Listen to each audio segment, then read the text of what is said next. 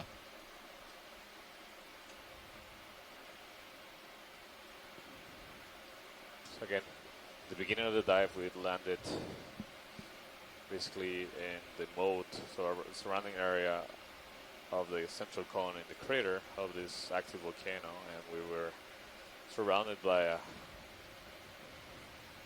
cloud of particles that didn't allow us to see the seafloor. Let's start coming down a little bit, see Don. the other, like there's two vehicles, so you see in the stream 1 and stream Just keep 2 an eye on your altitude. cameras from different vehicles. So the How far have we RV moved?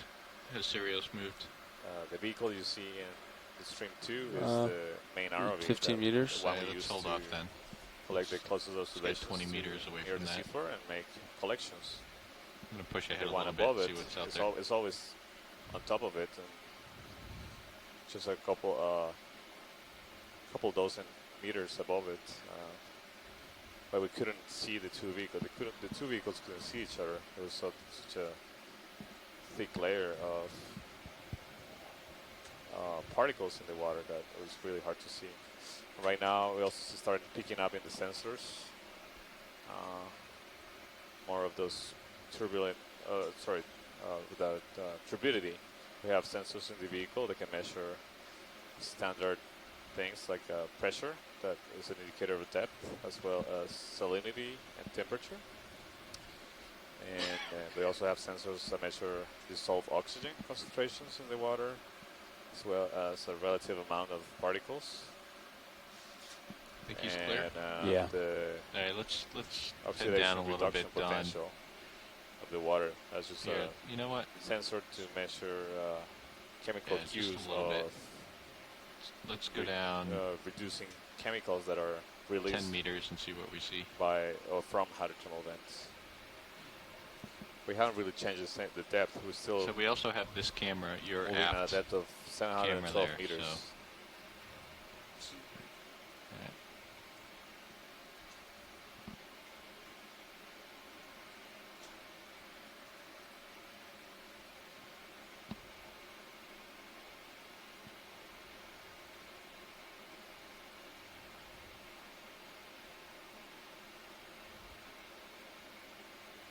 So we're about halfway on this movement through the water column. It's hard to predict when we're going to see seafloor again, because the resolution Yeah, of our this is maps what I'm are gonna not do. I'm going to do as detailed let's to hold here.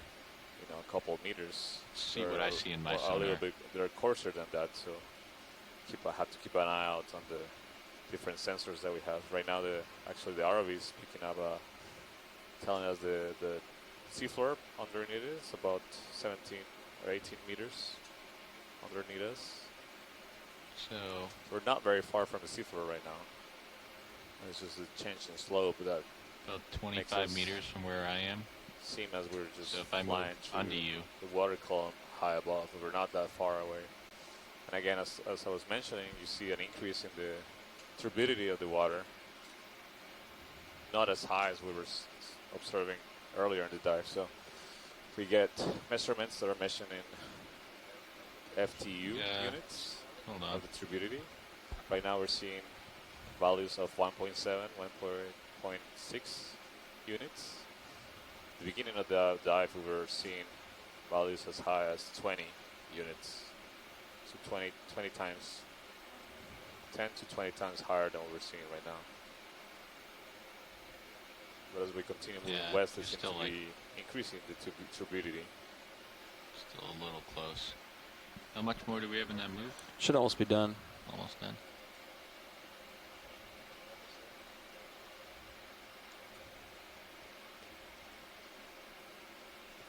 Yeah, the ship move's complete. I can call on the next one. All right. So let's it looks like you're clear, Don. Do you agree based on the sonar? Yeah, okay. So let's head down and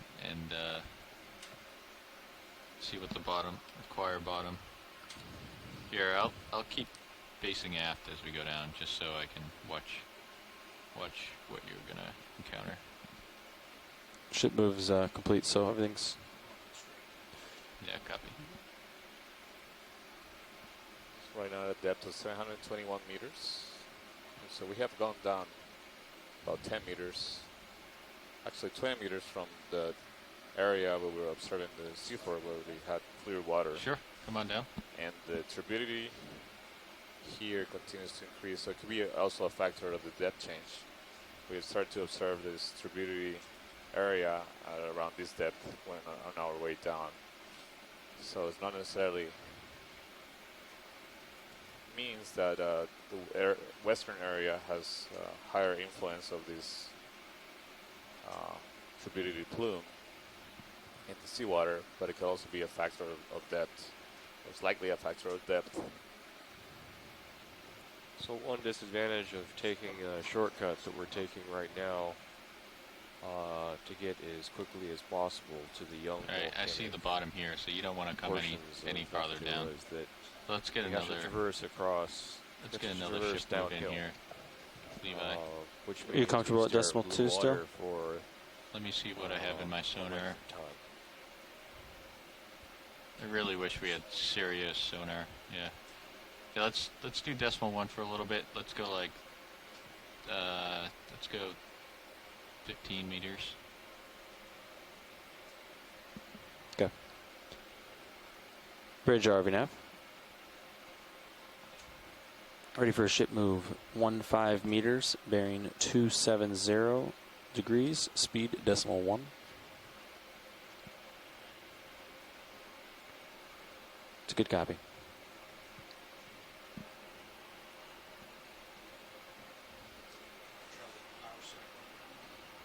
Yeah, we can try it.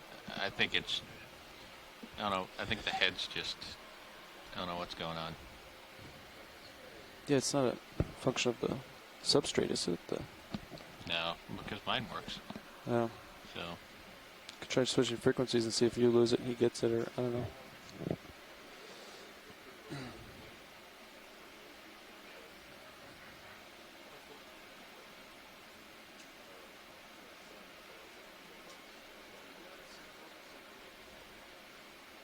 I mean, we're just seeing noise on it.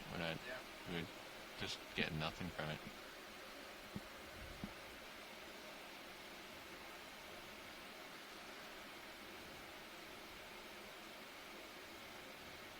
So we're in a depth of 730 meters and the turbidity continues to increase.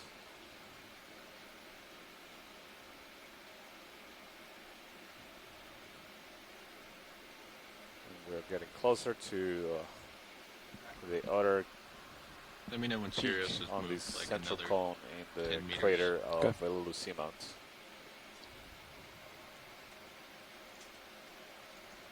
Yeah, I'm just disappearing into this turbidity here. Yeah, it's getting thicker in here. Out here. So you hear us using the term seamount and volcano interchangeably. That's because a lot of seamounts are formed due to volcanism. So at some point they were volcanoes. Yeah.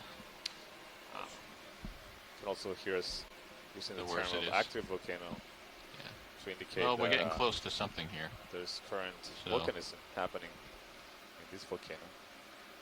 Gonna come up a little bit. But the You can stay where you both are. terms fall under the umbrella of a seamount. Essentially, seamount is defined as any feature that raises from the surrounding seafloor by a height of more than 1,000 meters. So that's about 3,000 feet high.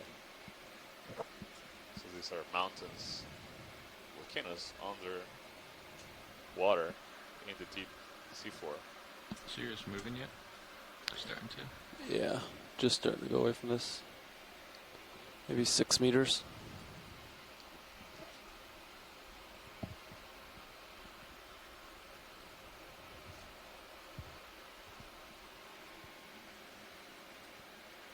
That was a 15-meter move. Yeah, that should put me up. Right on where that. that is. Yep.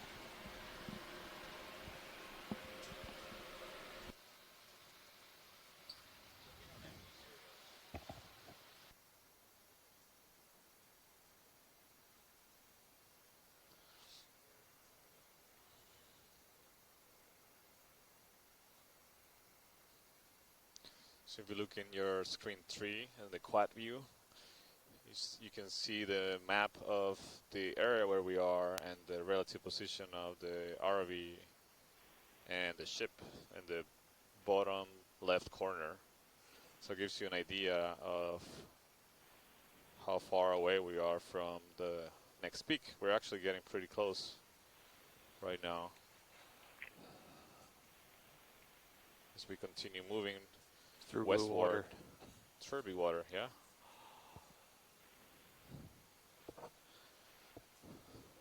So we're depth. Current depth is 727 meters, altitude 13 meters.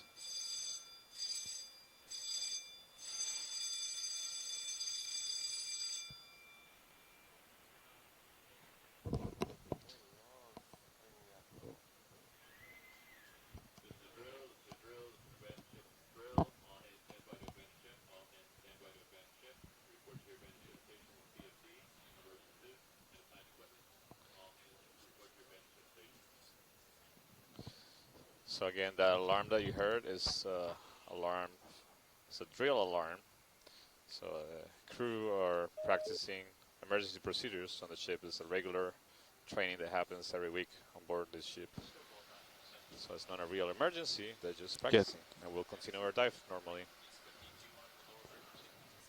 Yeah, you told me to switch it back.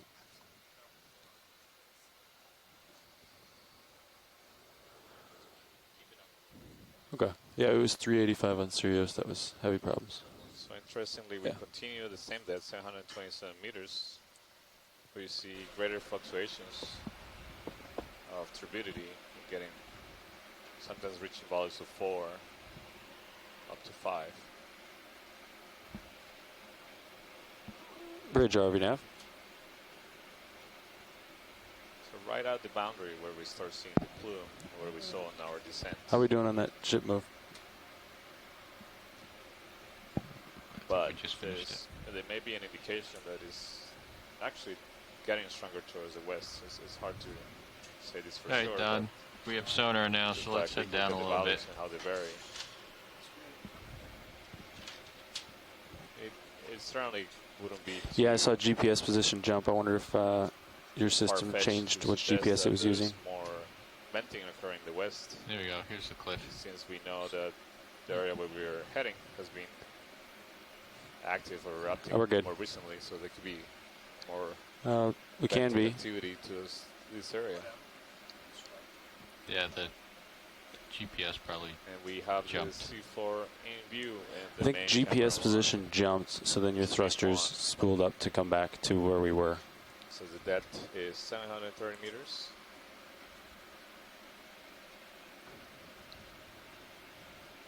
Thanks, Bridge. To follow me we'll just hold here for a minute until you guys are comfortable. On the northwestern peak of the central cone of the crater Vailulu'u volcano. All right, so we have crossed the Great Chasm and reached the opposite wall here. Watch lead. We've crossed the Great Chasm. I love it. Ship's in position, pilots. Ship's in position, so we'll start ascending here, and we can start adjusting the Spectacular ship. pillow flows, but Let's get the shrimp here real quick. Have we seen the shrimp? That sediment that we saw on the other pillows. Let's come in, video. Not on these pillows, so I would Hold say that. these are definitely younger. this is a shrimp in the field of view. I agree with that statement. Not about the shrimps, but about the sediment This of the is a pillows. shrimp. Okay. I can either confirm or deny that When you're statement. good, video. Come out. All right, I'll go full wide. Yeah, you see this. Those lava flows almost look like a toothpaste. to squeeze out of the tube. It's just really amazing view right now. So Matt, I'd say since these are definitely younger, if you see something you can sample, might as well go ahead and do it. But it doesn't have to be right now. Yeah, I say we grab something now. There's some nice structures there at the base. So, ROV pilot, if it's possible to grab one of the larger blocks at the base. One of these wonderful. chunks here, like the one with the lasers. There's some really nice pillow-like structures that have broken off. The larger pillows. Some Fire up blocks of hydraulics the done. pillows. Is this guy with the lasers good? Oh, that looks pretty nice. There's also some more to my right. What I saw was your GPS position jump about 7 meters, which means that you maybe have 3 GPSs, and then your ship threw out one of them and changed its position, and then the ship thinks it's 7 meters away, so then it hurries back and tries to get back where it's supposed to be. So to the right or to the left, Matt? Which one would you like? So we're getting settled to attend rock collections. The geologists are really interested in grabbing some samples of the newer part of the volcano. Say that again, the one in the upper right? Be able to tell the age of these rocks. This guy? Likely to be only a couple of years young. That's it, all right.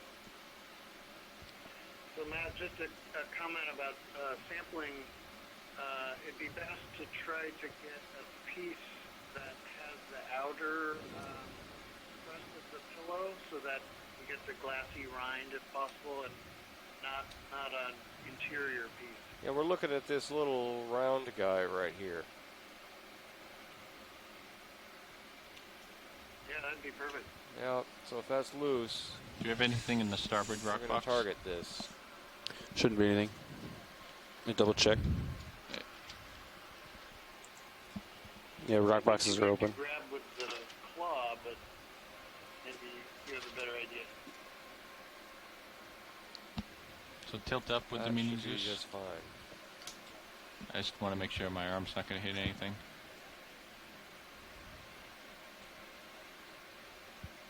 Alright, that's good. Oh, oh.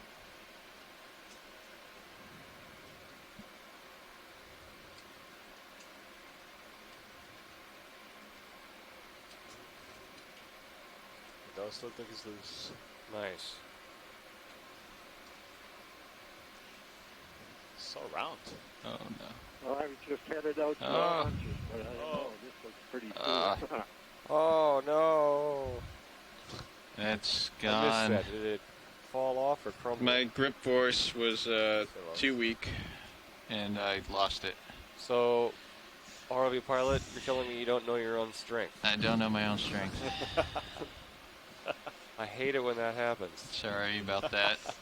We will But find sometimes you. this happens to me too. I grab pillows and they just crumble on my hands. So, Don, can you? Where did we go in Sirius's view? Okay, we're good. Okay. I want to try looking at this without the lights on. hey, so we got a guy, a scientist on shore who would like us to turn the lights off or dim the lights to see if we got any glowing red. I know, ROV pilot, this is one of your dreams. So let's see if we can find some lava. If we can dim all the lights or turn them off completely. Okay, so you want us to dim lights to look for... And dim lights and sample at the same time. No. Maybe we'll do one, take the sample, and then dim the lights. How about that? Copy that. We're giving you conflicting advice here. So, any of these look good? Yeah, so towards the center there, right there. Right there? That's Okay. nice. You just had your beam on it. Yep. Move your beams back down. Yeah, I'm just going to get set up to grab it here. Yep. You gotta potentially grab a really nice pillow structure.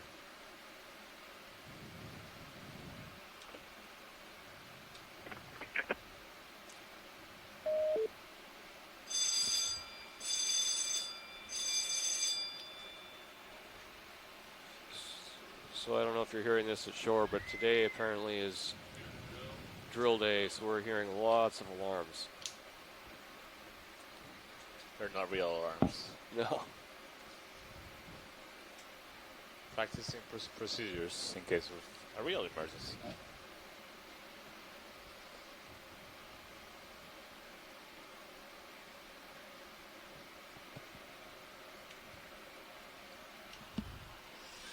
Hydraulic still up? Hydraulic still up? Go ahead, Bridge. Yep. Yeah, we're collecting, so we're not moving right now, but thanks.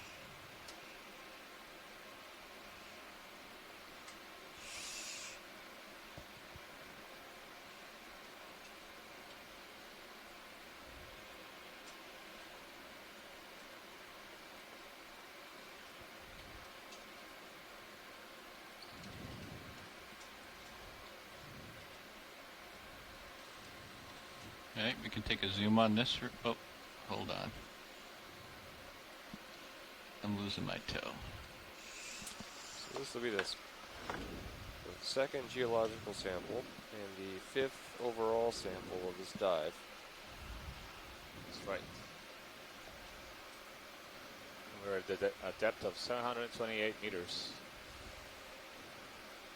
on the northeastern I'm just going slope to use my of autos the here. northwestern peak of the central conical feature in Vailulu'u crater. This is a spectacular pillow structure. It's the very leading edge of a pillow. Really nice. We should have some. Hey, let's bring that starboard wing in. Nice volcanic glass in this sample.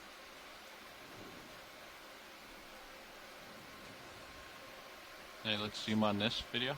All right.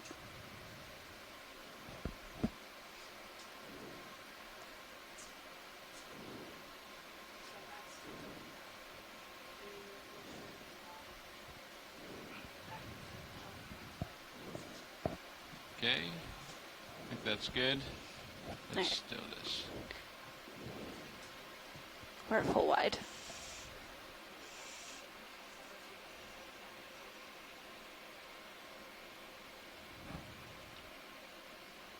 Oh, this is a big guy. It's a little big. The sample is going in the starboard rock box.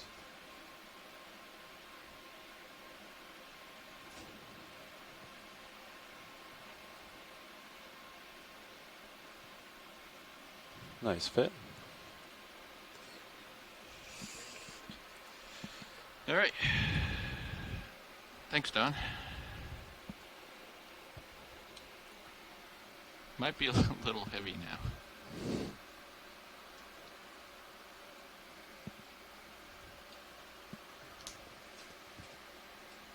Yeah, we are definitely a little heavy. All right, so we're gonna have to drop the weight here.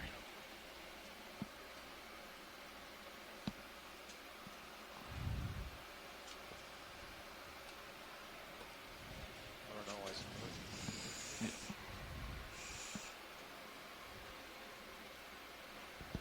Hydraulics up? Yeah.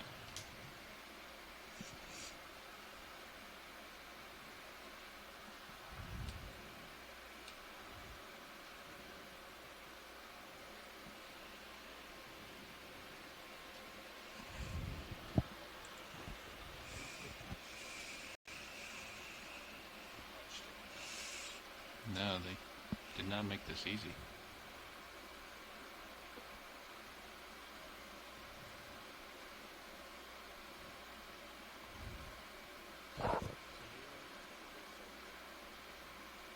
Keep an eye on where I am, Levi.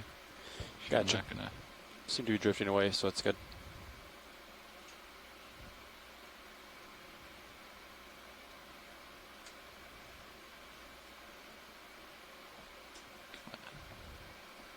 Rocks are too heavy. All right.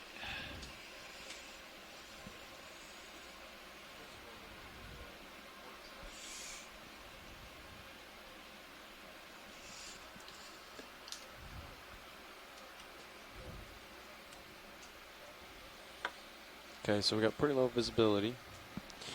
Our We're going to be coming up. What's that? Are Sirius's lights on? They are? Okay, because if in low visibility we can turn them off and then we can see D2 better, that's an option. I don't know if something you guys want to do.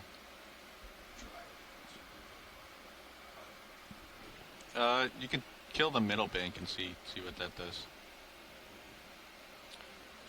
So this. Video can make some adjustments too. That's all right. We're going to be ascending, so I'd rather have some more situational awareness. So let's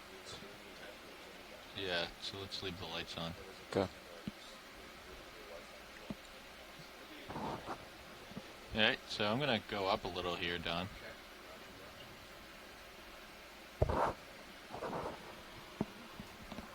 RV pilot, perhaps we can dim the lights, find a resting spot, and turn the lights off. Yeah, copy that. So, what do you want to turn the lights off, Matt? Can you tell people that are watching? One of the scientists on shore has a hunch that maybe we have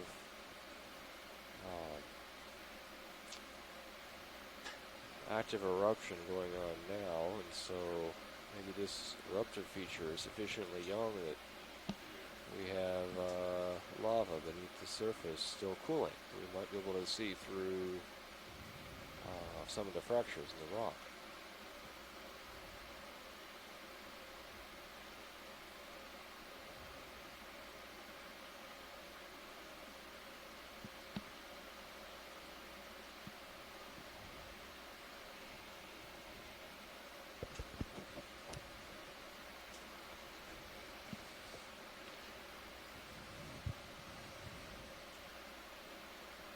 So when we talk about scientists on shore, we just wanted to remind you that we have scientists participating from Seattle and Washington, and also from Oregon, scientists in Hawaii, scientists in Pennsylvania, and in other parts of the world. You guys ready for a short move? Or? No. Colombia. Okay. So looks like you're pretty stretched out. Cooperative effort that's all possible through the technology of telepresence that we use in this expedition. Yeah, it's just getting fuzzier and fuzzier. All right, let me just sit down and we'll do the lights, and then I'll push out a little bit more. But how far am I from Sirius on the HIPAC? HIPAC's got you guys 31 meters. I think you're pretty stretched out. Okay, so we will do this, and then let's give Sirius a move. Okay. Because I'm too stretched out. I'm feeling tether pull here, so we're just gonna have to wait a second, Matt. How far you think? 15 meters? Well, what does the sonar say? I'd say, 10, 15 meters.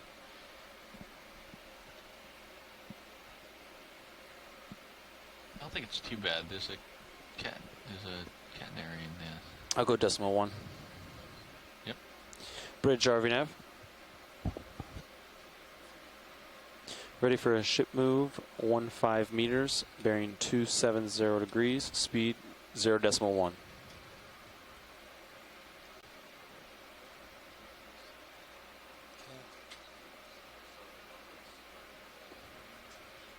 It's a good copy.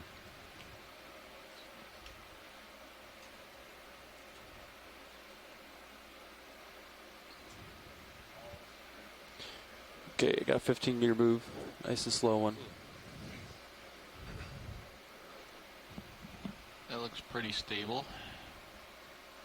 Can we zoom in on my sonar? Absolutely. They want to turn some lights off. Range is in 20 meters. Okay. All right. As we're getting settled to do that sort of experiment of dimming out the lights. You want to turn off the Sirius lights? And be able to see if there's any hot lava that we can see, any flashes of hot lava. All Move right. initiated. Thank you, Bridge. Here we go. Right now we're pitch dark. The video engineers will try to play with the different camera settings to see if they pick up any light that's coming from the seafloor. If they may be coming from the seafloor.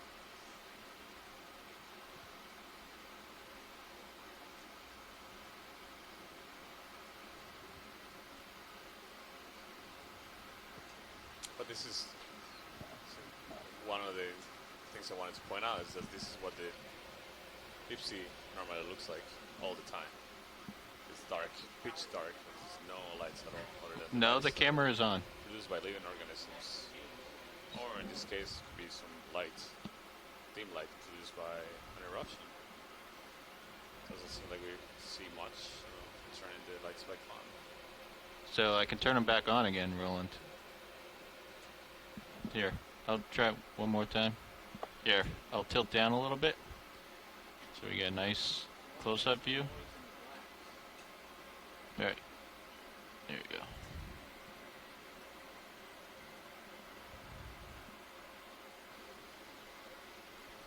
So that's Second it. try. Video engineers are playing with the camera settings. See if we pick up any dim light that may be originating from molten rock.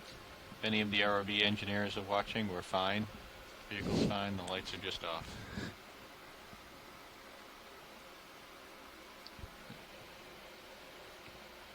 And let me know when you're all set. Okay. If for no other reason, this serves to illustrate students on shore that sunlight does not penetrate to these depths in the ocean. Not a single bit.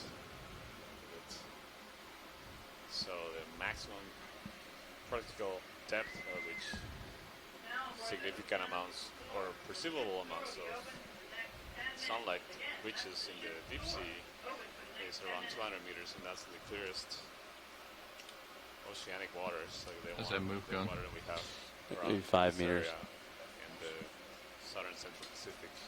7 meter move. Beyond that, there might be. You put in 10?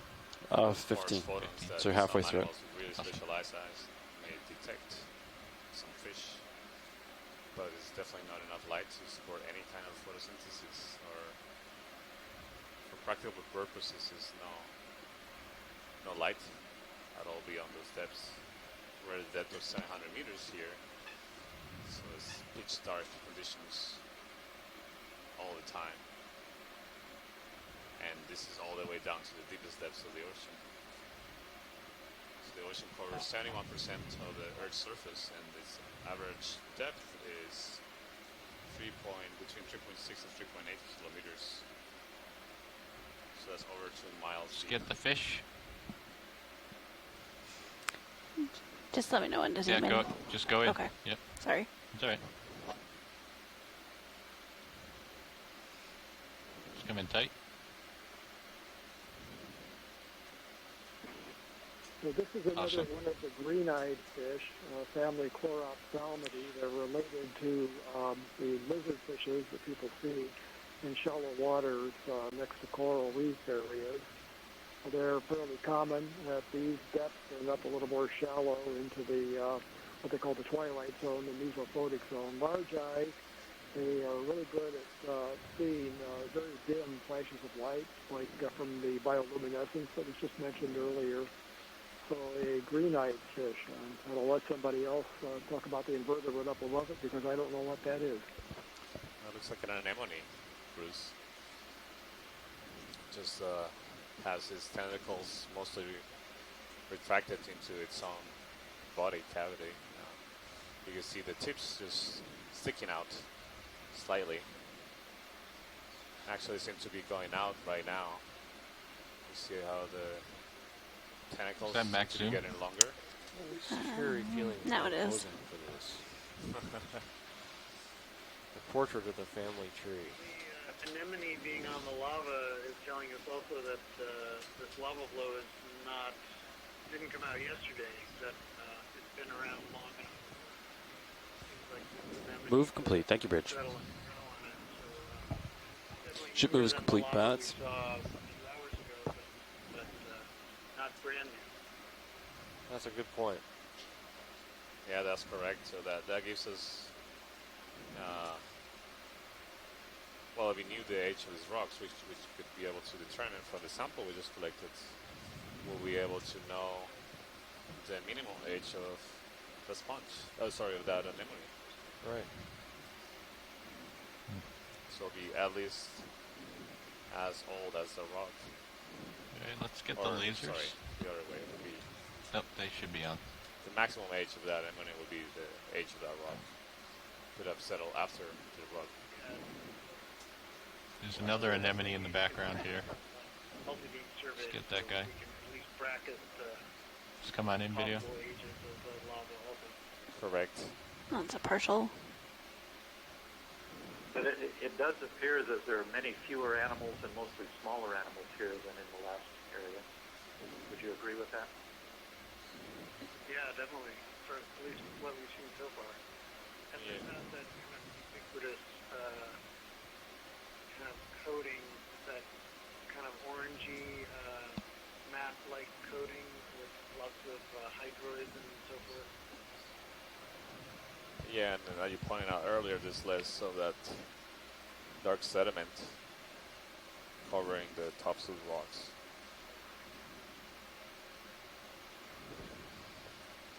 So you see significant numbers of anemones here as we pan with the camera at the surface of the rocks. As they seem to be the same kind of anemones we observe in the other the previous peak that we imaged and characterized to the east of us.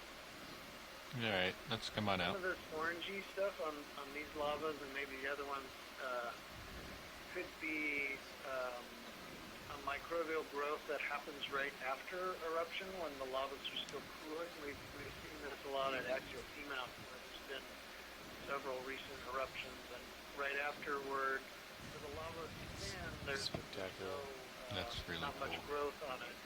But where the lava flows are thick and they take longer to cool, there's some kind of microbial mat that actually grows right on the In the warm center? lava surface Yeah. as it's cooling. Let's kill the lasers. And it's often Let's come on in video. like that, so it must be All right. Right there. some kind of Yeah. iron Come out just a little bit.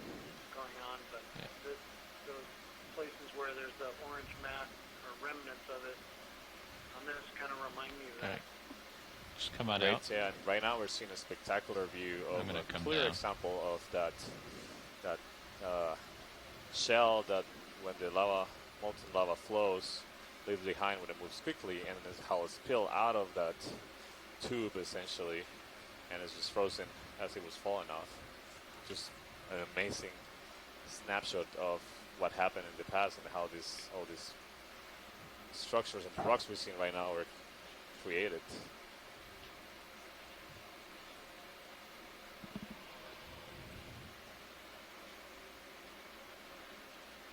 You can see the texture of that flow, and can imagine how it was flowing out when it was still liquid rock.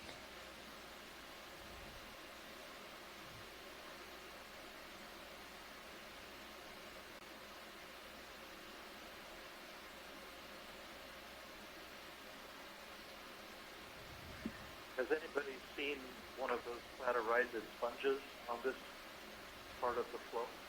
I haven't seen any yet. Tyler, can we take a quick zoom at those white dots on the top part of this Yep. rock? Come on in video. It's a partial.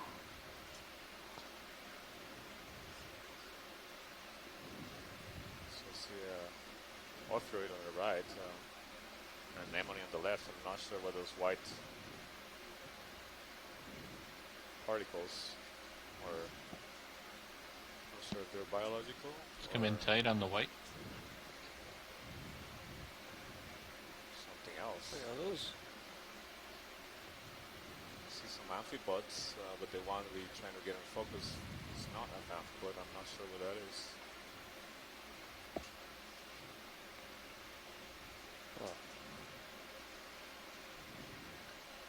Let me get set up here and I'll give you Reminds me a of better those. shot. Okay. Alright. Now I I've got my seen toe. this in Alright. Brothers Caldera first on the camera. Like it's like If you have any more zoom, the cheese balls. That's it. That's it. Something's rolling down here. Yeah. Seen them also in other volcanoes here in the Pacific, but I'm not sure if this exactly this is what it is. Yeah, I can't tell what that is. I see an amphipod right there. A few amphipods. Just walking over the surface of the rock. To the left, it seems to be biological structures. I'm not sure there could be maybe some dead ophiroid, that translucent ophiroid that we've seen earlier. There is a polarized sponge right there. Right? The carnivorous sponge? It's very small. The top right of corner of the screen is my Z biases. Come out just a little bit, video. An anemone to the left. Hold that. Several of those ophiroid. You can see them on the left part of the screen. Alright. Come on in. Where'd that carnivorous sponge go? It gets down and to the right of the anemone. Yeah, there it is. Again, yeah, close up on the right, you see the sponge. Looks like a little white lollipop with spines coming out of it. That's a carnivorous sponge. It looks much smaller than the ones we saw in the last area. Yeah, I agree. This one is a very small one. And there's a couple of anemones to the left.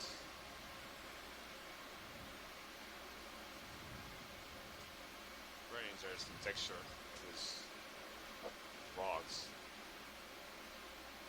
So there is a fair amount of stuff that colonizes, but just less than earlier, I guess, huh? Yeah. It's possible. Yeah, there's an impressive amount of stuff already colonizing it. Yeah, I see another hydrate. A hydrate there. This may be a juvenile of the one we collected earlier. It was much darker. It has different coloration. It might change colors as they grow. So if these flows are less than 5 years old, then they're of similar age to the flows that were observed in Nafanua in 2005. Those flows would have been 6 years old or less. Let's come out. It didn't exist in 1999. So what I'm curious about All right, roll wide. what folks observed on the 6-year-old or less flows in 2005. And anything else you want to see here? Flows we're looking at now that are less than 5 years. With mats of flocculent material that was, up to a half meter or so thick, and so we didn't get a view like this of the rocks on top of Nafanua. So we could probably put in another, what do you think, 10 meters, 15 meters? 15 meters. Yeah. Yeah. Decimal 1. Sure. And that looks like a giant pillow. Bridge RVNAV. Ready for a ship move. 15 meters, bearing 270 degrees, speed 0.2 knots. Sure, but it's darker in color, appears to have the least sediment cover of all the flows we've seen so far. Can we make that 0.1 knots? Does anybody want to comment on this? Thanks, Bridge. I guess we won't know for sure until you get a close-up look on the surface like we just had.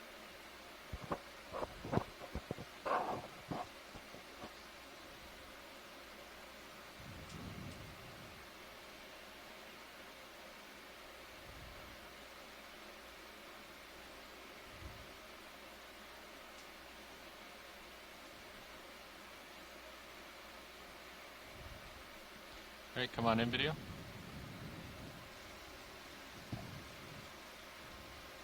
Move initiated. Thank you, Bridge.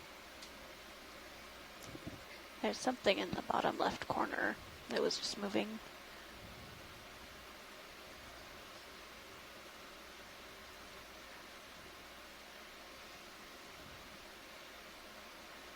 Come in tight. Oh. Polycube. Yeah, this looks like a polycube one. Or, yeah. Ah. So they wanted to right He away. seems mildly perturbed by our presence. There we go. Oh, mildly. Not enough to zoom away. If only he knew your intentions, Santiago. I have the best intentions.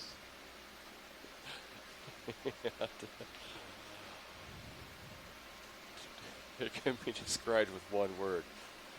Formaldehyde. Prefer ethanol.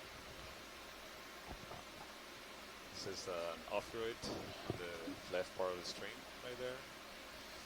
That looks, on the top, it looks like an anemone that is all contracted. It might be. So if you look at the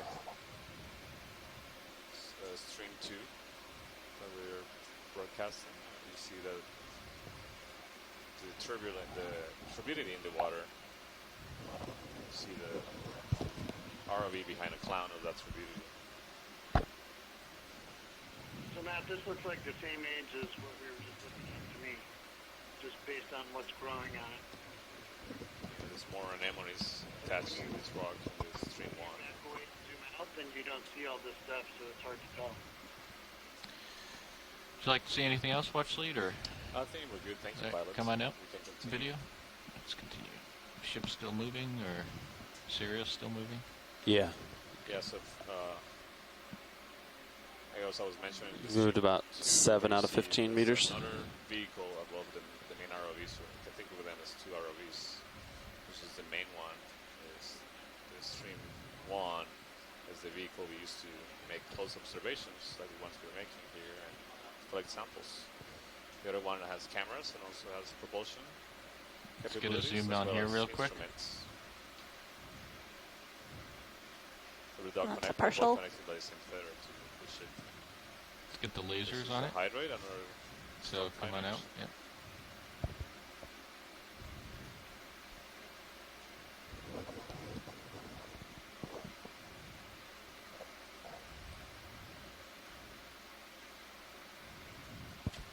Alright, come on out.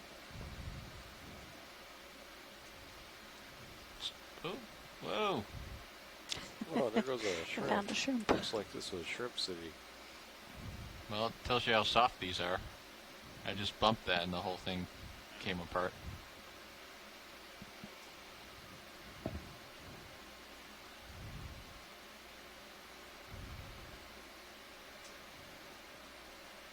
Something ascending to the water column there.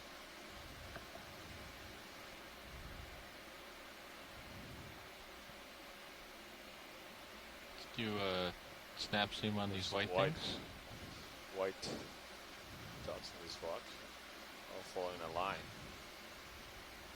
There's an anemone in between those, but I don't know what they're white things. It might be the remnants of the bacterial colonization that Bill was describing earlier.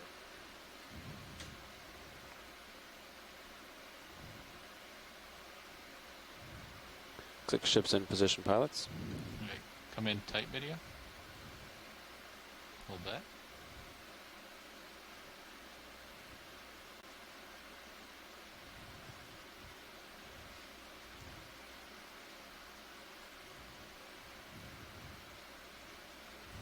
Yeah, come out partial.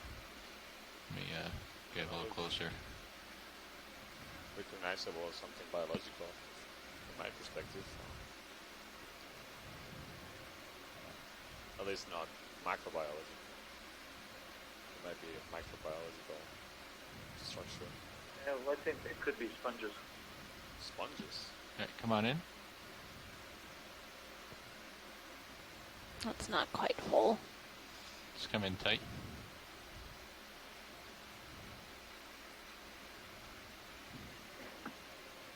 Move complete. Take your bridge. You see this, also this coloration surrounding them.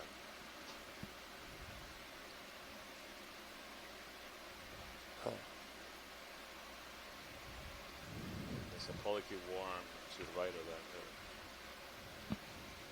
This polycule worm is like the good swimmer. You can see all the structures on the sides. The coordination uses paddles to swim the water column. We've seen several of these kind of worm, different species though in other previous dives. Yeah, I'm not sure I recognize those white things right there.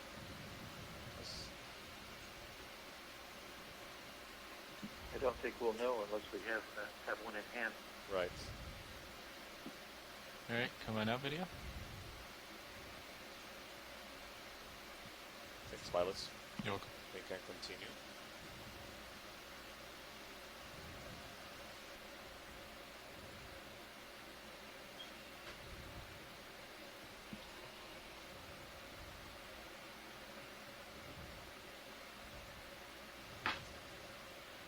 Some more of it. Continue to see these white colorations. Like structures really, in some of the pillow lavas that are on this slope. The terrain seems to be reaching a much more gentle slope. It looks nearly flat here, but according to the Volkswagen map, we should still have some terrain to climb before we reach the topmost part of this peak in the bathymetry.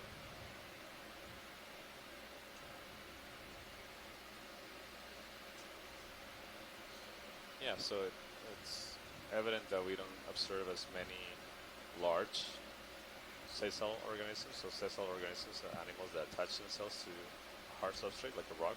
All these rocks we're observing here, and they spend their whole lives attached to it.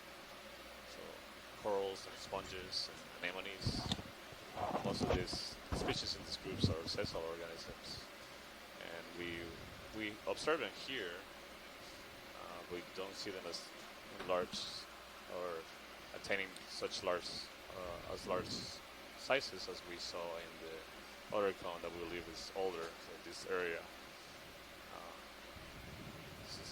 It's consistent with the idea that it's a younger volcanic structure.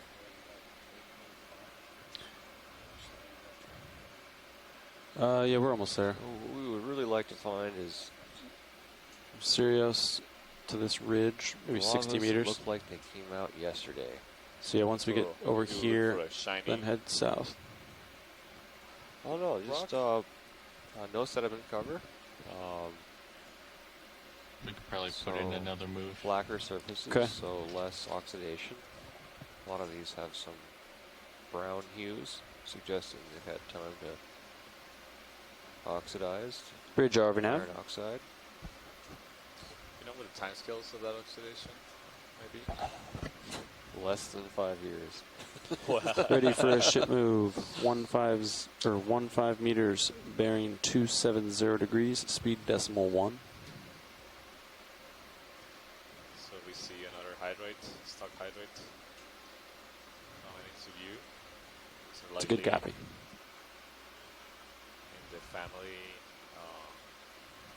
Chorimorphidae. Those look extremely fragile and difficult to collect. But yeah, we collected one. They indeed are, but the pilots did a great job of grabbing the rock that it was attached to, or the sediment that it was attached to. You see another one coming into view. So these are hydrates, just like jellyfishes are. Move initiated. Thank you, Bridge. In fact, many jellyfish species have a stage in their life cycle that is a hydrate cycle that is attached to the seafloor. Just come in partial on this video. All right. Yeah, right there. That's good. So you can just imagine this as being a jellyfish that's upside down and is attached by a stalk to the ground. The topmost part would be like equivalent to a jellyfish. I'm not saying this particular one is producing jellyfishes, but can imagine and see why they are related. We know this obviously from morphology, but as well as from genetic analysis. It's coming out.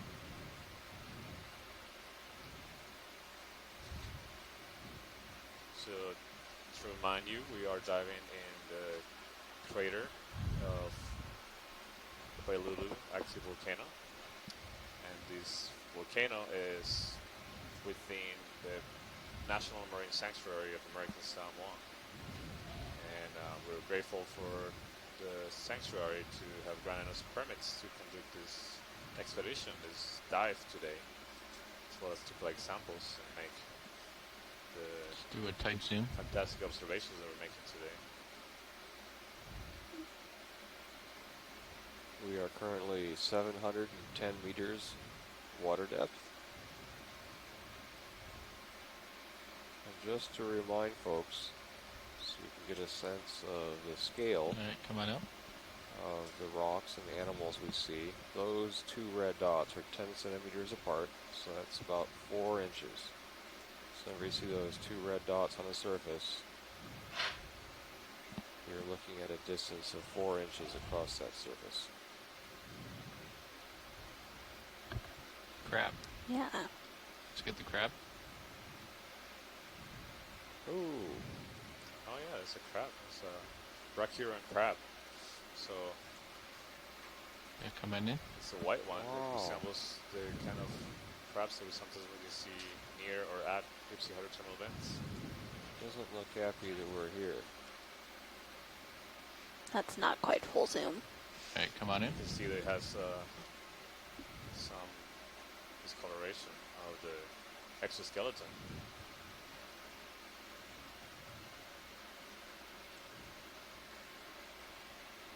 Wow.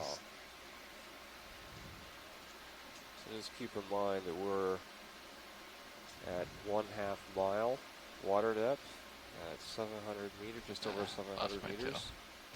So our pressures are very high at this water depth. So we'll be curious to see if we observe more of these crabs. I believe this is the first one we've seen in the dive. Sometimes these crabs and spot lobsters are good indicators of proximity to a hydrothermal vent, but we'll see. So at this depth, it's about 71 atmospheres of pressure. So if atmospheric pressure is 15 pounds per square inch, then we're looking at pressures well over 1,000 pounds per square inch. And the animals we see down here have adapted to live at these extremely high pressures. Indeed, many of these animals have brought to the surface. Oops. Right, let's let him go. Many of these animals have brought to the surface. Let's get the lasers on him. Survive very long at lower pressure. Should I come back in, or is that good? That's good. All right, let's let him go. Pulling away. Barf away.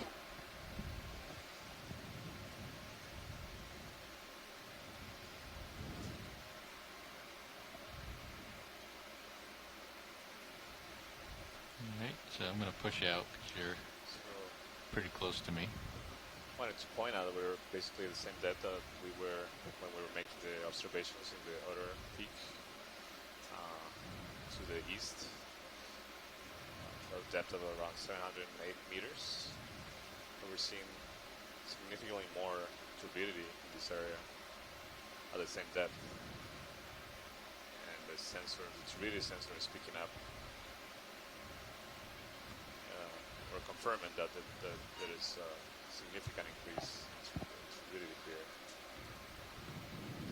So if you remember just about an hour ago or so, we were seeing much clearer water, so that's also evident just by looking at the cameras.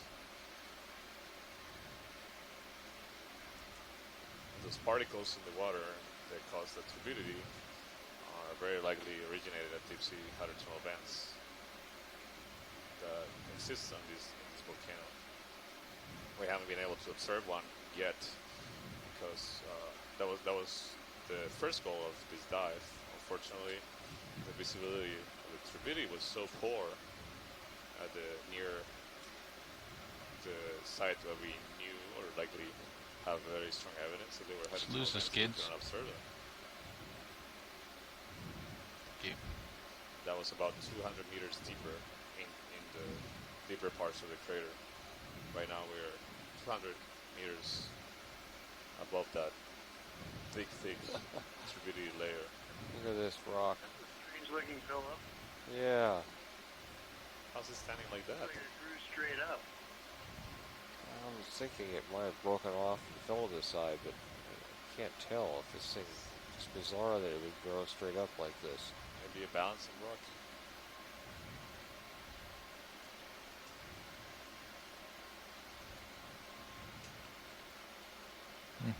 Looks like it's in place.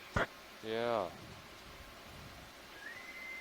It'll be in operations being held in the Fort Lounge at 1430. Say again, ops meeting Fort Lounge 1430.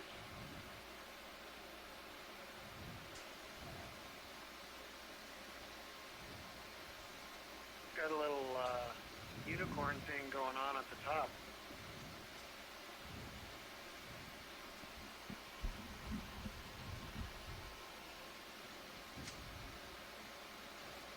We'll call it the unicorn pillow for future reference.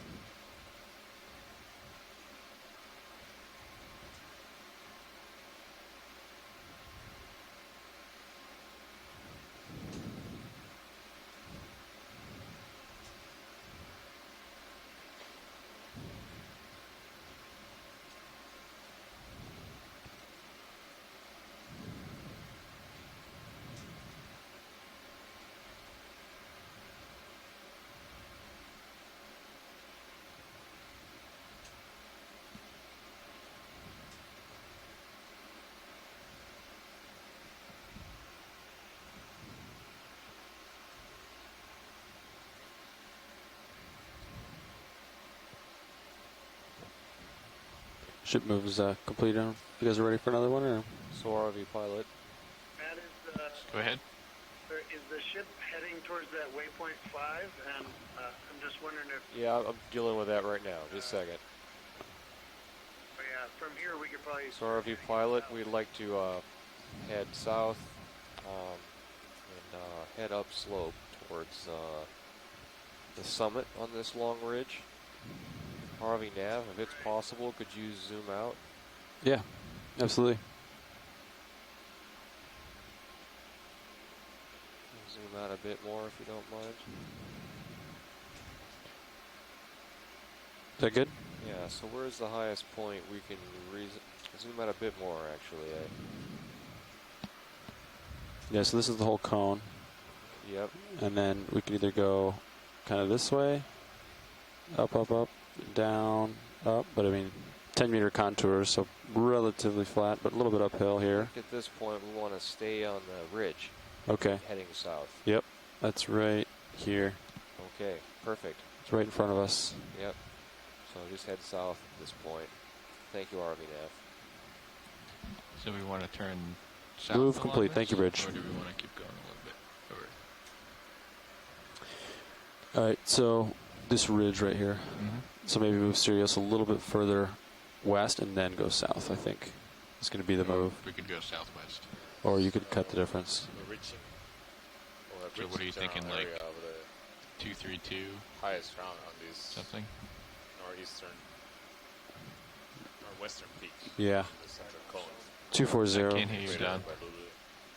You muted. Yeah. 240 looks good. We're going to continue moving along the high ground. 240.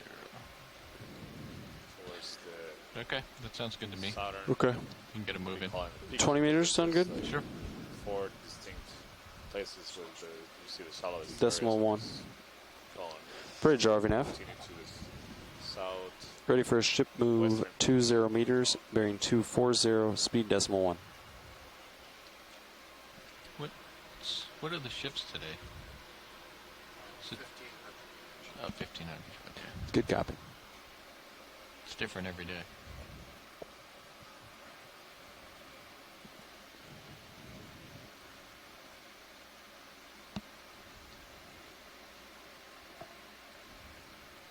So 240 is that move. Pilots?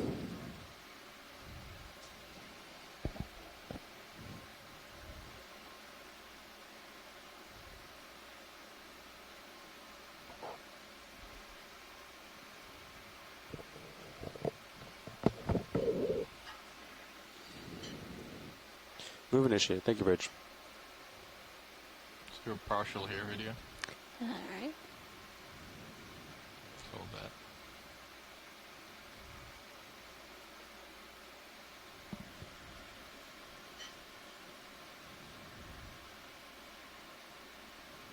There's not much on this. Oh, there's an anemone and yeah, there's anemones.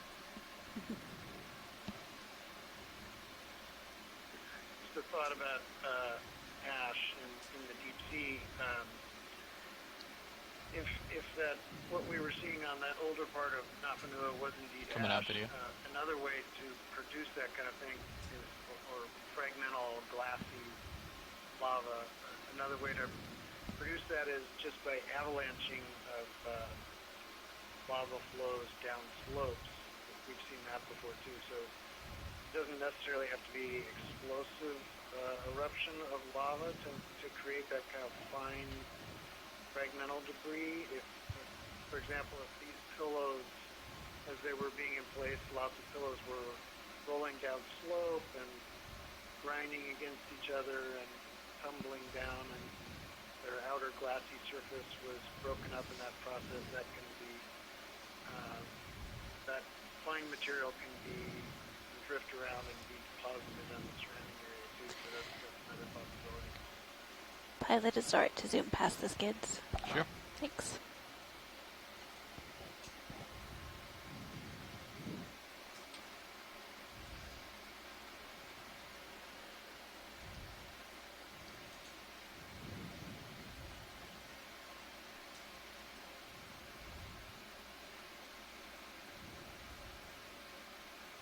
Big pillows. Massive. That would have been cool to see.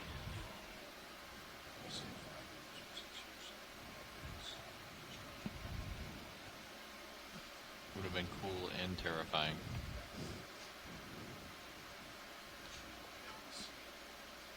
No, probably not.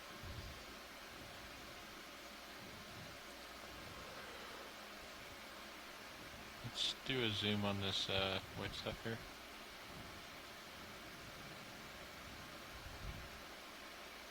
Oh, those white things over there.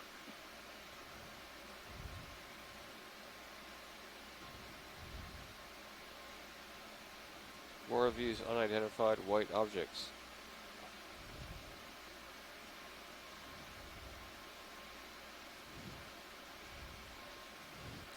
It would be nice if they were just a little less white.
Alright, come on out.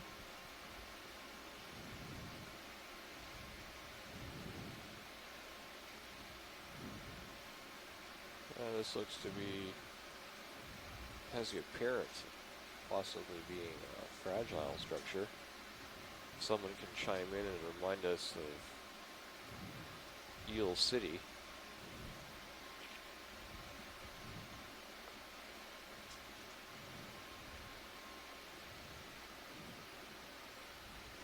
Not quite sure what you mean. I never saw Eel City except via a couple of photos. It looked to be sort of a flimsy-looking, oxidized structure of some kind that broke apart really easily. Well, I dove on Eel City several times, and yes, it was quite fragile, but it was also covered with that thick mat of material, so you could see the rock in many places.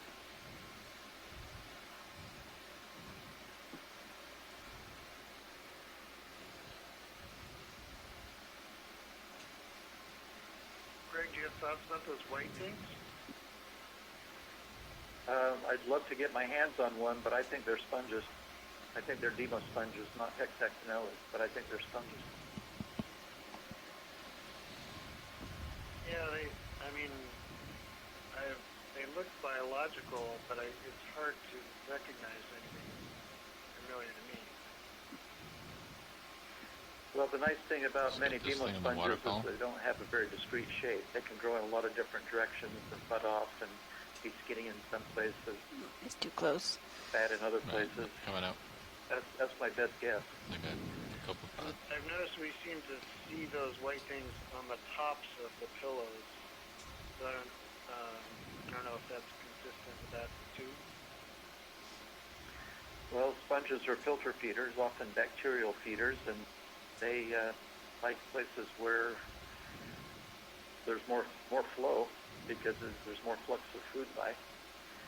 So I wouldn't say it's inconsistent with the general idea of the filter feeder.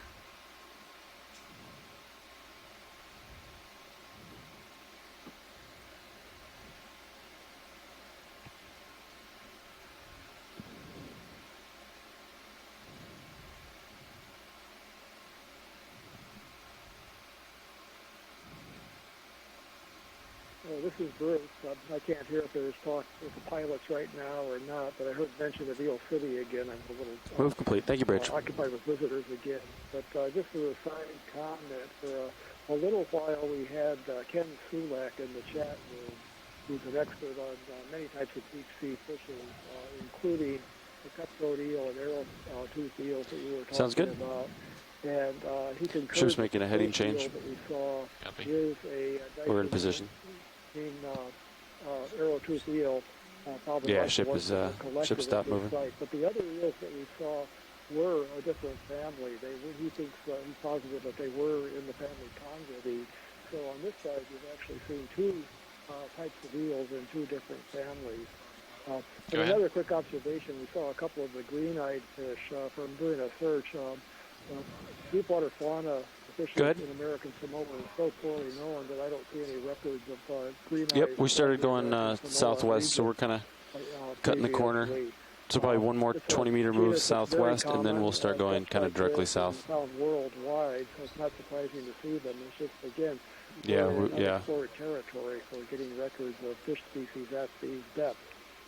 Yeah, we're thinking like this. Let's get this guy video.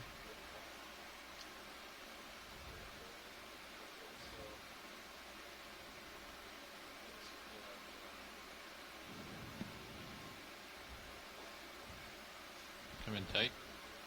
So yeah, we could go this way to stay on the west side. Or it looks like you could even get maybe 20 meters more height if you go towards the east side, but I heard that the west side is where the activity is. Yeah, I think we'd like to stay moving directly south. Okay. All the way to that point, due south. What's the distance to that point? Down here? Yeah. That's 190 meters. So we got 190 meters due south to get to that point. Coming up. How long would it take us to get there? Current rates? All right, we're full We're going wide. pretty slow. Maybe 123 minutes. That's it. 123 minutes. After we get there, so that's a little over 2 hours. How much time would we have left in the dive? An hour and a half left after that. Hour and a half left. So maybe at that point, we'll figure out what to do when we get there in 2 hours. We'll figure out what to do with that last. Let's get this guy swimming. Hour Come and on a in. half. Great. Thank you. No problem.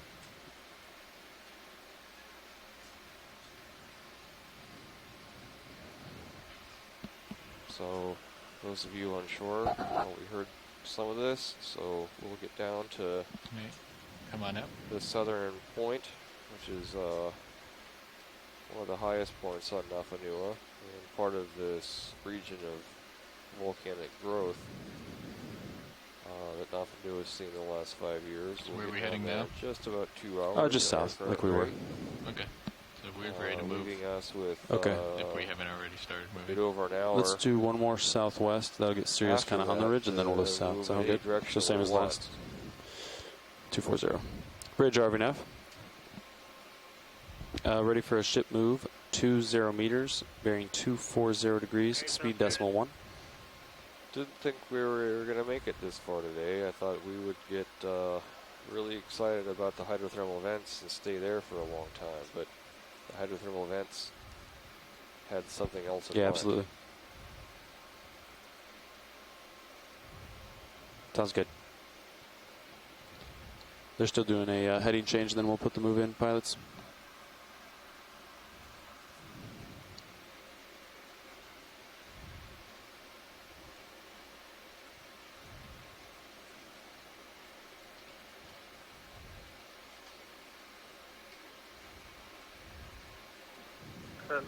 This is Craig from Oregon. I think the University of Oregon people are going to disperse. Some of us will watch the later parts of the dive from our homes, but we're not going to be here anymore. Okay. Well, thanks for joining us today. Hope to see you a little bit later. We'll do it another time. Thanks. Thank you. Bye-bye. Okay. Bye.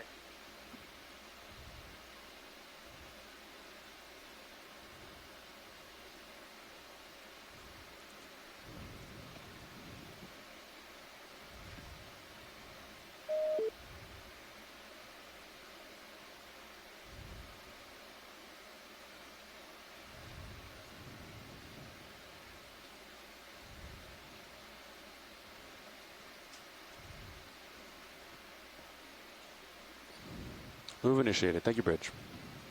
So for those of you on shore that may have just recently come in, right now we're diving in the crater of Move initiated, pilots. Vailulu'u volcano. What's the bearing? 240. And we're on a structure in the middle of the crater that has appeared in the last 18 years. This structure wasn't here. It's a cone that's more than 1,000 feet tall above the crater floor. And we're currently diving on a portion of this cone that has come into being in the last 5 years. So what we're looking at here wasn't here during a mapping expedition over the Seamount in 2012. So these are really young lava flows with beautiful textbook pillow morphologies, pillow basalt morphologies. Yeah, that's all right. He's below me. As testament to their youth, they have minimal sediment cover. You do see sprinklings of sediment here and there, but relatively little sediment cover. And if you've seen earlier dives in this expedition, you've gotten used to everything being covered with a dark brown to black ferromanganese incrustation. You don't see that here because these lavas are too young to have developed these ferromanganese rinds.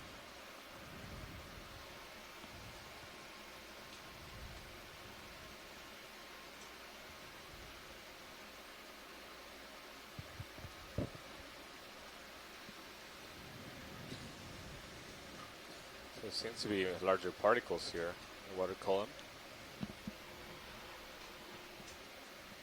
Spectacular pillow flow structures in front of us. Seem to be coming into an area with a lot more accessible water. Yeah, certainly larger suspended particles. And you see a fish in the upper part of the screen.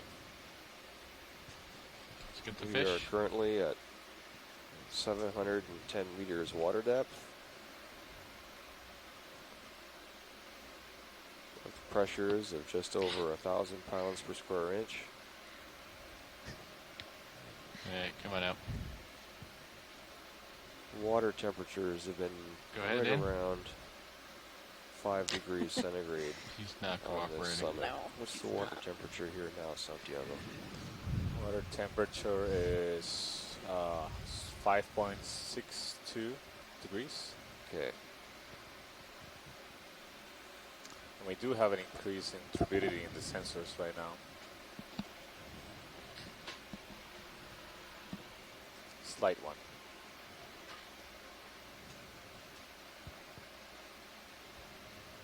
So the fish that we just saw was a How big is their heading fish, change? family Myctophidae. Oh, They finished that heading change. They've moved. One of these vertically migrating midwater species. Again, moving down Yeah, to the bottom or down to a depth of maybe 1,000 meters. Ship has moved 10 of the 20 meters. They're called lanternfish because they have the photophores, light-producing organs, along the lower part of the body that glow. It's definitely gotten cloudier. And the lanternfish can actually control how much light they produce to match the downwelling light. You feel a current in any direction? Or? And use that It's light really hard to tell. Yeah. Not really. I mean, if you look at the tether, it's not really doing anything. Lanternfish. Oh, and I made a mistake. You want to believe there's a current. I said that there were About about 150 species. There are actually between 250 and 300 species of lanternfish worldwide.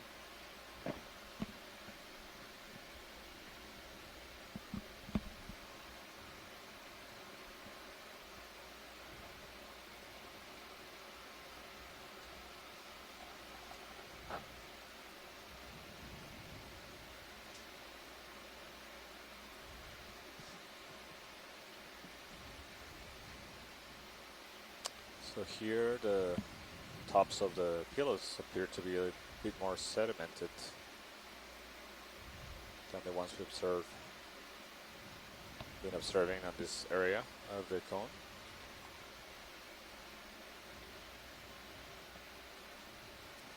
Not a lot of evident colonization, but it's by larger organisms. I see some anemones here. Let's do a snap zoom right. real quick.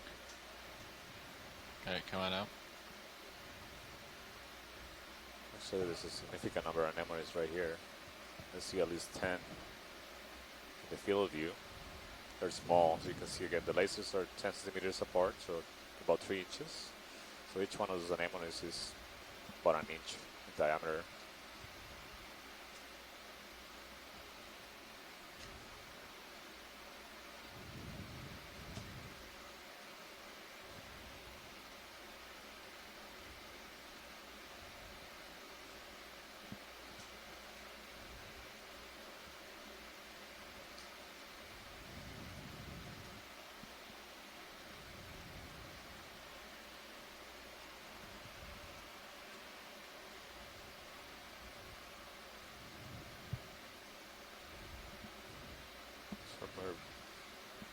Current heading is about basically west, and we are moving in the general south-southwest direction. Or at least that'll be the next move, heading south, continuing along this top of the cone in the western part of the cone, inside the crater Vailulu'u Seamount.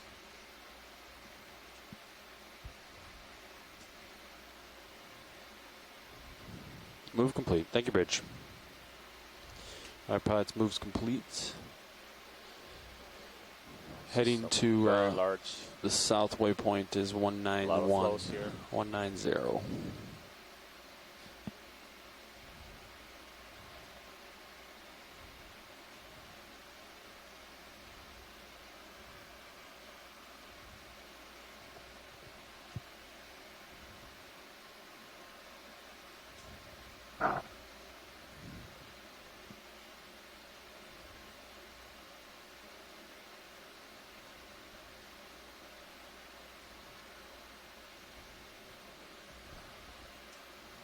Not a lot of large colonization, so early in the dive, in the older part of the cone, we saw several corals, mushroom corals, octocorals, that were red, very easy to spot.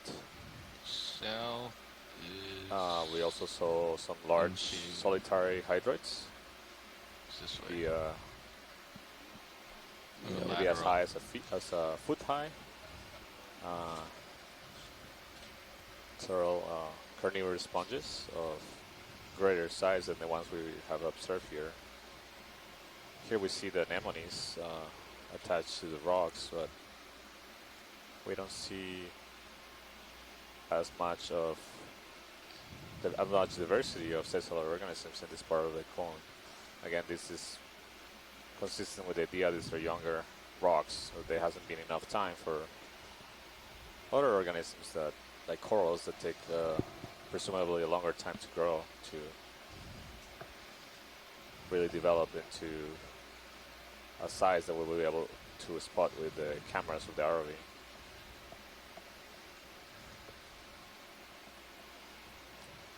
So we're moving. I mean, range out your sonar a little bit. 20-meter range right now. Downslope, but that's where we're seeing more water, more of the water. There's 30 meters.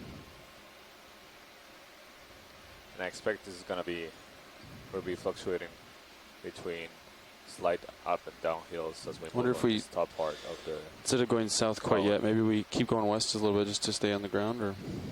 Well. Sure, I think you can try to follow the high ground and try to stay in the general direction south or not. It doesn't have to be a straight line, but. Okay. Yeah. Well, I don't know. I mean, so that's south. That's downhill. Yeah, because you're looking Not out. much You're looking out 30 meters, and you're not seeing, And then if you come to southwest. I mean, it's all. I mean, southwest is a little less downhill. Be nice to stay on the bottom. Yeah, I mean, we can go southwest a little bit more. And Let's do that. 240. yeah.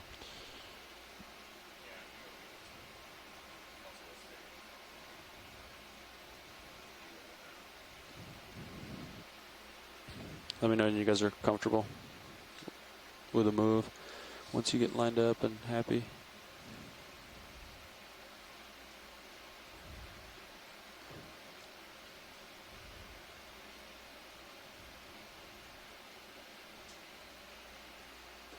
Yeah, okay, you can put in the move. Okay. 240 sound good? Sure.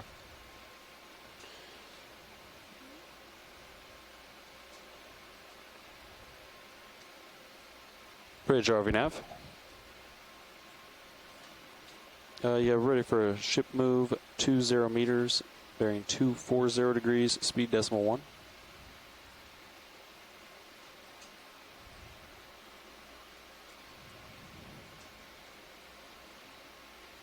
It's a good copy.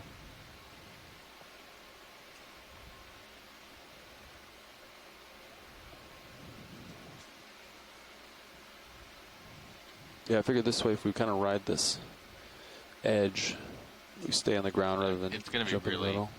It's. I mean. Yeah. It's going to be all over the place. So, I mean, that's just your average. There could be a peak in the middle of that. I mean, I say we just sort of try to follow the terrain here in the southwest. Moving to shade. Thank you, Bridge. Yep, that's what I'm direction. thinking. Yeah. Yep. And we continue to see several dolphin anemones, small anemones attached to the rocks.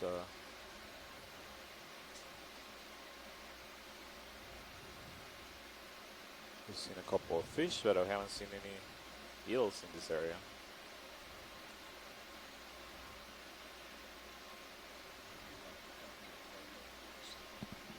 So to give you a little bit of context, we keep talking about eels in Eel City. That's because in 2005, on this cone, the center cone of this active volcano, scientists encountered an area where there was a tremendous abundance of eels that were living in the cracks between the rocks. And so they call this place, or they call an area I mean, of the this high is density downhill of too. eels, I mean- Eel City.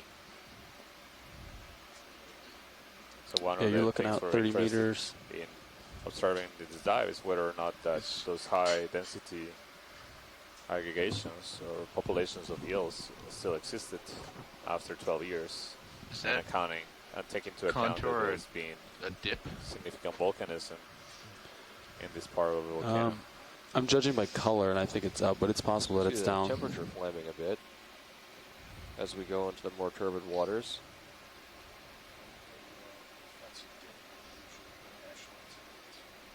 No? Yeah. What's this? That's the terrain, Oh. I think. Not sure. Oh, that's right in line with this. Right in line with temperature.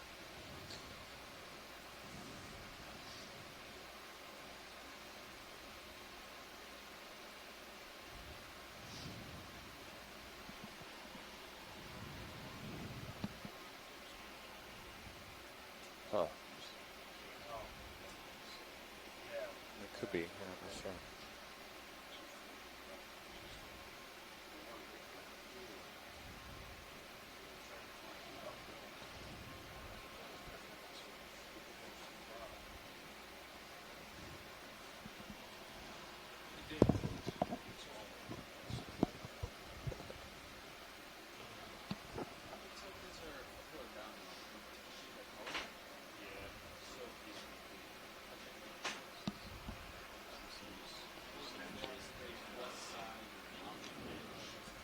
Right now we are having a switch in the RV pilot crew. So they are doing a small discussion to communicate the plans that we have put forward for this dive and make sure those get transmitted and continued for the remaining 3 hours we have on bottom today. So we have a very steep drop off here.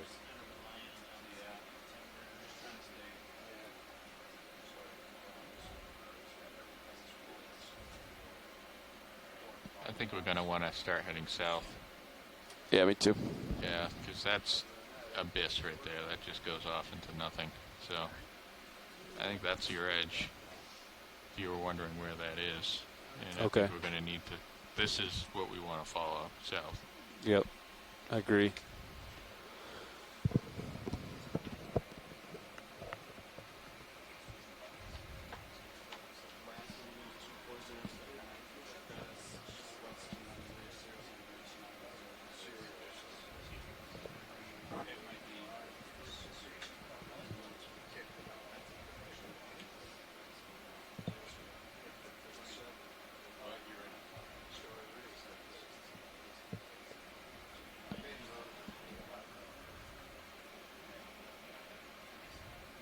It's impressive that even though the slope is so steep downward, that the pillars are mostly intact. We had a Hey, Andy.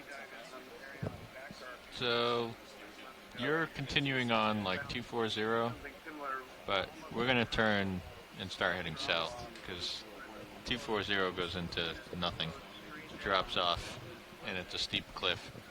So we want to stay on the ridge line. So it'll be nice because you're going to pretty much stop. If they stop the ship right about now or after a couple meters, you'll be right on top of me, and then you can turn south.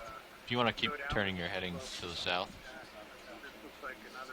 yeah, so just keep turning, and then we'll stop the ship, and when you're in line. Yeah, it's all, well, it's a regular, and then it's like steep cliffs. Yeah, so why don't you turn, yeah, keep going. So again, we're standing by as there's a change in pilots here. You know, we'll be picking up. Well, you're 13 meters. You're pretty the good. move south, just in a few moments. But you can come up a little if it's making you uncomfortable.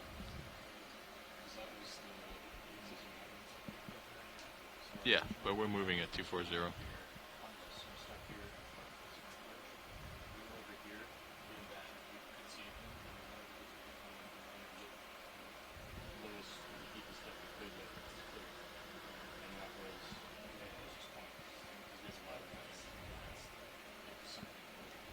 Yeah. Well, now it is.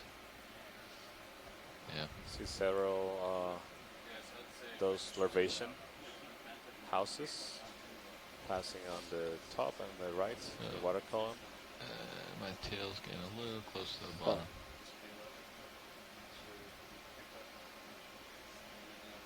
It makes it really hard to tell what's exactly behind me because we don't have that camera pointing straight back anymore.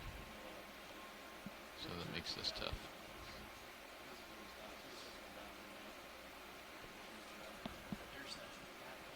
It's another one. No. No. That PTZ was leaking.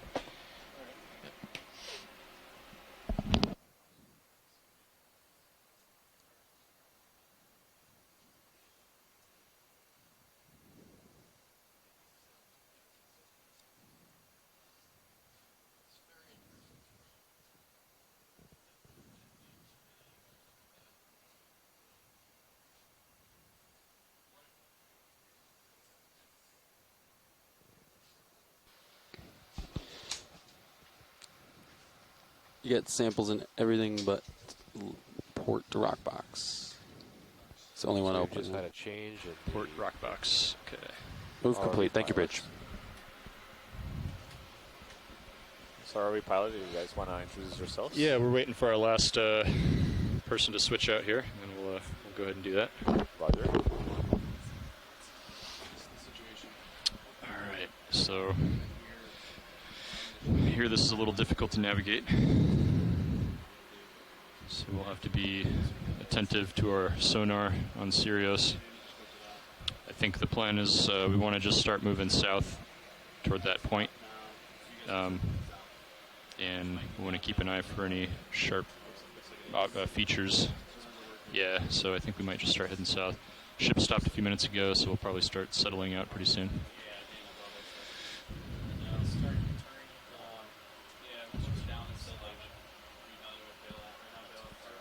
Okay.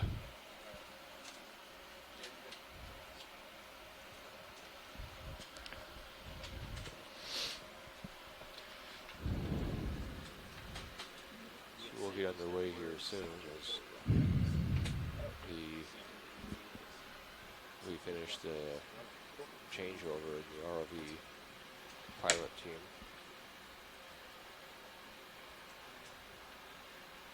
Check.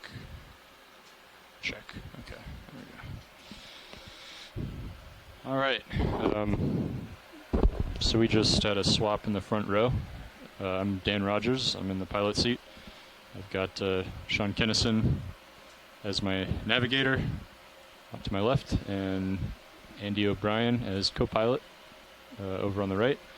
We have Annie White in the video chair, and Emily Narrow who's selecting our clips to edit for highlights later. All right, so we're ready to continue. The last shift filled us in that we want to start heading south. Is that right, watch lead? Yeah, that's correct. So basically we want to stay on the top of, we call it a ridge. We basically reach the other high point to the south of us. Okay. And try to remain on the view of the seafloor as much as we can. So okay, well, let you navigate. It looks pretty flat up here. So Andy, let's. Well, I forgot to mention we're all with the Global Foundation for Ocean Exploration as the group that we work with, and we're happy to be here with you today.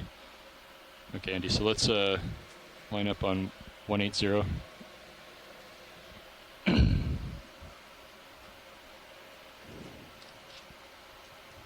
Yeah, pilot, we've been moving at 0.1 knots. Do you want to maintain that we're going to continue that, yeah. Copy.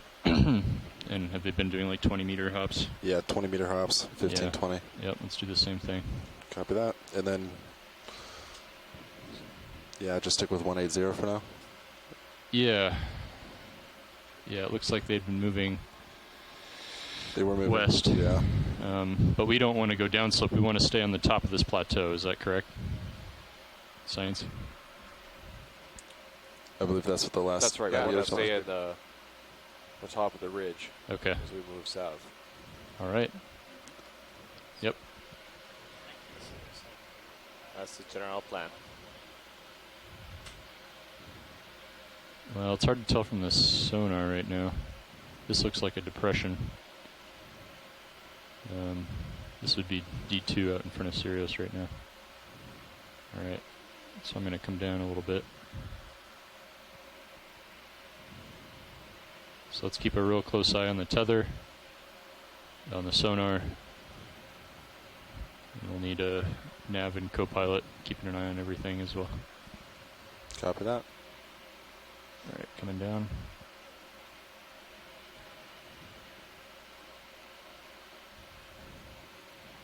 Alright. I'm pushing down, Andy.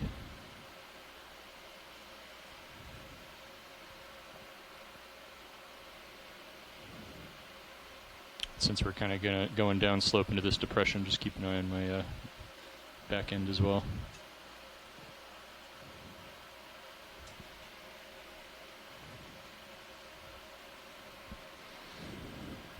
Alright, does that ship move in? Not yet. Okay, I'm just going to call do it 2180 for now. Yeah, at point 1, yep. Nice and slow. Alright, I can see my light starting to reflect off the back now. Alright.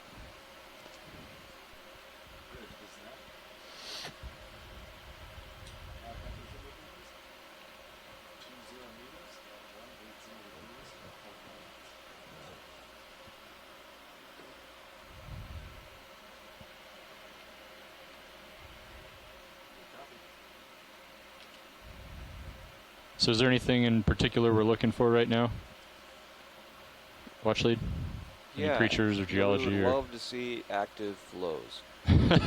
So if you can take us to some active flows, we'd be really happy. All right, it's starting to get murky. I think folks on shore would agree with that. And we'll let you know if there's an interesting biological observation along the way. So I'm going to hang out here. Andy, you can come down a few meters, pretty high above me, which is why it's getting harder to see D2. Just keep an eye on the tether, which we have a good view of. I'm going to turn to my port, face kind of into the top of the ledge here. Hang out here.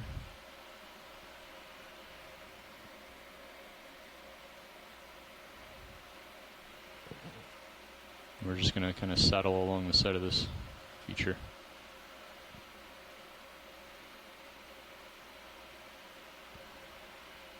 Yeah, why don't you come down, Andy? So we're at a depth of or you're pulling up right now. So come down. And yeah. The crater starting to get pulled here. Vailulu'u active volcano. And we are heading south to continue exploring the newer parts of this cone that have erupted. Yeah, I'd come down another 3-4 meters. Erupted over the last few years.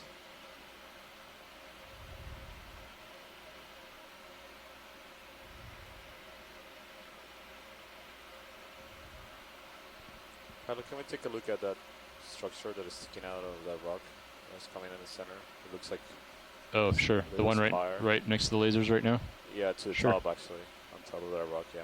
Okay. See it.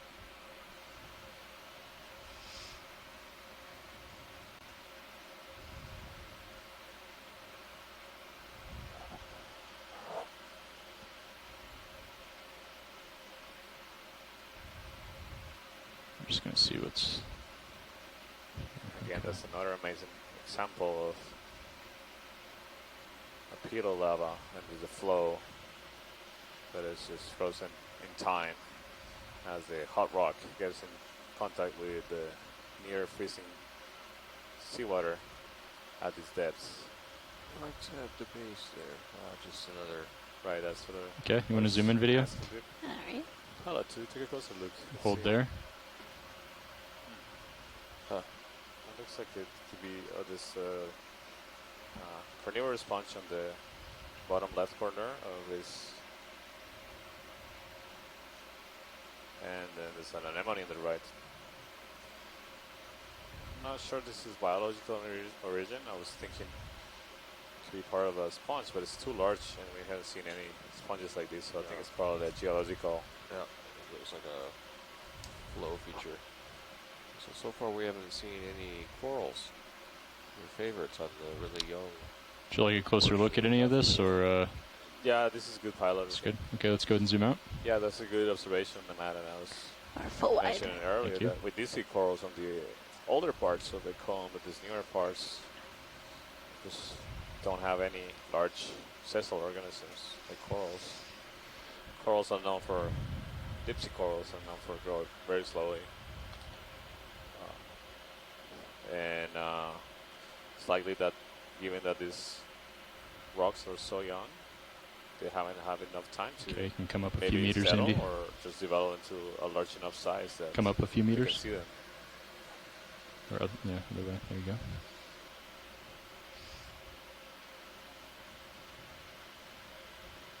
Yeah, that's perfect right there.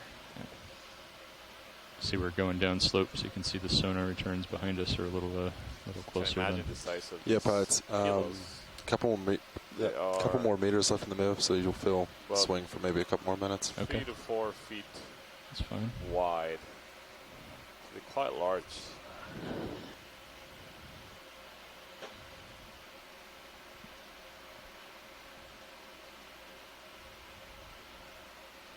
Now we're looking at terrain that is looking more uphill here.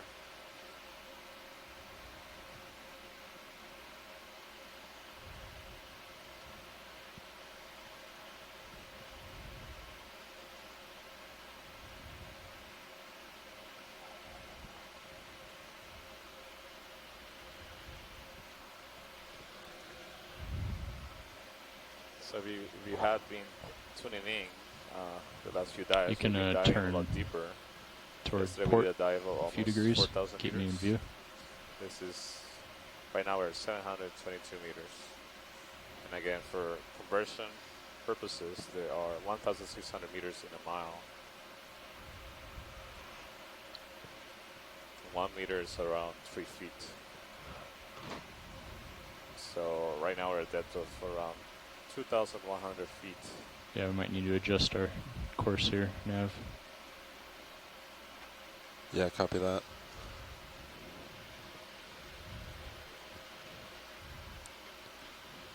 So you're almost looking Here we see slightly east warmer at this water point. from Yeah. Maybe shimmy Are we east a full little. wide warmer on water than the water serials? we get deeper in the ocean. Yep, there we are. Okay, just sure. So below 1,000 meters or 1,500 meters in most parts of the world, So- the temperature remains pretty constant. Here. So watch lead. If you take a look at HiPAC, it looks like that little triangle of a contour line that the ship is over right now is not a peak. It's actually a depression.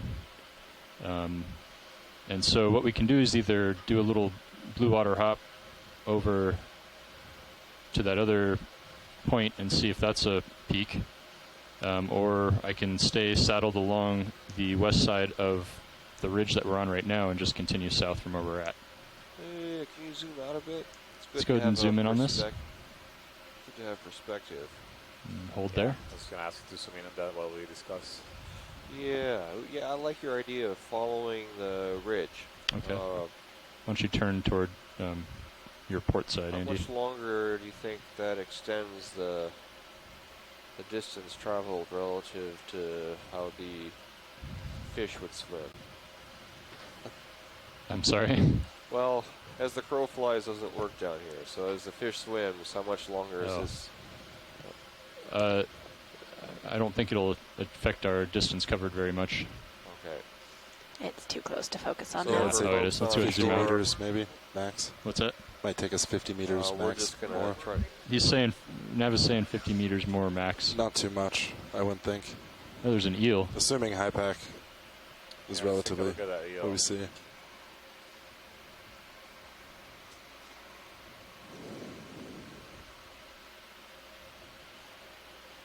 The gelatinous Okay, creatures you should that come up see a few floating, meters, Andy. Passing by the camera, we try to zoom in Come on up one just a of few them, meters. but, had to move on. Those for larvations. Huh? Just They're the tether is kind of delicate, like coming up kind of high, and then we're at a delta of 10. So just like a swim around, 12 or they look 13 like tadpoles meters would be fine. that make Yeah, so pilots, for the next large move, would you structures want me to and shimmy you houses, so east that's a little the bit? gelatinous part. Yeah, I think Try so. to place you right. Do you want to go The directly actual east animal or is very small. kind of split the difference? Stand by. Let's get a view at this, and then we'll Yeah, take your time. figure it out. Capture Thanks. particles, Go ahead and zoom in. particles that they consume. They actually make new houses. Some species make houses every day or multiple times a day. This is another eel. Looks very similar to the ones we observed previously. Turn off the lasers. So what's their food of preference, Santiago? The larvaceans or the eels? The eels. Probably are eating shrimp right here. So they are carnivores, yeah. Zoom in tighter. I assume you've already gotten a lot of footage of these guys? Maybe other fish. Yeah. Vertebrates. We can probably move on if there's no objection. As far as I know, we saw a couple earlier, but not too many. Okay. All right. Video, let's go ahead and zoom out.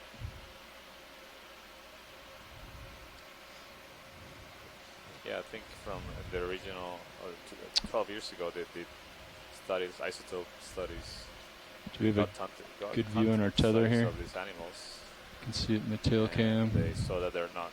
So the tether's getting blown sources, but to port.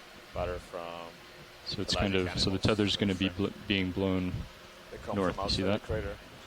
So I'd like to bring the ROV navigator and just keep an eye on it. I'd like to bring the ROV navigator and the ROV pilot into this discussion. Yeah, go ahead. I'd like to know what the distance is going to be, how much longer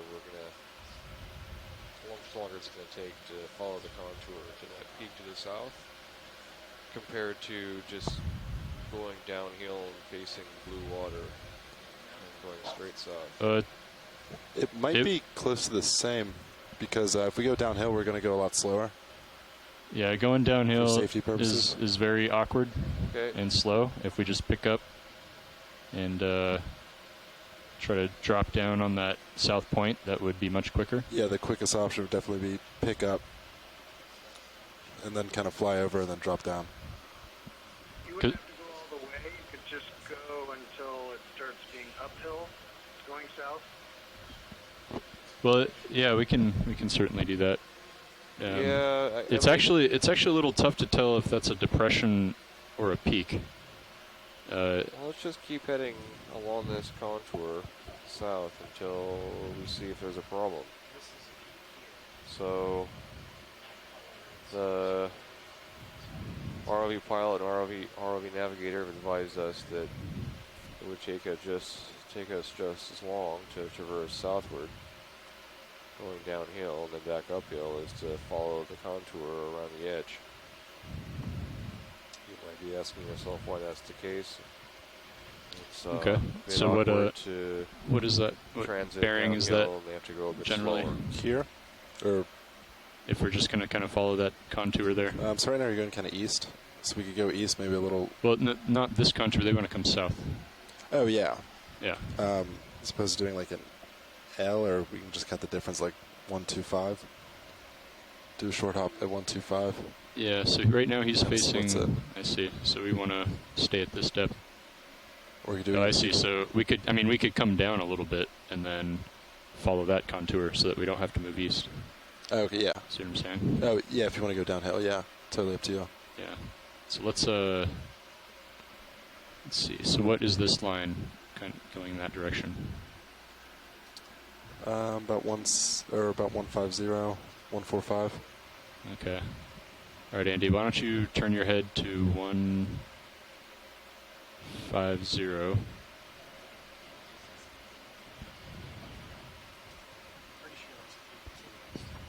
Yeah, that's right. Yeah, it's. I mean, the bathy is not always. Doesn't always paint the clearest picture. Right. Of what we're seeing So at the bottom.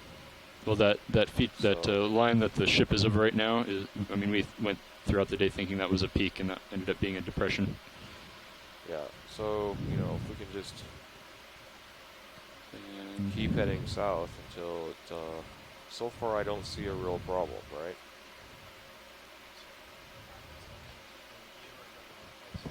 I'm coming over right now as well.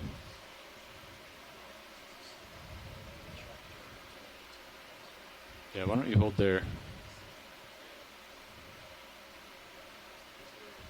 I'm going to back up a bit.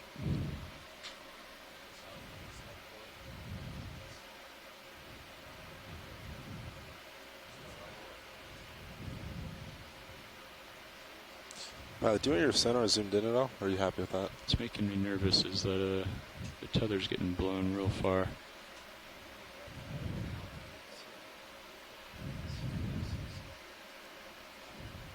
And it's getting blown like into that peak. You see that? Yeah. Your best bet might just be stay at that level then, kind of float over and then so you clear a little more distance.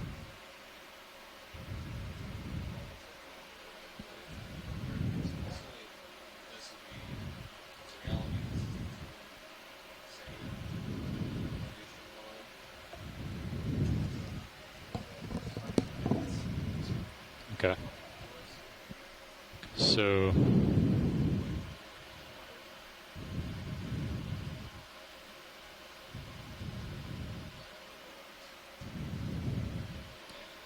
yeah, you see how the tether is getting blown into that slope? Yeah, it's impossible to actually see what's happening there. Yeah, that's making me nervous. Yeah, okay. So what I'm gonna do, I'm gonna keep coming over. We're gonna kind of make sure we're following that southern contour, and then we're both gonna come down. Yeah, I think it's a safe bet.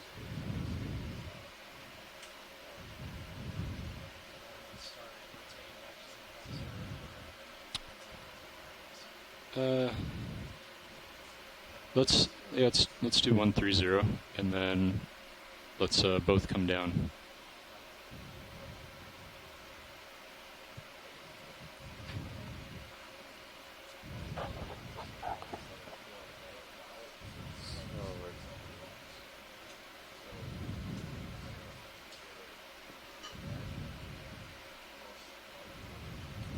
So we're trying to. I'm just going to bump your camera down a little bit. Move south, but we're encountering terrain that gets down slope. And it's harder to see the seafloor when the vehicle has to navigate over terrain that is down slope. See, right now the camera is tilted all the way down, looking down. Yeah, that's fine. So that's I don't want to go too much faster. What I'm going to do is turn on that auxiliary. To be far away. I'm going to turn both those guys on so you can see me easier. Trying to find the best way to navigate this terrain to head south, or continue south. We'll be moving south now.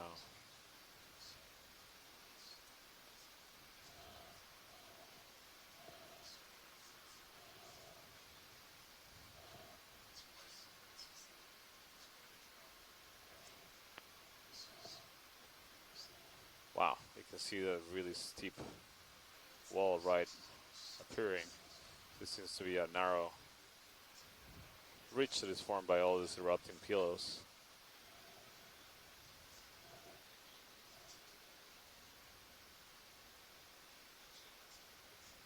See the stark contrast. You can see the depth change that is so dramatic to the right field of view.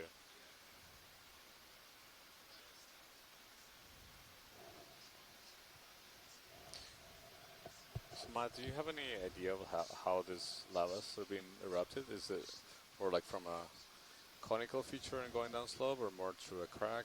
Do you have any thoughts on that? Not yet.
All right.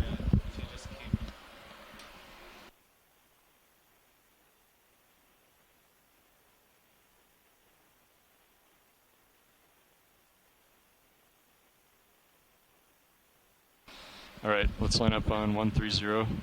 Let's get a move in. And we'll do 20 meters. 20 meters? At 0.1 at 130. Copy that. Putting it in. All right, I'm going to turn my head a bit, Andy. I'm turning my head. You keep yours there. Okay.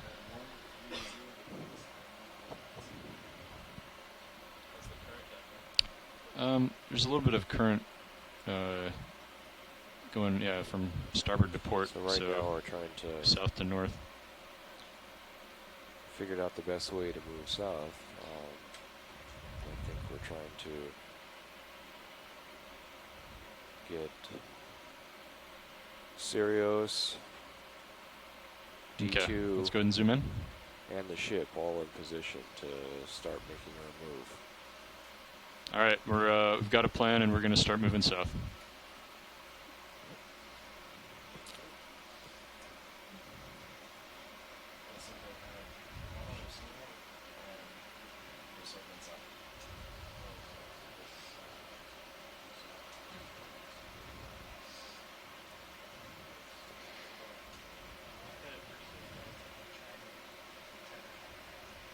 Yeah, I think you're perfect right now. As you look at your altitude, since we're going downhill a little bit, your altitude is less than the delta.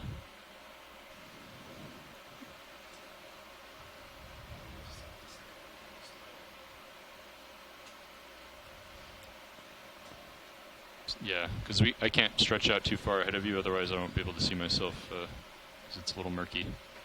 So I'll just, when you start to move, I'll pick up and hop a few meters over. And if you can maintain about this delta, that's fine. And make sure you can see the tether. And make sure the tether's not hitting Sirius. Okay, let's zoom out. Or full wide. Thank you. Are the Sirius lights on or off? I think we have one on. Oh, we got all three. Yeah. Yeah, we can. Andy, do you want to turn off one of the light banks on Sirius?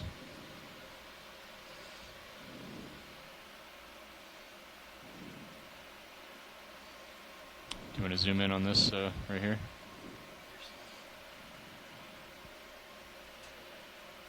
Okay. So that's a partial zoom. Okay.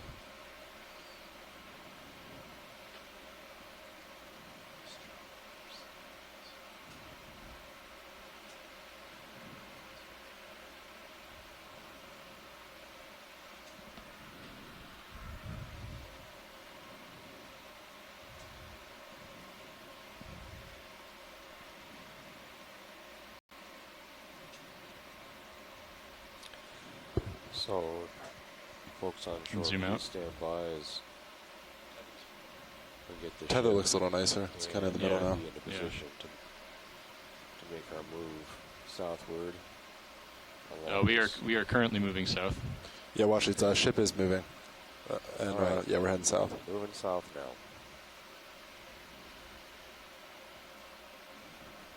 Video, co-pilot. Yeah, go ahead, video. Or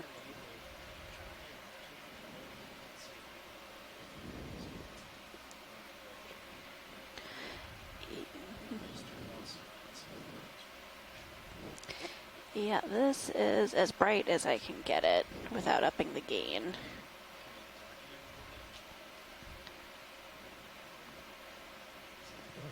Is that better for you? Okay. Do you want it darker, or is that good?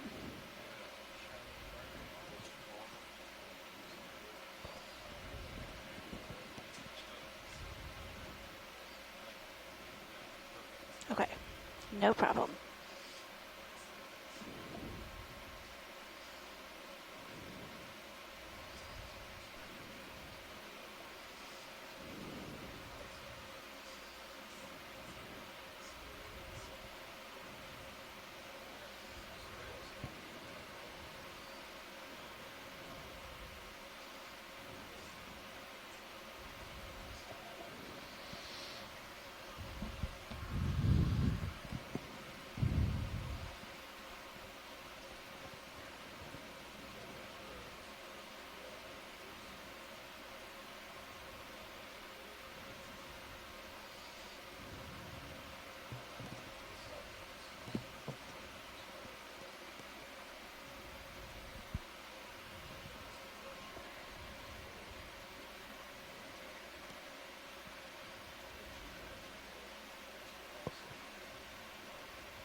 something in the water column. Do you want to zoom in? Shrimp, I think. Yeah.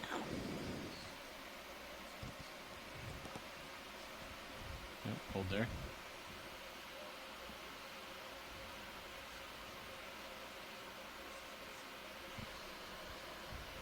Okay, let's zoom out.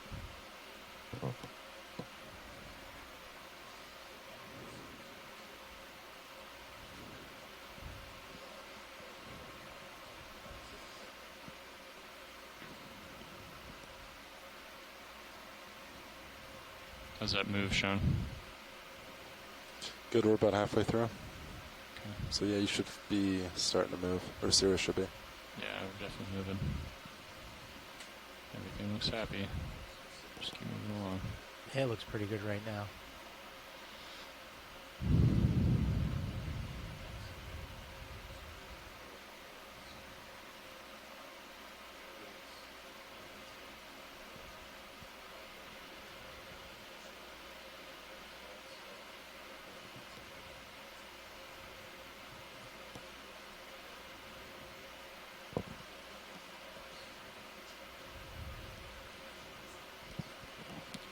It's interesting how you look at the bathymetry and it's supposed to be pretty flat, right?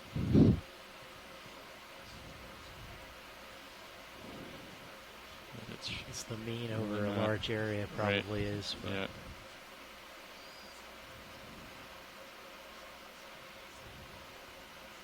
Coming around a little bit to keep you in view. Yeah, I think we're moving 130.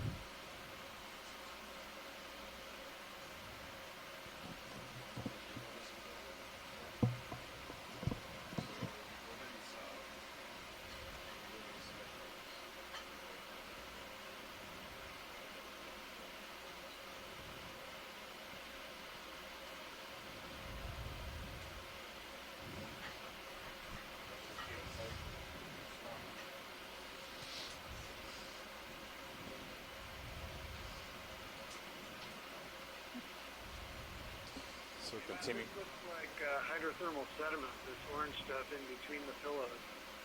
So it looks like, at least in this area, there was formerly... All right, I'm gonna hang out here until you catch up. Is the ship still moving? Yeah. We're good. Yep, that ship move just finished. Let's keep it moving. Copy that. Are you happy the same direction? Yeah, let's just keep it for now. Copy that. I'll put in another 20 meter hop. Yeah. Yeah, it does look like the... What spots are they? Are we talking about science? I think it's just a general thing we've seen floating around, and also the appearance of the terrain. In between the rocks, you see that brown material. You see pieces of it just floating around. You can lose the skids video. Thank you.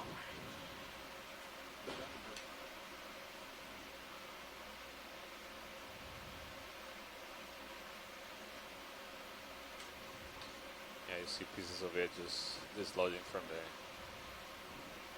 higher grounds and rolling downhill on this small patches between the rocks.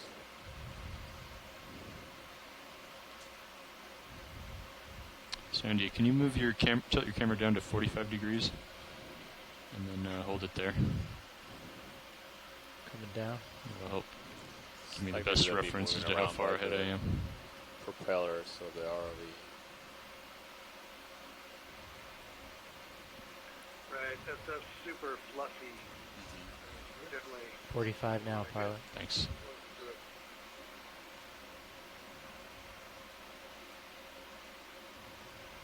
So right now we are continuing our move south. The plan is to move sideways to be able to keep an eye on the ground as we continue. Give you a wide shot. South direction.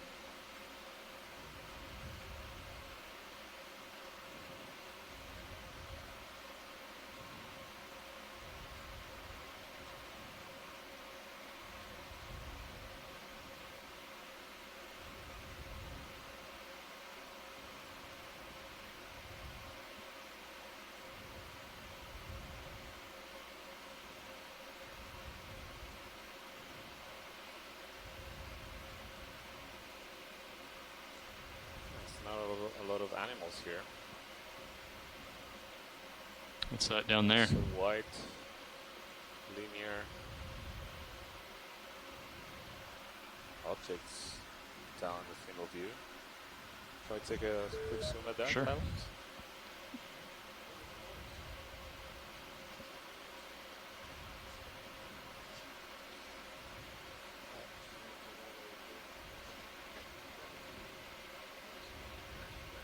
Okay, go ahead and zoom in. Hold there.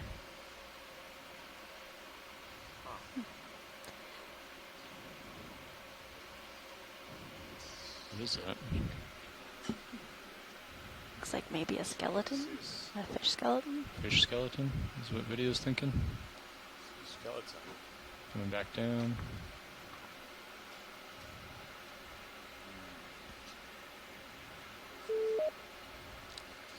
Long, yeah. slender structures.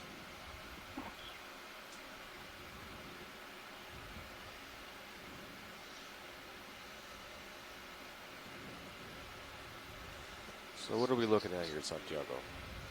Some analysis here, but I don't know. Yeah. Is that full zoom, pilot? Maybe the We folks can on go shore a little further.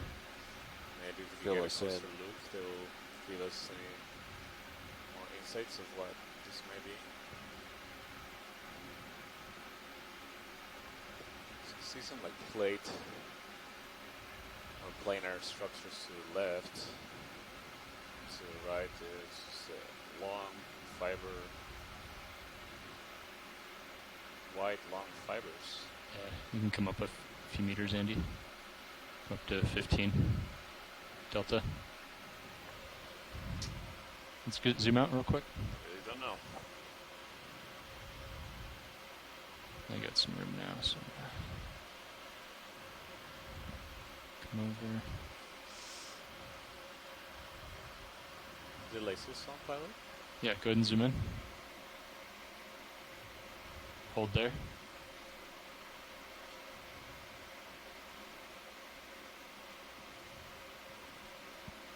So there may be like exoskeleton parts of the crustacean, perhaps, to the left.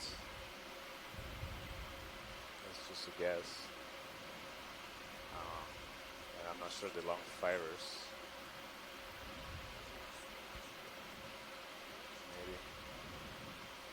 Wait, is that remnants of a fish? Like a fish head here? Phoebe was suggesting that. Go ahead and zoom in. I guess it could be some.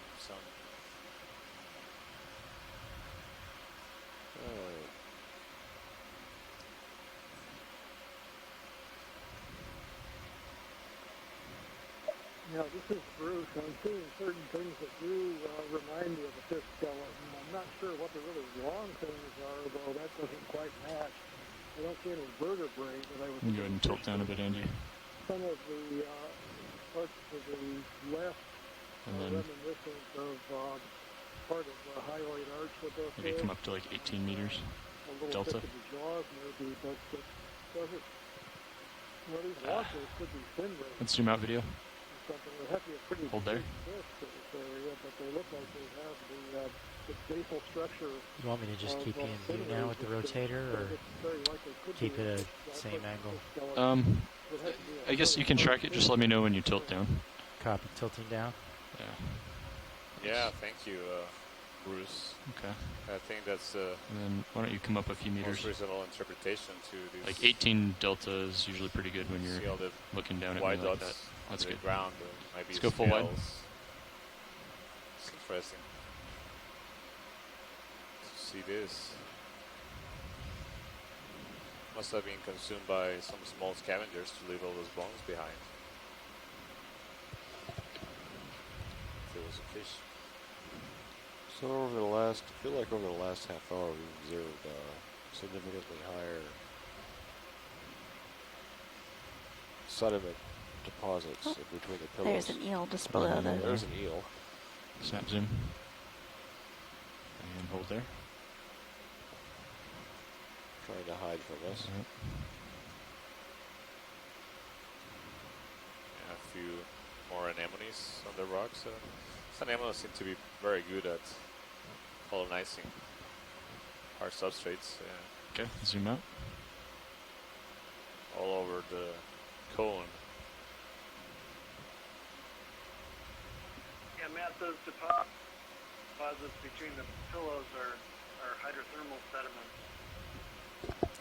So I'm wondering if the larger sediment cover here, Gonna go back to hydrothermal 45 deposits, pilot. relates to the somewhat higher turbidity that we've been seeing.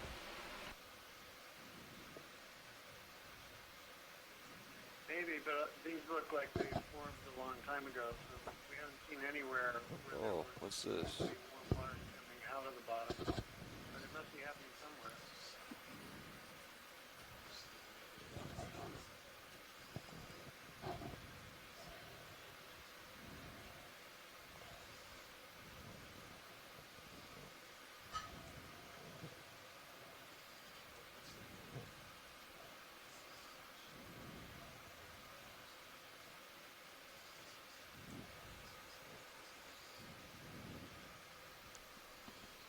I'm rotating now, pilot, to get you back in view. Thank you.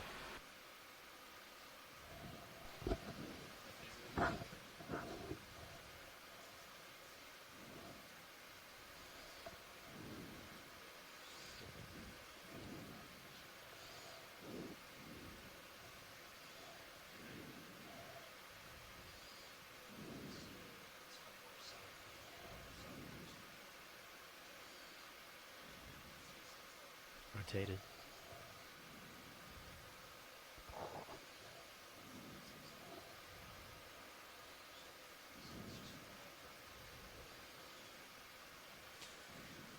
You can come down a couple meters, Andy.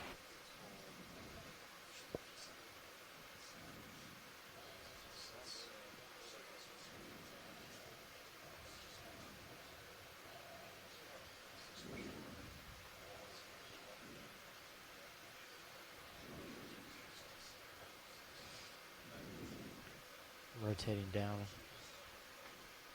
Getting right on top of you.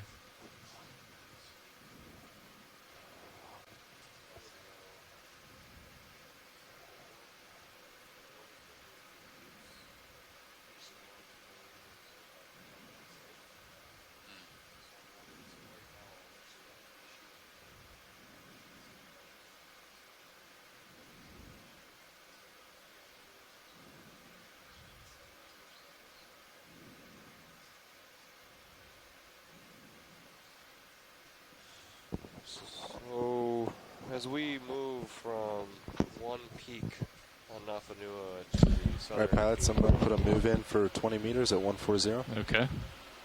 Well, Nav, do we want to hold off on that for a little bit? I'm right I'm- on top of pilot. I'm just going to push out here. Minimal Copy. growth, maybe as little as Yeah, I'll let him go out a little. meters growth since 2012. So if you want to slowly bring your head around and I'll come around. No growth. Your Back to altitude looks 130. Folks on shore That daisy will chain comment makes me about nervous, John. this. We're possibly looking at structures that predate 2012. Okay. Oh, that we're going to try to do 140.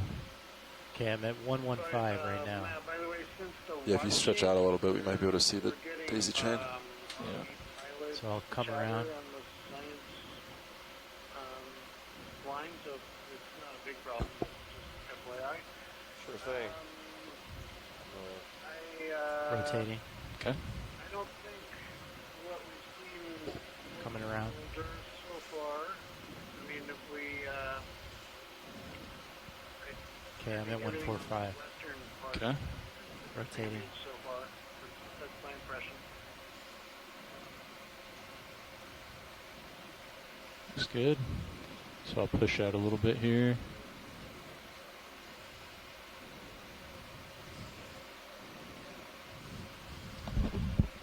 Yeah, go ahead, watch lead.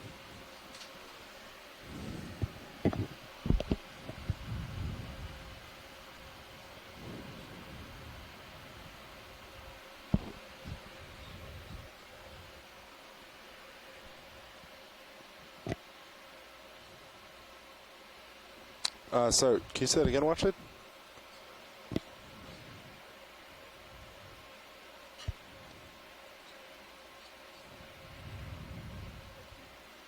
Yeah, I was latched. I think Josh had me latched, and I wasn't aware of that. Okay, yeah, sorry. Well, one of us was latched. It's fixed now. Thank you for pointing that out.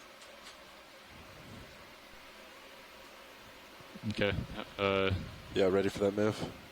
Yeah, and I'm thinking... Tether... It's still... I think it's centered. Yeah, it's hard to say. Yeah, let's just go ahead and... Fish and onto the rock. Oh, yeah. Places. You want to come to 140, Andy? Going back around. Right above the lasers. Okay, go ahead and zoom in. Hold there. Yeah, let's go ahead and get the move in, Sean. 140. Copy that. 20 meter, 0.1.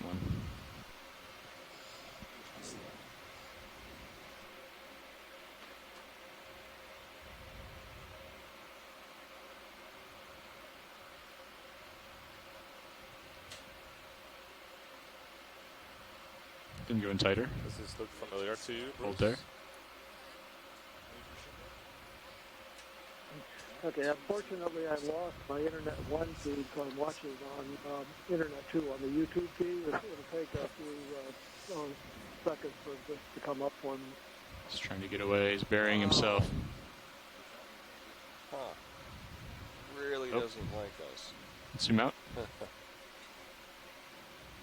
Oh, there's a meal right next to it. Another green eye, Corophthalmidate, like we've seen before. We've seen two others. So, the green eyes are relative to the shallow water lizard fish. They're sort of ambush predators who sit on the bottom and then capture small shrimp crustaceans. It's interesting. Again, Oh, something big. Tilt down. Tilt down. Surrounding regions. We got a shark in view. Shark? Yeah, look at the Sirius cam, watch leads. Yeah, watch leads, look at Sirius cam. That's where we just saw it. I can definitely come down more. Come down, yeah. I'll stay right here. So the pilots just saw a shark on the Sirius. Pilot, do we need to stop ship move? No, keep it moving. Yeah, we don't know where he's going.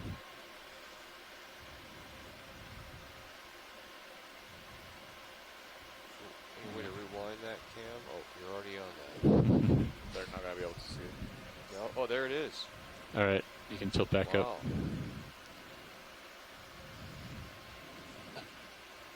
Swimming with the sharks. Yeah, we got a dorsal view of a shark. Oh, it's right in front of Sirius.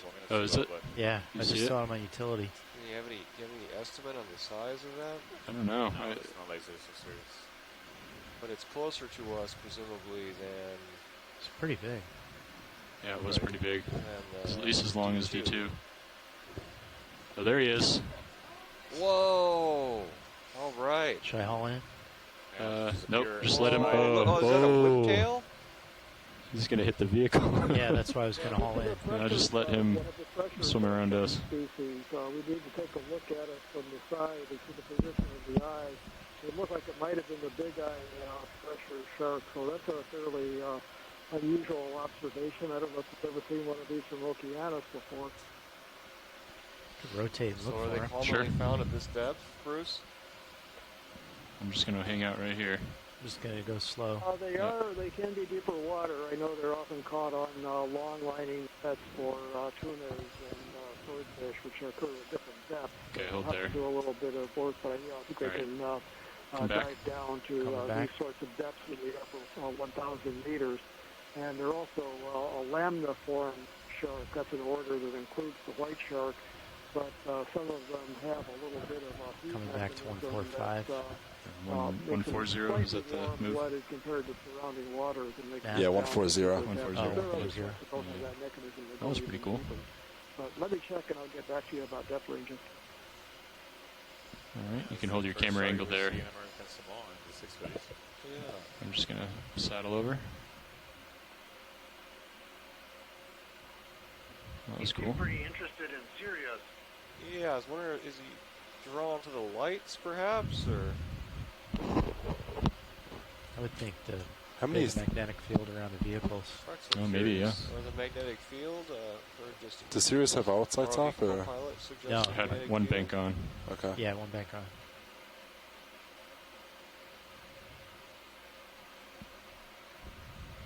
Really helped a lot.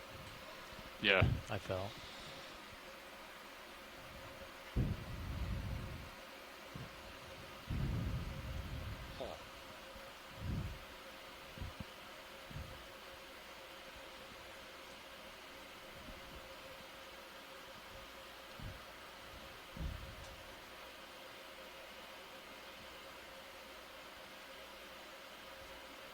All right, ship is still moving too. I'm not a shark expert by any means, and Yeah. there's probably other people out there You that have. might be able to chime in.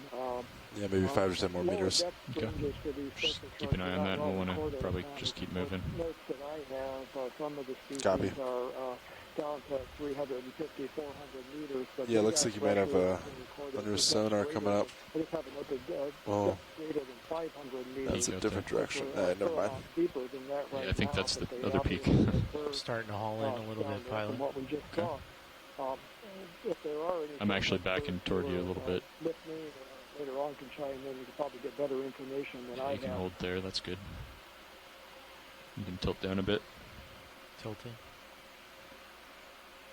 Hold there. Perfect.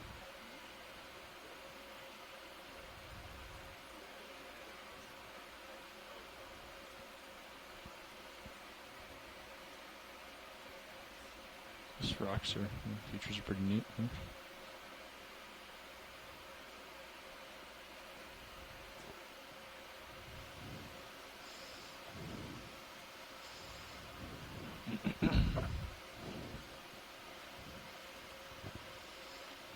Tilting down, pilot. Okay, I'm going to push out. You can hold your camera there. Copy. Yeah, just watch your sonar. I'm not sure whether... I guess it's not that... doesn't look too tall. Yeah, I'm pretty far off the bottom. We've got an 18 delta. Yeah. Just keep an eye on the that feature on my port side here. On the sonar. Gonna pay out a little bit.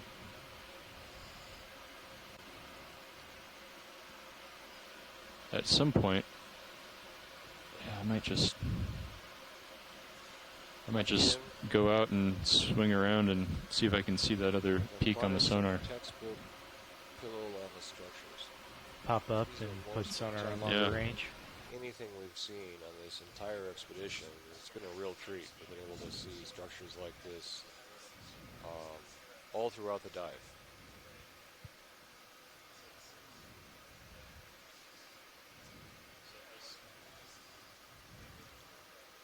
We will have one more opportunity to sample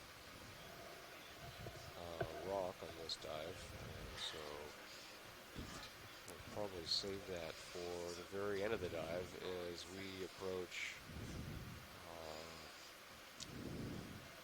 one of the two southern peaks on this young geologic feature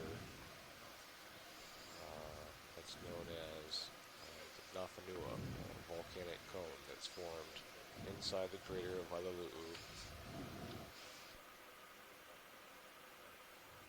sometime All right, science. over the past 18 This is pilot. Watch lead. This is pilot. I'm gonna tilt down, pilot. Sure.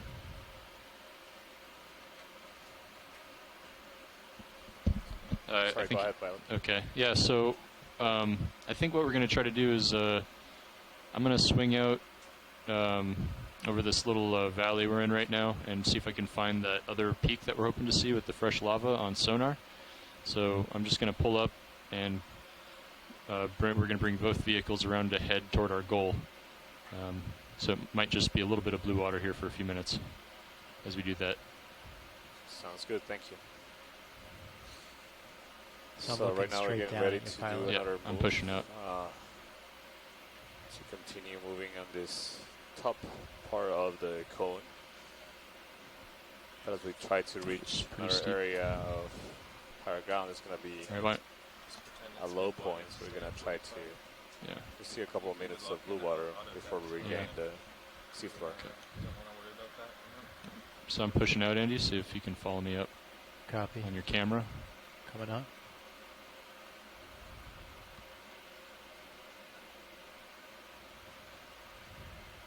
Okay, that's at 70. Okay, so if you can kind of just track you. Yeah. We're gonna come up a bit more to 45. You guys might want to rotate as we're coming. Yes. Okay. Yeah, I'm gonna turn towards starboard, so if you can hold your camera here and just follow me starboard. Copy.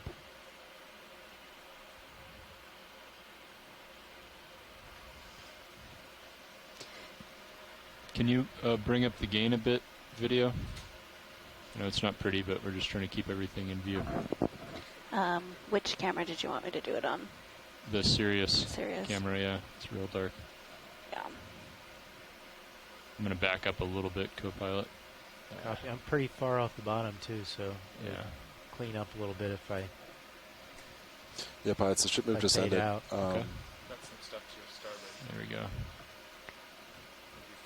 Is that any better on the Sirius? Yeah, that's better. Thank you. Uh-huh.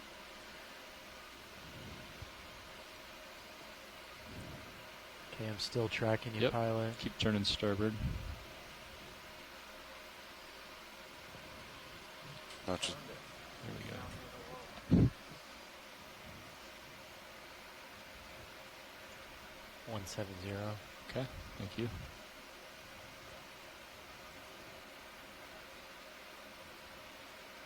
So what I'll do is, let's see, I'm going to come over a bit.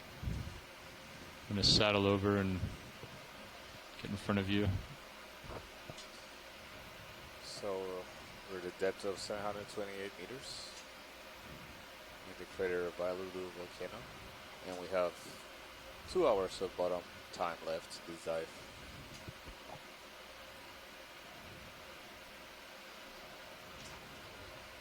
Folks on shore, we're looking at relatively young volcanic features, extremely young volcanic features. All of the flows that you're looking at that's better. are Cam at 180. So what does HYPACK say that peak? younger than What direction is it? 18 years Tilting of down. age. Okay. This entire yeah, volcanic structure due south looks pretty good right now. Okay. Yeah, Yeah, cheat slightly to 190 or something, but most likely. okay. Well, let's just do oh, for this, oh, to that peak. point. Oh, yeah, sorry, you went 210 for that. 210. Roughly. All right. Do you want to bring 200 would be pretty good. Look at that belt of flow there. That's cool. Look at that.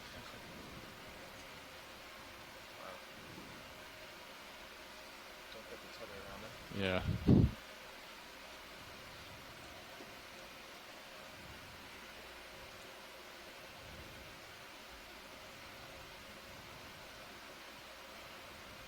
I'm holding 180 currently, pilot. Should I keep coming around? Why don't you hold this for now?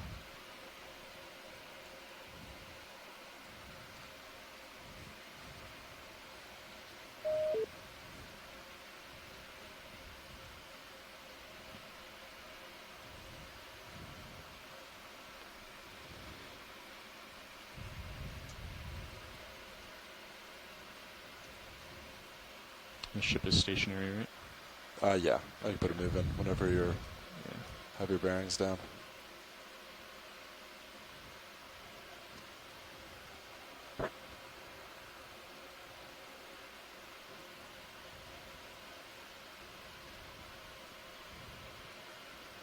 So, can you drop a target where this is? Sean? Absolutely. Just say like a local peak.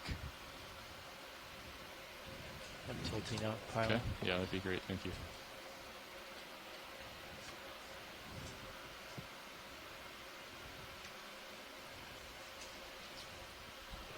I'm going to pay out a little bit, get a little bit closer for a better view.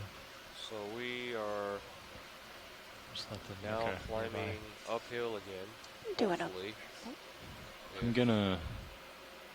We want to keep turning our head, I think. Is accurate. We should Yeah, I think 200. But we want to be careful of the tether being blown into this. Yeah. Yeah, it's I can't really see it at all right now. Yeah, I'm backing toward you, so if you come up to like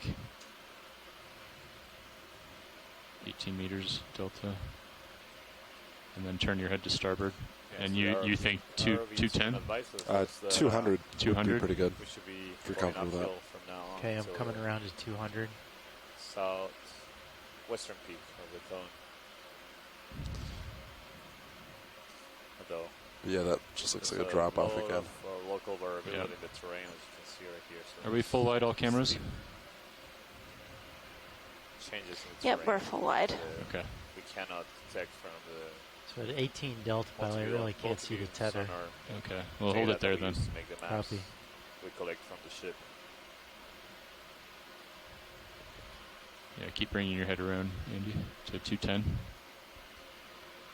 200 would be good. 200? Yeah. Sorry. According to high pack. It almost looks like Rotating. I'm going to rotate a little bit farther down because I just caught a glimpse of my tether.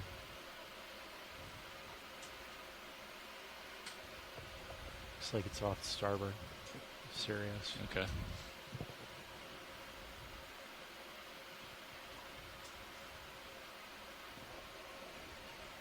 So it's pushing from port to starboard then.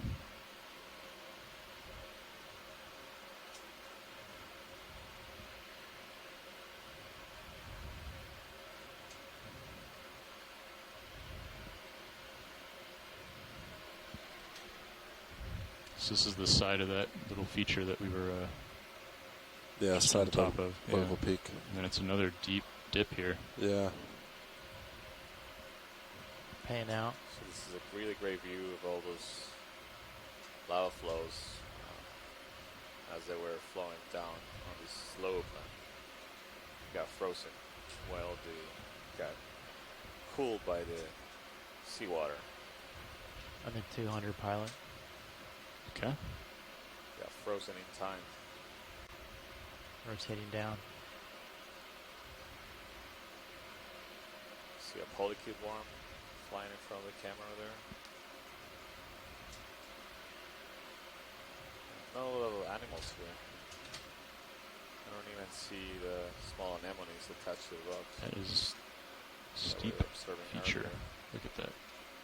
Yeah, it's like a pretty good It's point. just a point. Yeah.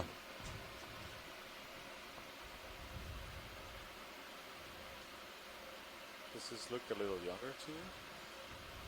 It's difficult to say. So I'm 7 meters Less above oxidized the to me, but base. I'm not sure if that's an impression from the lighting. Yeah, maybe we need to get a closer up view here. As Sure. we move uphill. Well, this is the lower down on the feature that we were just at the top of. Yeah, you kind of have to zoom way in to see all the Roger. growing in the surface to really compare. It is.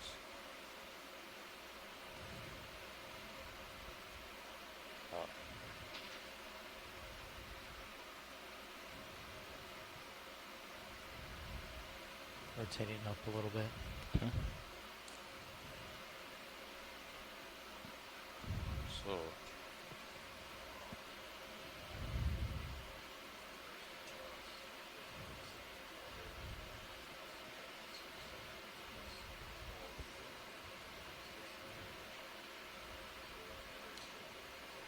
Yeah, I think it was the lighting. This looks pretty oxidized to me.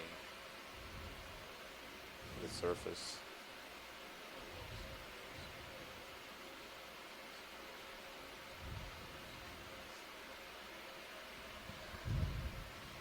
Thank you, pilot. Okay.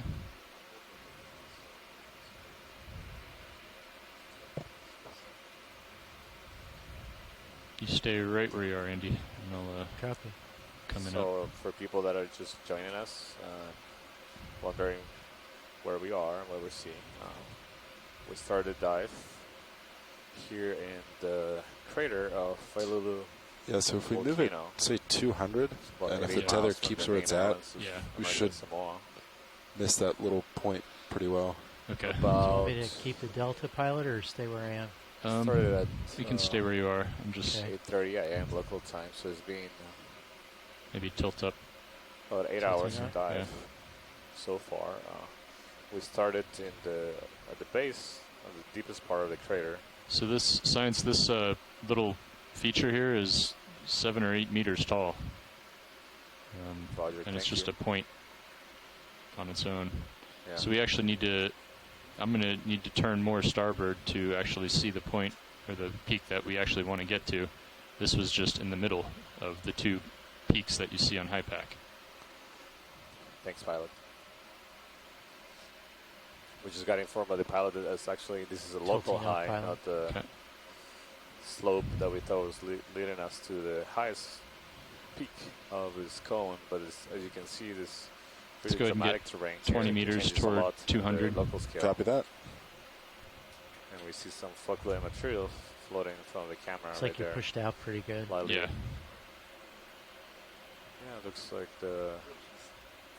there's some iron oxide. Look at that. Flocculent material. Incredible.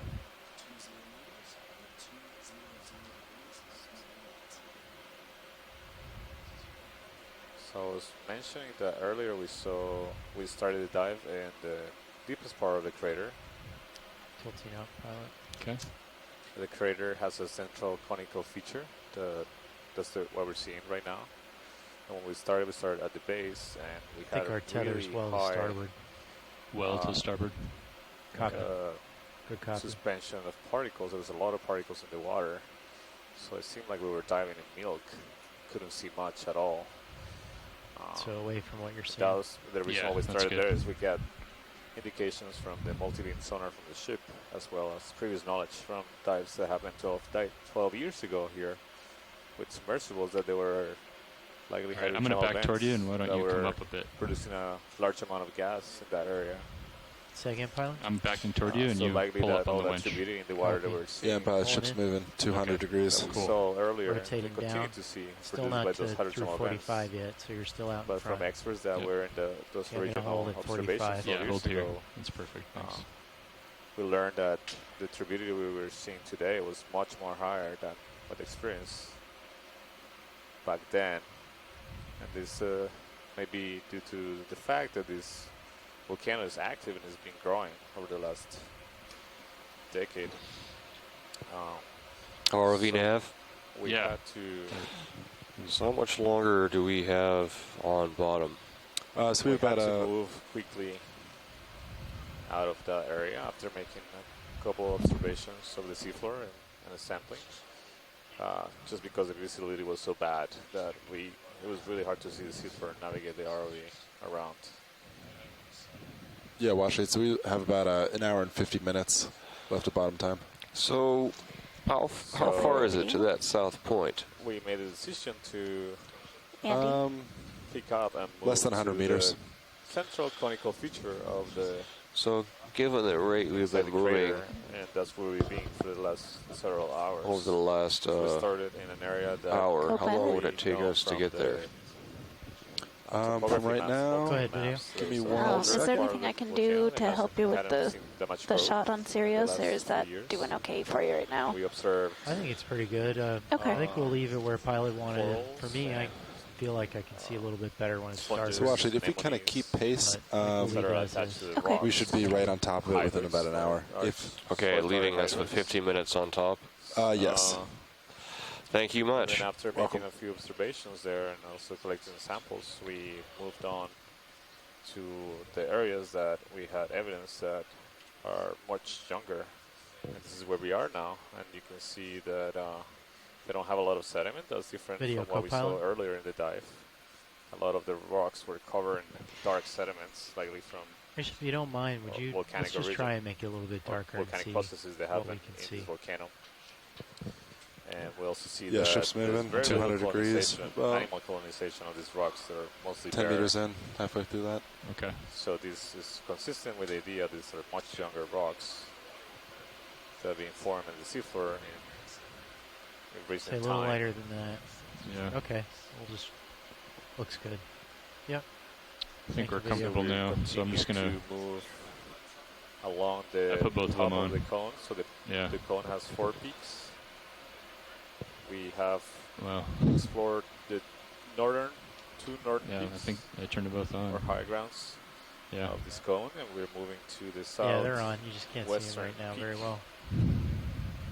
Of the cone, which is one of the He's areas only got one on, right? Or the area that we know. Let's see what it looks like. To be the youngest one. Since it's the largest growth, some of the largest growth in the volcano. That daisy chain makes me nervous too. But as you can see, it's pulled pretty far down. Dramatic terrain, so every time we encounter it is. Just don't want to get like a depression. It looks like it's bunching up. Local and I don't want it to get tight and then bend the tether. Or this feature that rises above the seafloor that we didn't really detect in the map, so it's always a challenge to navigate around these walls. We don't want to really damage the submersibles by colliding with these newly formed rocks. It looks like it's just like a field of these, right now, 8-meter tall points. The beginning of the dive at the bottom of the crater, where there was the high turbidity from the hydrothermal vents. We were at a depth of. You can tilt down a bit, Andy, and keep the tether in view. So 200 meters deeper. So about 600 feet deeper than we were now. So if we continue along this route, we should make that peak, that South Point peak, in about an hour. So it's just and when we get there, we'll have about 50 minutes remaining on bottom. So in total, we have 1 hour and 50 minutes like a ridge on bottom before we have to begin ROV ascent back to the surface, to the ship.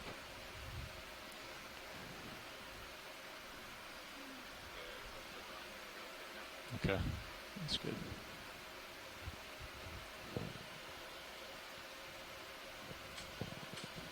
Tilting up. Yeah, this looks like another tall feature. You see these rocks right here. The terrain is a different texture. Has greater rugosity. You see this. How do you describe this, Matt? It's another little local peak, and then another dip. I think I would call this a mixture between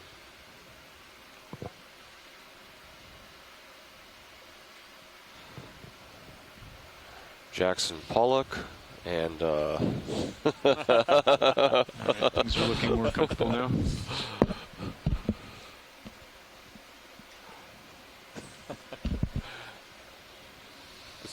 What's your favorite Spanish abstract? That's about the painter. Ship move. Mid 20th century. Copy that. Let's do 200 again. I like the lead. Copy that. Put it in. 20 meters. 0.1. That is my favorite thing. You're fine where you're at, Andy. I like being able to see a little bit of the tether at the bottom. It's an absolutely chaotic looking. Chaotic. I like that term. Basaltic structure. It's not. Doesn't look anything like the pillow structures we've been observing for most of the day. Right now, pilot, I can see the whole tether. Morphology? Cool. Is it a release of gas or some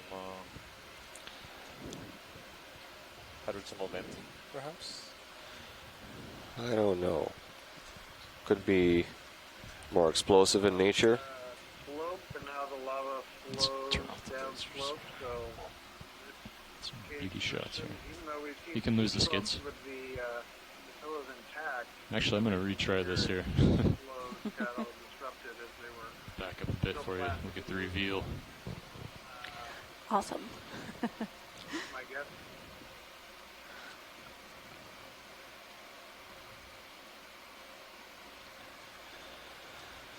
Tilting down. Okay.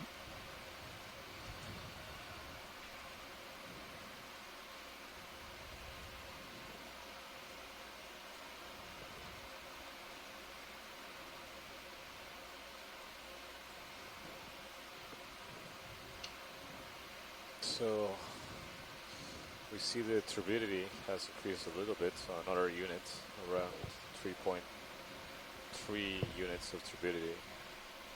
When we started approaching the western peak of this cone, we were seeing values of 2.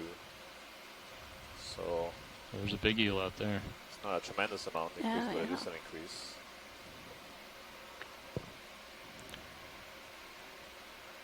Okay, do you want to zoom in? Hold there.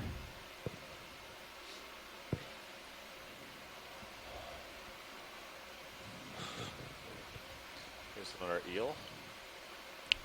Okay, you can zoom out. Looks the same kind that we've been observing throughout the dive. Not very abundant, but every once in a while we see 1 or 2.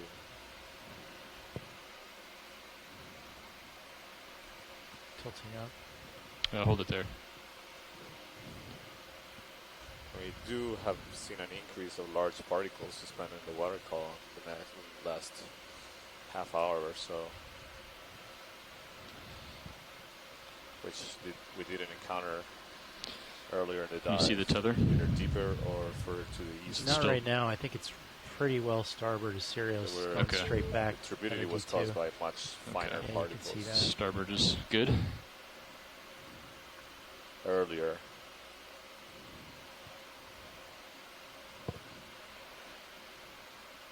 Do you want to zoom in here, video?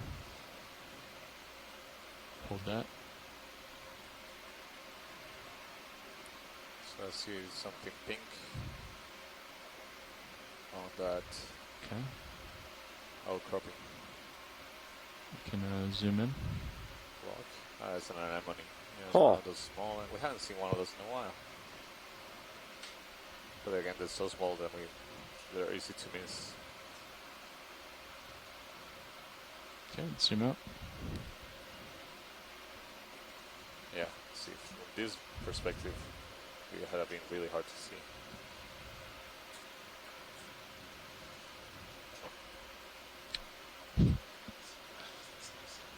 Okay. Oh, this is likely all less than 5 years in age. Wow. Everything that we're looking at. So looking at differential bathymetry between maps made in 2012 and maps made last week. There's this volcanic structure in the crater of Vailulu'u shows that this I'm going to hop over to this other area here. Nafanua, the volcanic cone in the crater, has I don't mind so much keeping the ROV at the top of the screen because I need to see the tether if it comes in the last down. 5 years. Copy. All right, another peak. So we're looking at, we're transitioning back to pillow basalt structures again. Yeah. So this may be another mound, or it could be just general increasing slope as we head south to what we know is a peak, one of the shallowest parts of this conical feature in the center of the crater. Falling in. Oh, you're fine. I'm going to come down.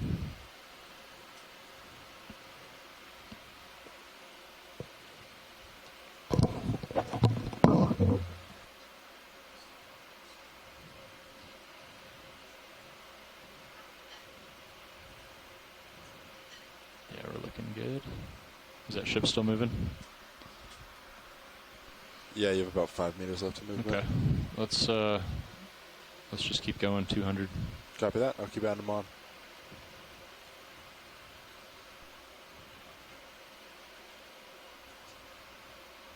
So again, as you can see, there's really little to no colonization of You want to zoom in? animals on these rocks, Hold there. other than a few anemones like the one you see in the bottom right corner. Something odd. What do you see, Annie? Just the something. What's right in the center? Anemones, Go ahead and sort zoom of in. The common animals we see. Zooming in, this That's not quite full zoom. seems to be just flocculent material is hanging on the under the ledge of these rocks. Okay, zoom out.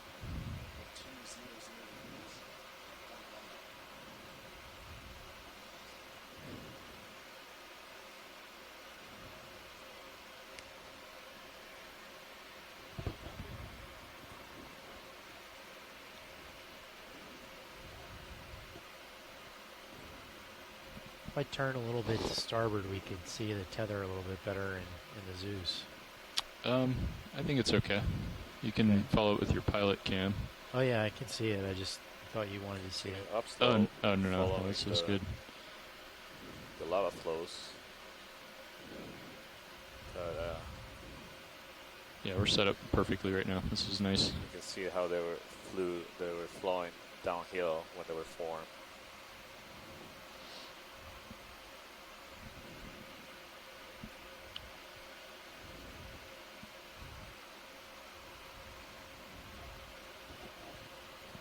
Again, we continue to see large particles in the water. Okay, I'm climbing a bit, so you might have to come up a bit on the winch. All in.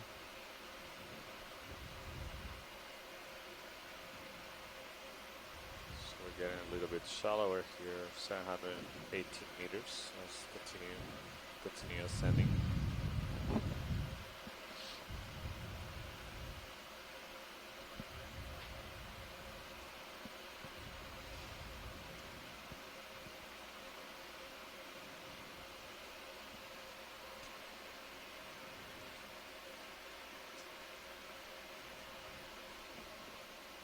So this volcanism here in Vailulu'u is very comfortable, Andy. This is perfect. Associated with plume of hot mantle that rises, maybe rising getting better. from the core slowly mantle boundary, as deep as that, and providing great amount of heat that reaches the crust of the seafloor, the oceanic crust, and it melts. This melting of this rock and expresses on the seafloor as volcanoes and this eruption of fresh rock.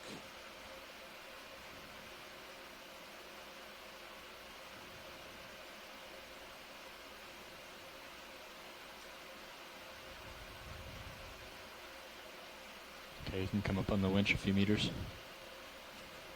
This is different from the processes we normally see at mid-ocean ridges. So we are within a tectonic plate here, not at a boundary. We're close to oh, there's a little creature on top here. You want to zoom in? Subducting margin to the west of us, in the Tonga Trench. Hold there. But right now, hydrate or something?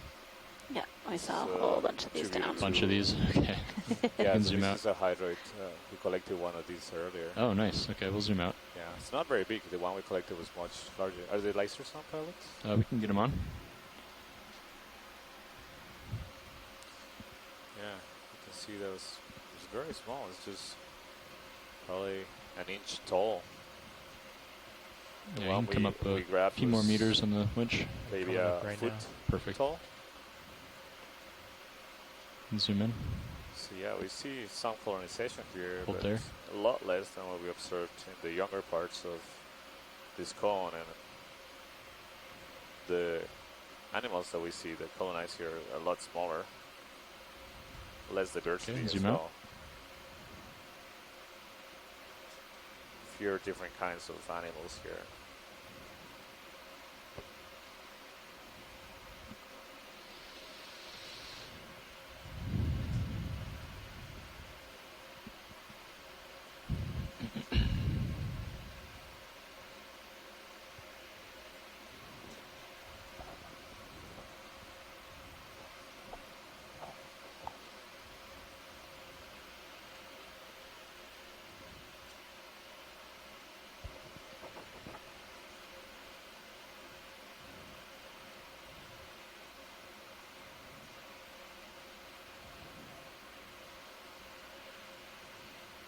Continue to climb up. current depth is 712 meters. Sorry. Again, this is approximately 2,100 feet below the sea surface. We have like an hour, but actually like an hour and a half left in the dive, right? Yeah. Okay. So no time rush getting to the top of this. Let's go see what this is.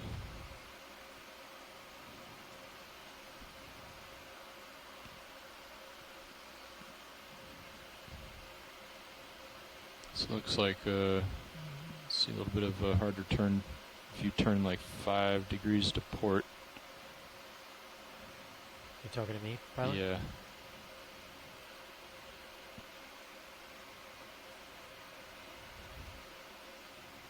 How's that ship move shown? Is that almost finished? Yeah, it's on its last meter or so. Okay. You want me to line up on it? Yeah, on the sonar, sure.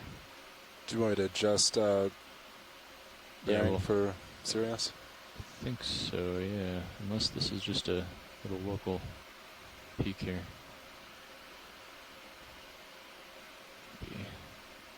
No, maybe we'll... I think that's just a little local peak.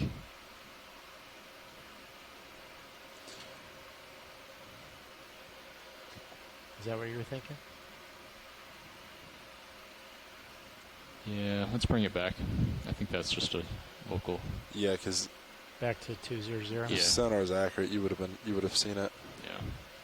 Let's also see, notice a decrease also in Back to 200. Do you want me to tack on 20 more? Abundance sure, of pelagic organisms, like gelatinous pelagic organisms. We were seeing a lot of larvation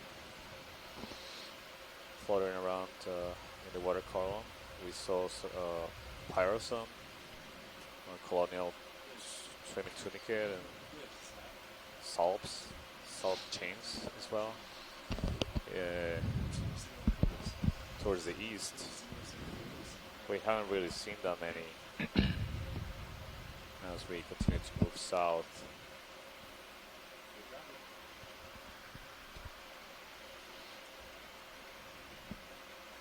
We saw a shark here, pressure shark, and a couple of eels, and a couple other kinds of fish, but not too many.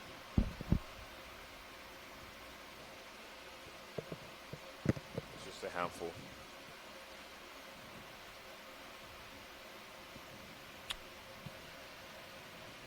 Starting to rise up the slope. Coming up.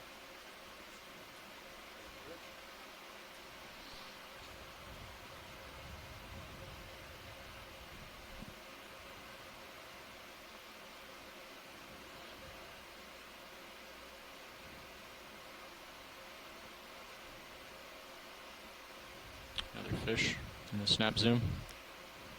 It's the same one we saw earlier. Looks like different. Oh, maybe. Yeah, that looks like same one. Looks like kind of, oh yeah. I think it was lantern fish, if I remember correctly what Bruce was saying. Okay, we can zoom out.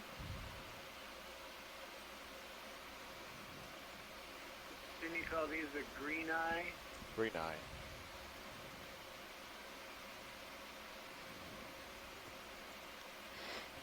Is it alright to zoom past the skids? Yeah, sure. See where Thank you. one of the edges.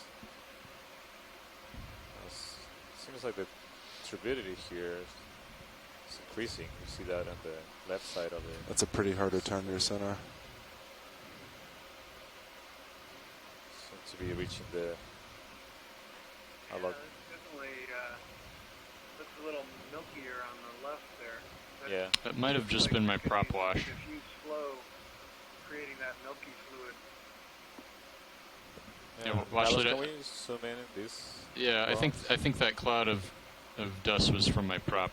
Roger. You also see the texture of his rocks. Yeah, go ahead and zoom in. Funky. I can get closer here. Seems to be more cover in flocculent material here. Maybe some biofilms or iron oxides. They're definitely not as clean rocks as we were seeing. A little deeper.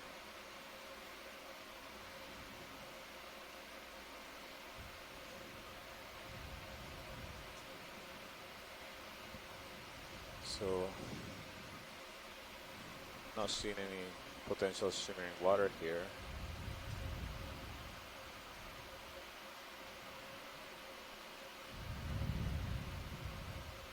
Let's go ahead and come back out.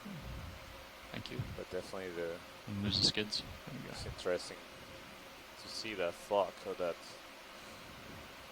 fluffy material coloring the rocks right here. That doesn't seem to continue as we move further up. And this seems to be the peak of this local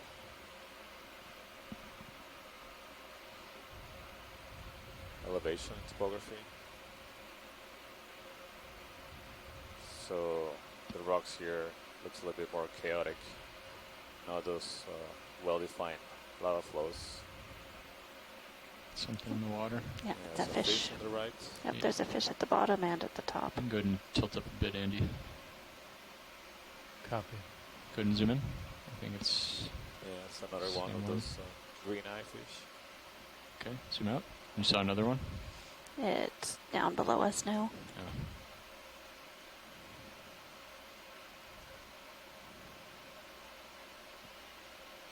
So the tether's going to port side. There's another fish down there. just below lasers now. Go ahead and zoom right in. there. Another one? That's another one of those. I've seen about 3 of those just in the last couple of minutes. Go ahead and zoom out.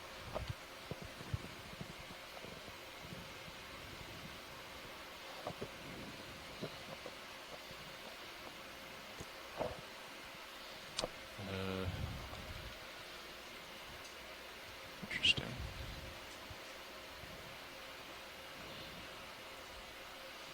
So, seeing drop in terrain here after this local high.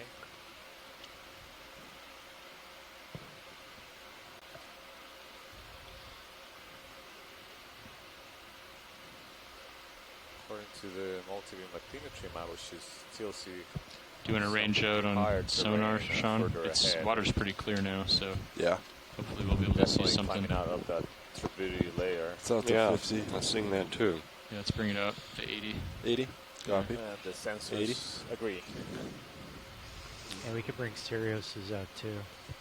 Yeah, I meant Sirius's. Oh, I'm sorry. Sorry. My mistake. Very well constrained by depth. All right, Sirius at 80, D2 back to 30. So watch the water's pretty clear now. Roger, yeah. Not seeing anything on the sonar.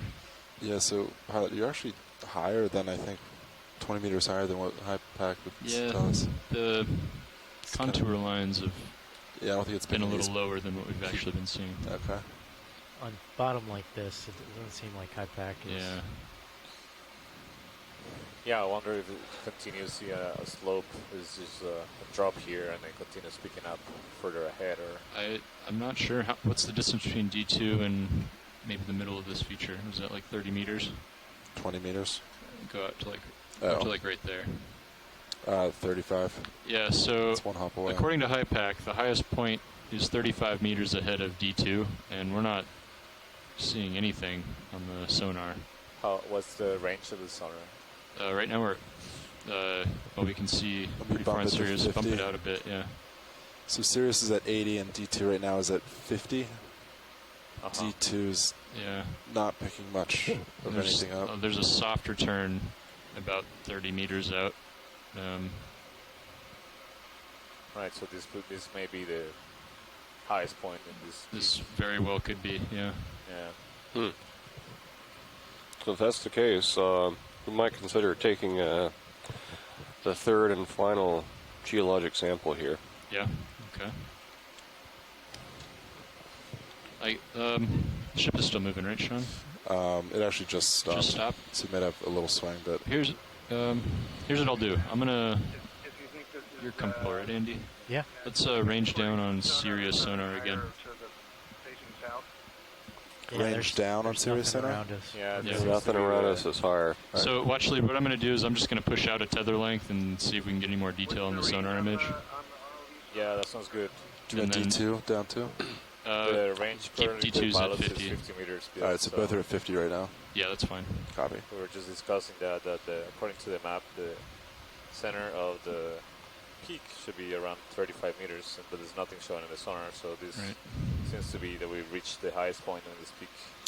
And the sorts of details you see on the bathymetric maps don't They said they might want to see always match with the reality And there's on supposed to be bottom. another peak about 20 meters away. Yeah, we're going to Well, take a peek. it's just that. To the extent of the tether of the ROV. I mean, that soft return that you're looking at seems like it would be it. Could be. Or pick up by the sonar. But I mean, there's another peak there, but I'm not sure if it's like anything more than what we're on. Maybe that's why I'm pushing out. See what we can find.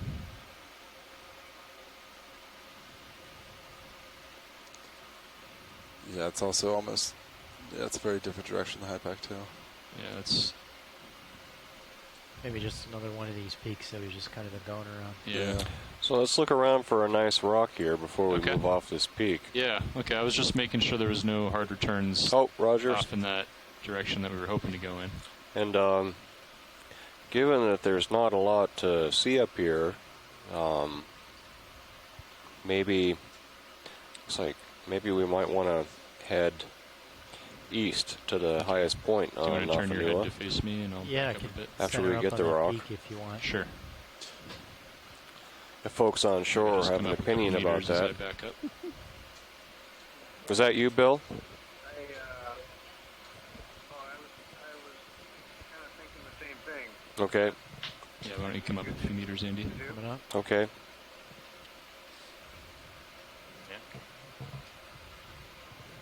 But it's likely to be older, right? At least. Yeah. Yeah, likely to be older.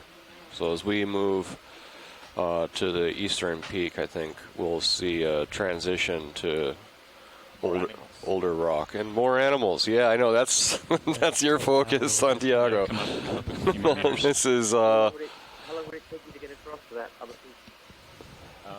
Well, it took us 40 minutes to do the jump from the northeast to the north. So ROV nav, how much more time do we have on bottom? So we actually have about an hour 20 minutes left. So we have 80 minutes on bottom. Do you think we could make it to that peak to the east? It all depends on visibility and terrain. Yeah, we have around pilots? an hour. If it's what Hypack says, we have Anything in pretty sonars good yet? visibility. It's I was just possible, wondering, you know that milky area but where you have the microbes? it all depends what we actually see. Roger. I was Thanks. wondering whether it was worth going back and having a poke around there at all before you... So we have an hour and 20 minutes remaining on bottom. You mean the one we observed just a few minutes ago? Yeah, 10 minutes ago. And that seemed unusual compared to everything else you'd seen. So, am I right, or was I confusing myself? We've seen that. Go ahead, Bill. Yeah, pilot. The only open spot you have is port forward, port rock box. Rock box forward? Yes. Okay, that's fine. It's easy. It didn't look very exciting, did it? It's just, I've seen two-thirds of the dive I just watched on my iPhone on the back of a bus. If this crumbles like the ones I saw, I don't know how well it'll be preserved. Flow coming out there just because there was more mat on the bottom and Yeah, it crumbles pretty easily. But it came and went in a hurry. I just moved it. It's more like mud, isn't it? Yeah, it seems very soft. I don't know. I think it might be a little more, a better use of the time to just go to this other peak, which we. Did you want a sample here, watch lead? Given the time we've got, that makes sense. Yeah. Just with the time to get across there, then that will still give us enough time, like 30 minutes or more, to do the job when we get there. Chris German, is that you? Right. Chris German, have you joined us online? Say again? Is this Chris German joining us online? Yeah, I'm on the conference call. Unfortunately, where I am, I can't get the internet. Oh, but actually, our port outer's open, but I have a note here that Oh, says, okay. in the port inner, Welcome. sample, It's good to have you. Do not open, exclamation mark. So I'm not sure if we have any preferences for a rock here, but right here, right in front of us. It seems very, very brittle. I knocked some of it loose with my toe. Yeah, it seems like the closer we get to rocks, the more orange they get. Maybe if you could, is there a way you can migrate around to the left-hand side of this outcrop ROV pilot? Yep. Maybe we have something. These look less orange, and at least from a distance. Maybe they'll. That's the red color attenuating. Yeah. Okay. The stuff will get a lot more orange when you get close to it again. Yeah. And worth a try there. Yeah, can you look down a little bit, ROV pilot? Is it possible, or? It's maxed down there. Oh, stuff is falling off for us. Yep. You can see just how, I mean, that's just mud. Real brittle.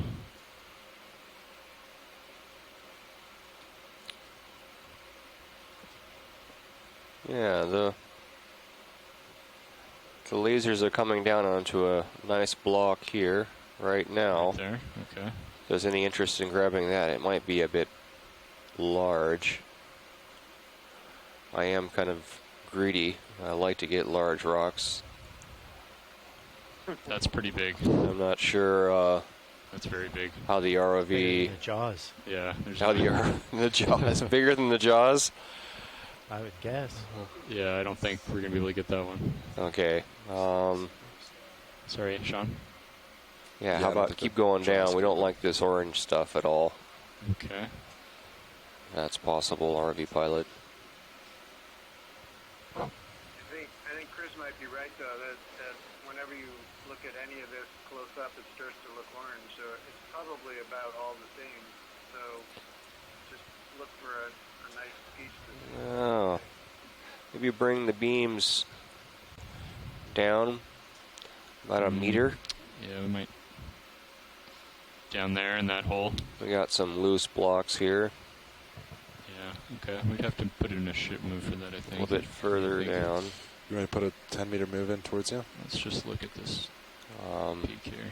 So straight towards the peak is 175. Yeah, because that's kind of on the back side of. Yeah, if you could. Yeah. So my delta right now is 18, so we could do, I don't know. I'm thinking if you bring Sirius out that direction. Like, so maybe like 160? So, ROV pilot? Yeah, go ahead, Watchley. Yeah, if you could bring the beams down. Cheat over there. Okay. Yeah, we're talking about how we can even get down there if you're interested in the sample. Oh, okay. Do you want to grab something here? Because we'll have to put in a Yeah, that's right. We want to grab something down here. Okay. Yeah, one of these blocks. 155 maybe. Something in here. What about this stuff to the right? Are any of these candidates? I might be able to. Not liking that orange stuff at all. Not? Okay. Yeah, over to the left you have darker colored rock. It's just maybe even 10, like I don't know, even like 5 meters or 10 meters. 10 meters at 150. That should put. Yeah, yeah, sure. right there. Oh, that's a nice rock right there. Getting away from the peak would be like okay. 145 even. Let's do 150 is okay, I think. Okay. Yeah. And I'll center up on that. All right, so we're gonna put in a ship move to get over there safely. I'll do 0.2 knots. All right, one of these blocks right in here will probably do. Copy. Oh. These orange colored rocks are not. Yeah. We're moving the ship to get over there.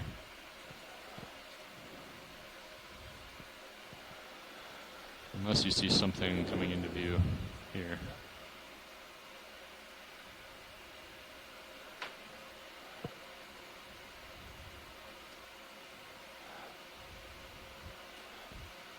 So I take it you guys is it easier for you to sample over here?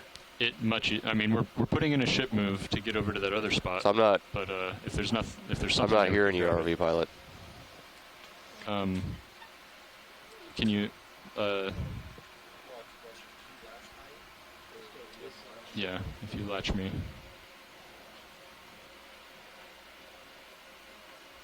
Gotcha. Yeah, can you hear me now? Yep. Okay, so what we have to put in a ship move in order to get to that spot that you want to sample. Okay, let's just get one of the darker colored blocks over here then. Okay, did you call the ship move in already? Yeah, I can stop it. It's maybe a meter in. I can stop it. Yeah, well, let's just let it go and then maybe we won't find anything. All right, do you see anything, watch lead? Yeah, maybe if we go back over to the left, we'll get a nice gray rock. Black or gray rock. Things are getting a bit orange in this direction. Okay.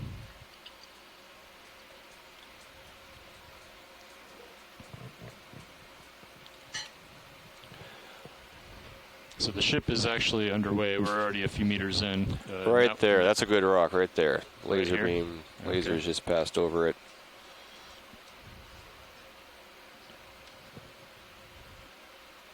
Oh, this big one right here? That one there? Or one of these smaller ones to the right? Maybe. Oh, wait, just a second. A little bit further to the right, actually. I see one that's maybe a little bit further to the right. Down. Maybe something like this. Right here.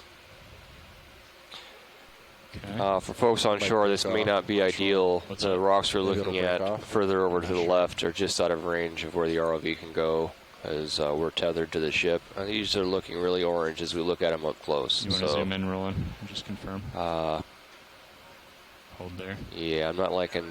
My impression is that they're all about the same. It's like they start to look orange as you get closer to them. So. All right, well, maybe we grab something here. Does something look nice here in this rubble pile?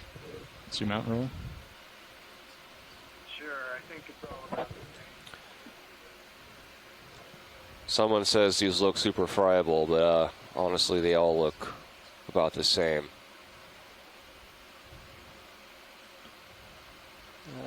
I'm going to just touch my toe on it. Biomat on them all, and there's an orange biomaterial on and under them.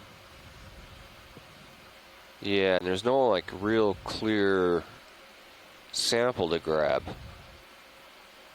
Well, it looks like you guys brittle. are pumping stuff there. Yeah, it's very brittle, but none of this is stuff you're looking for. Yeah, what'd you just bump into? That might have been nice. Get the laser. Hey, Matt, yeah. Are you even sure that this is altered and not biomaterial that's stuck to the outside that makes it look orange?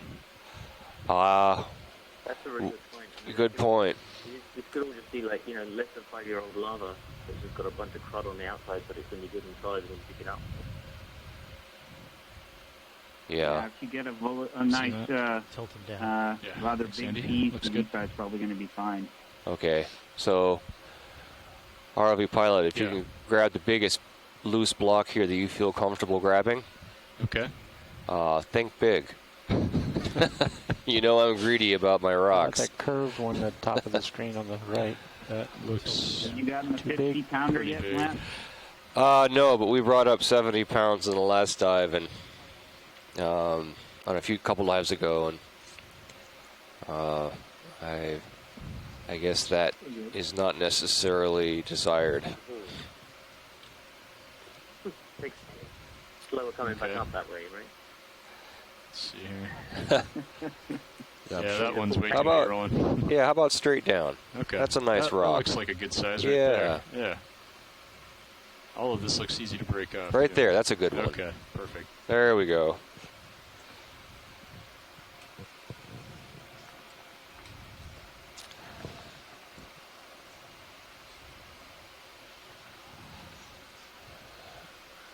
How's that ship move, Sean? Is it done? Yeah, ship move's done. Cool. Perfect. I think I might still be moving a little bit though, although I think it's you might have a little stop. Okay. Support rock box, you said, Sean? Yeah, you want to go yeah. So keep in mind the lid. You'll have to open it. Yeah.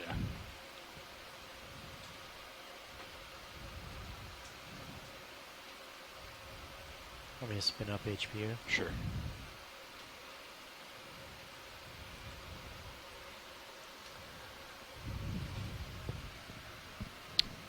Okay. Enabling the packs. Okay.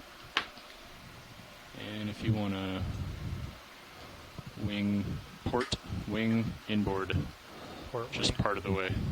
Copy. Port wing coming inboard.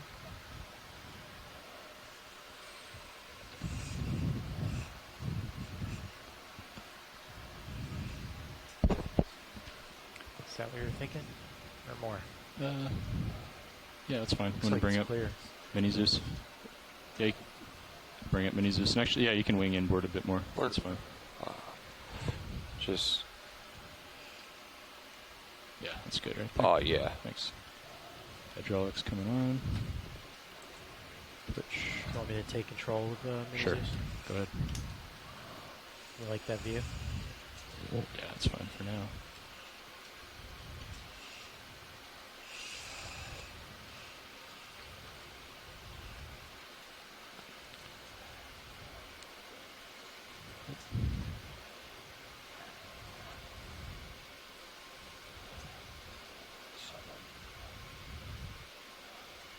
Oh, it's a cut on.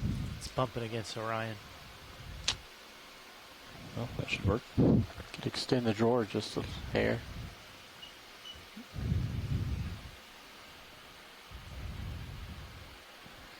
Group force 4. Let's try 3. I think that would push us into the rocks video. Let's see. Let's try that. All right, Jasper. See you later.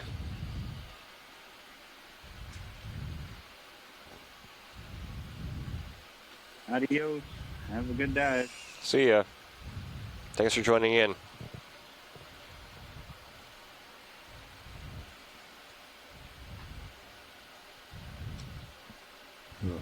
That is brittle.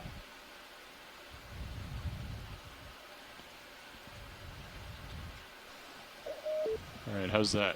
Oh, that's a nice rock. It's about 20 centimeters in the long axis. So I'm going to go ahead and put it in the, well, it's awfully fragile, and what happened earlier is there's a little bit of cylinder creep, and then it ended up breaking the rock apart. So I'm going to go ahead and put it in the box here.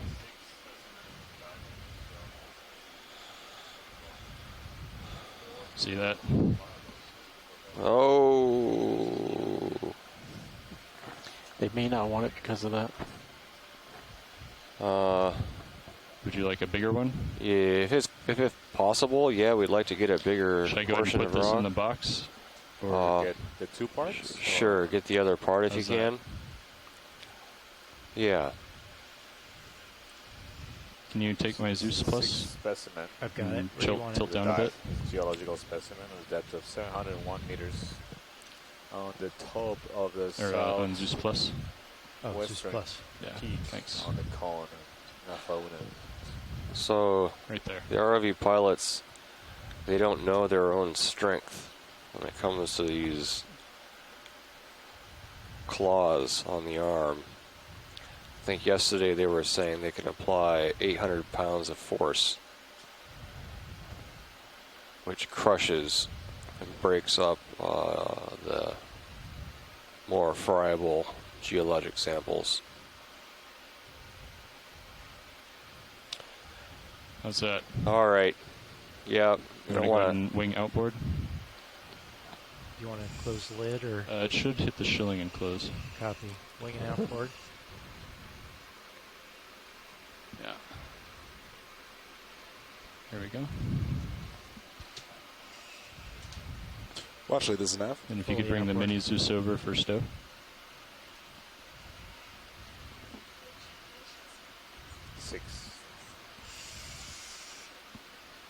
Well, actually, this is nav.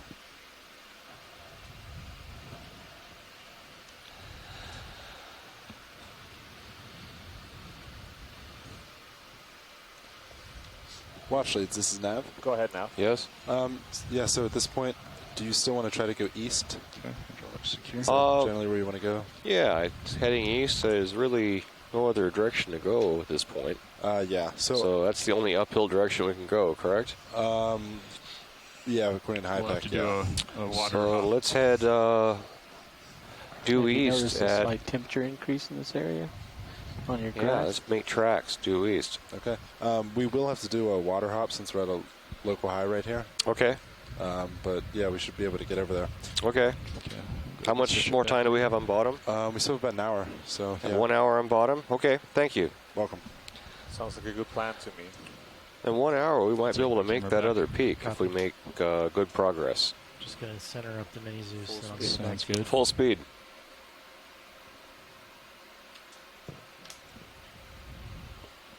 Okay, thank you. There we go.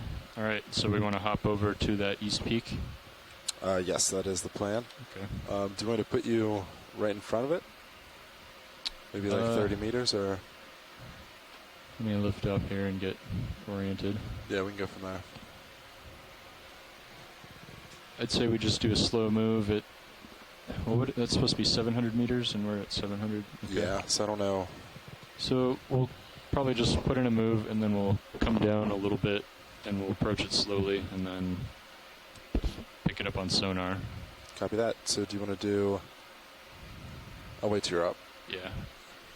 So that's about, yeah, I'll wait till you're.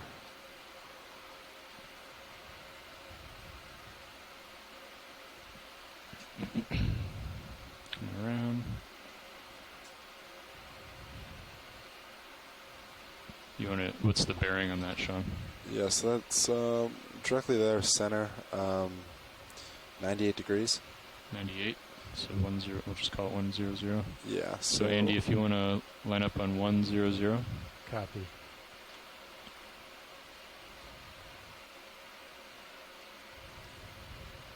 Coming around.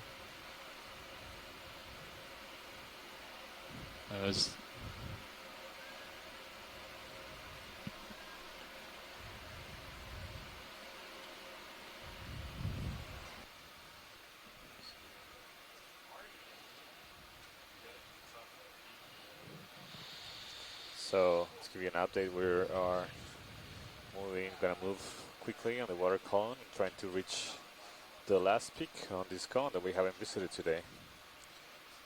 So we are lucky we'll get there with enough time to characterize all 4 peaks of the central cone of the Vailulu'u volcano.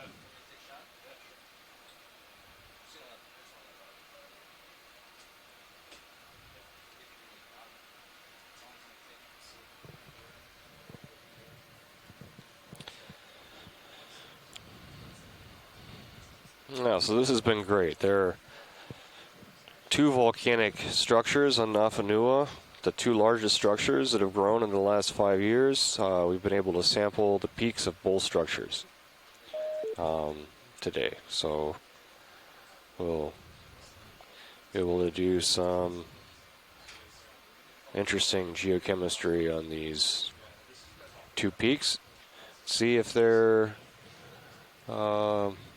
similar in composition.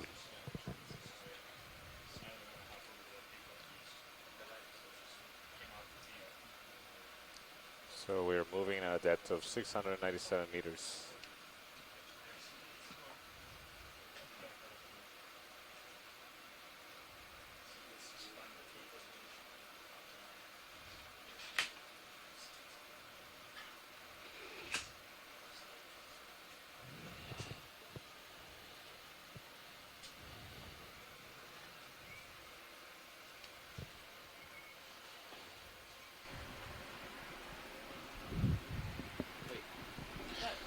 Co-pilot, nav. Welcome, Carl. Nope, not anymore. He's right there. Bobby's right there. So I got auto depth locked in. So we're gonna hop across this valley. Looks like we're almost there. Do you want to do like? I have written down 125 at 100 meters. 125 meters, bearing 100 is what they wrote down for me to call in for the Where's that next first contour? Are you trying to go here? I guess so. So we're going to be we were headed to the heading peak. down slope a bit as No, I we... think we can head to the hill and then... All right, so you unless we're going to come up. as we head to the east towards I think they're coming up in blue watering the highest summit of the dive. But as we head down slope, we're going to be facing that direction. blue water target. Roger, Dodger. Until we begin the ascent. Sounds good to me. Okay. The final ascent to the co-pilot copy. You're good to go. high peak on Nafanua. Sure, I'm sure. Will be. Okay. Bridge, ROV nav. What are we doing, pilot? Can we do a 40-meter move, bearing 100 at 0.2 of a knot? Okay. We're just gonna go 40. Let's look at my sonar. Go another 40. We should be there. At this height? Yeah, I'm 10 up. Okay. Stretched out, kind of.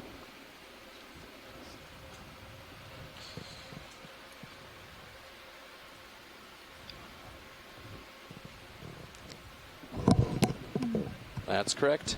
What was that?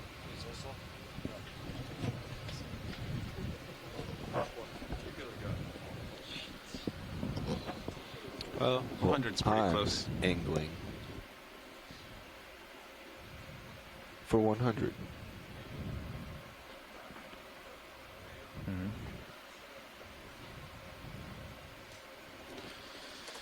Sorry about that, pilot. I was confused at the handoff what the plan was. Oh, yeah. No, I think because we were there.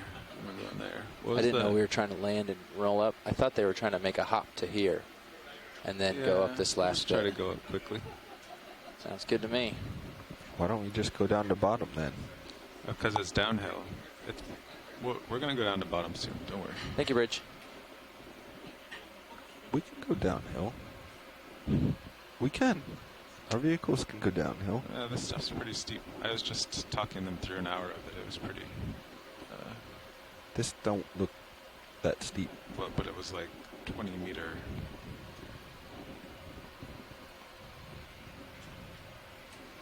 Sir, yes, sir. I'm going. The ship's underway, right? You're at 697, 10 meter, 11 meters. So, what? Well, 708. I'm at 680, 20 meters. 700. So as we're moving the water column, You got about 8 meters on me, which would agree. It's not that steep. Pilot, you see the gelatinous animal on the left? Oh, yeah. Maybe you could take a look at this just as we move. Video, can you get a zoom on this gelatinous animal? Come out of auto depth here and come down. Come wide there. You are wide. Alright, he's gone. Yeah, if it's too hard, we can continue. We'll probably see more as we move. I think keep an eye out for them. It'll be cool. I think when I came out of autos, I just blew them away. Yes, we'll keep looking.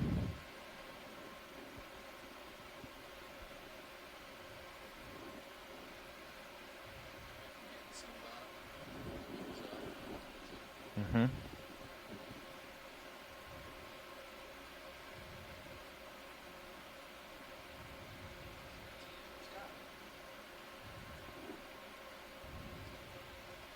What is the ROV's primary camera angle?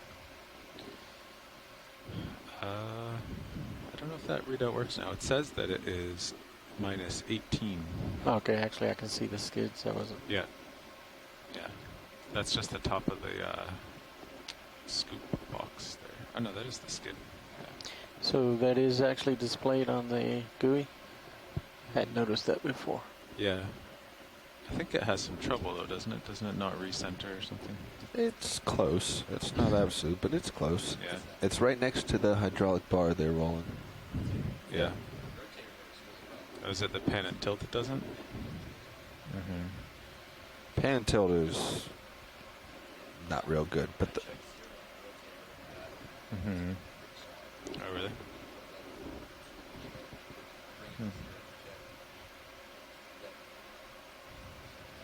Yes, but it also affects kind of which direction you're coming from.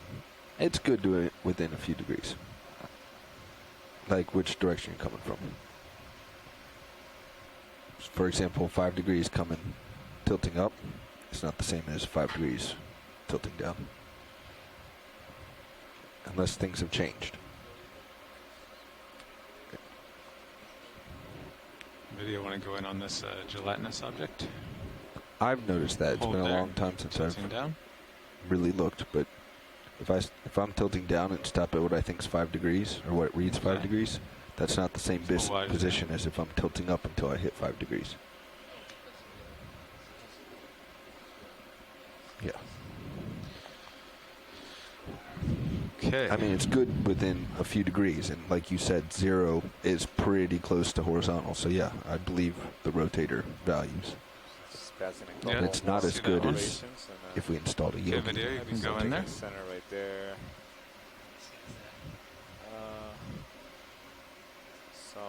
It's pretty far away. Could be a siphonal floor.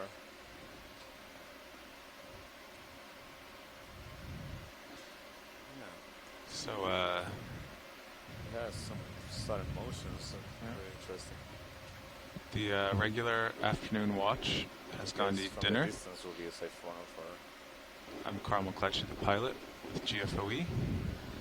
On my right, we have Robert Moore, co-pilot. Co-pilot. And on my left, Jeffrey Lanning at NAV. I'm an electrical engineer with GFOE. I think we're supposed to say that. And on my far right, way over in the corner, you got Roland Bryan, video satellite engineer. We are all engineers with the Global Foundation for Ocean Exploration, or GFOE. Works in partnership with the NOAA Office of Ocean Exploration and Research. do you want to go in on the spinning shrimp there, perhaps?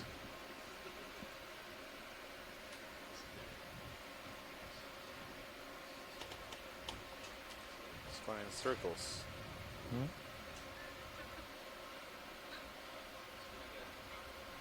It's trying to. I think it's trying to communicate with us. It's drawing the various letters of the alphabet.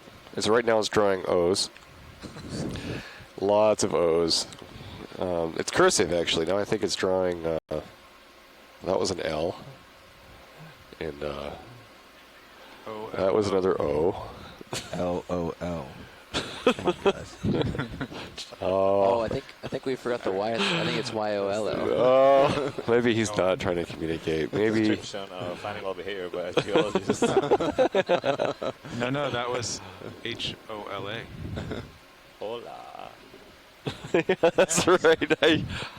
Of course, he was speaking Spanish. We're all shrimp whisperers. I was so English-centric with my observations. 17 meters off bottom. Yeah, see, I said we're going over a downhill. There's another couple of Wanted those me to drop elevations. just 10 meters? And you're 30 meters, so you guys are uphill now. Jellyfish you drop down. top of Higher than that. Jellyfish there. Oh. On the top. Went off coming up. That's a good Thank you, Bridge. what we're doing right now. Yeah. Ship move complete, guys. No.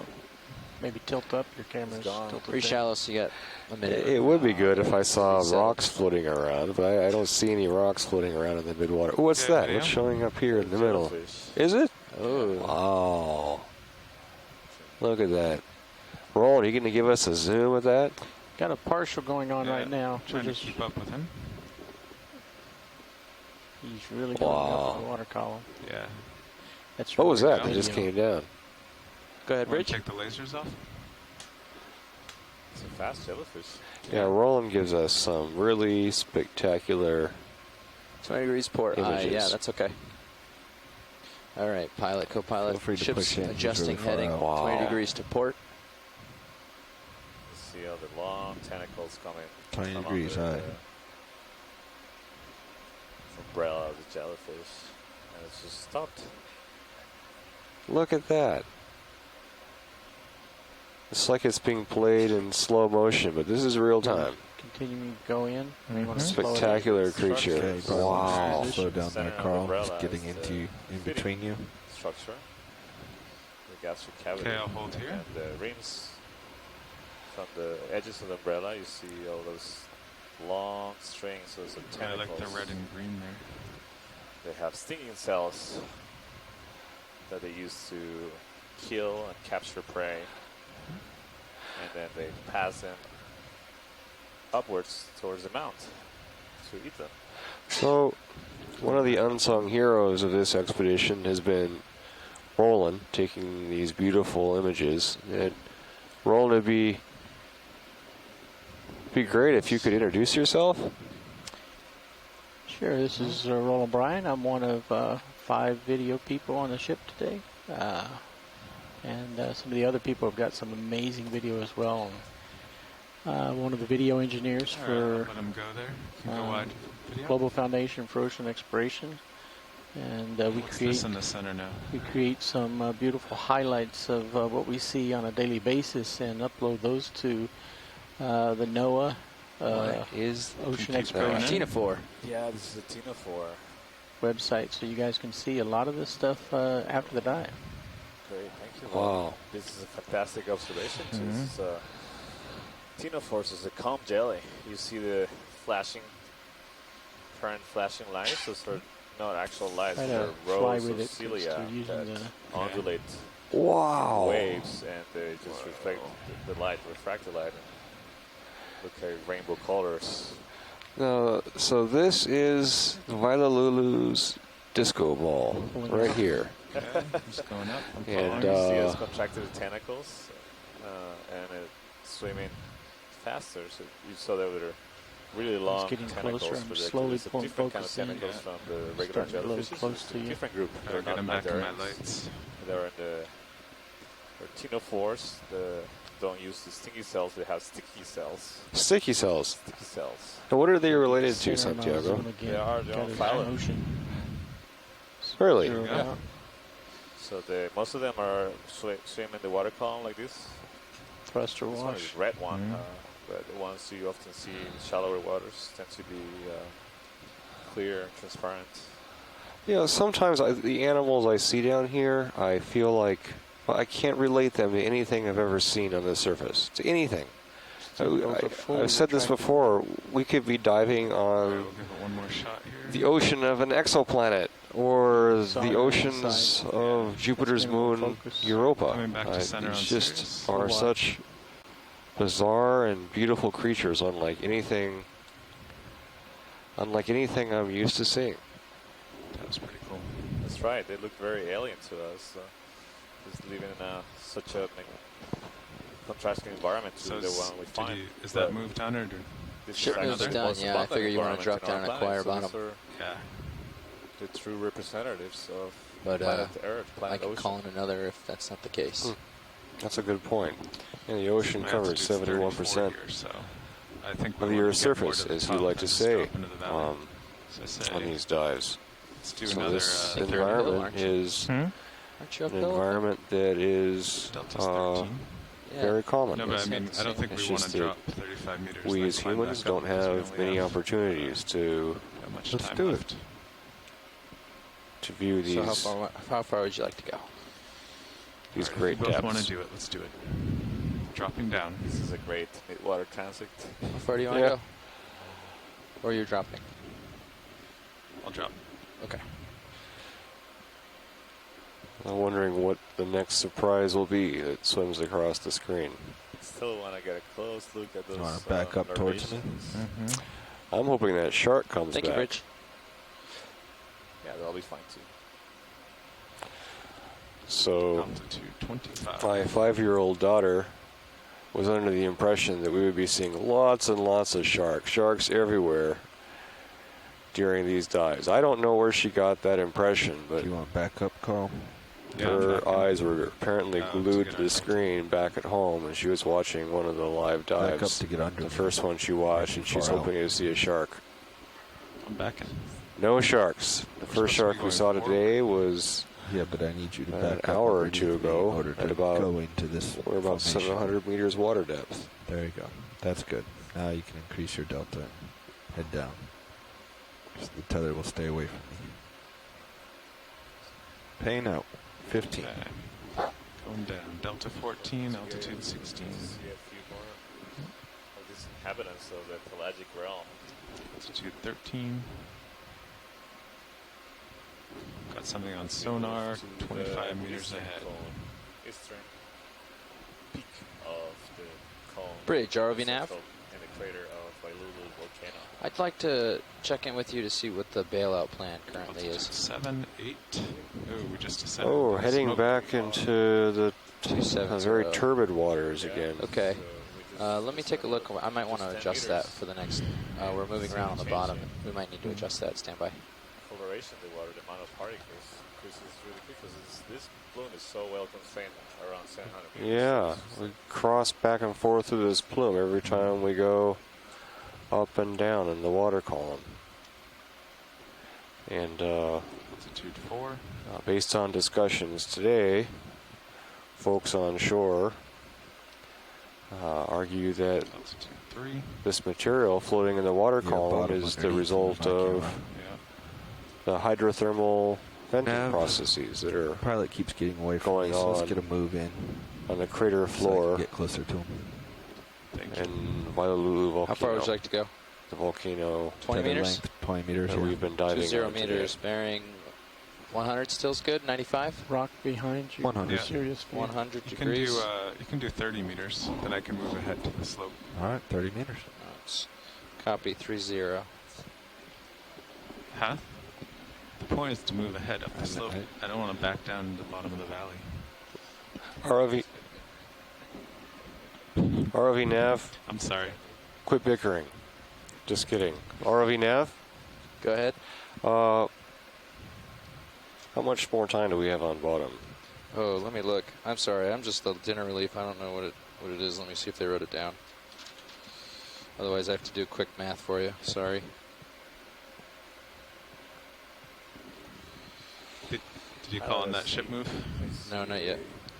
Stand by for a second. Watch lead. Roger. Bridge, RV nav. Quick ship move, please. 30 meters. Bearing 100 degrees at 0.2 of a knot. So do you want to zoom in on this white object in the center?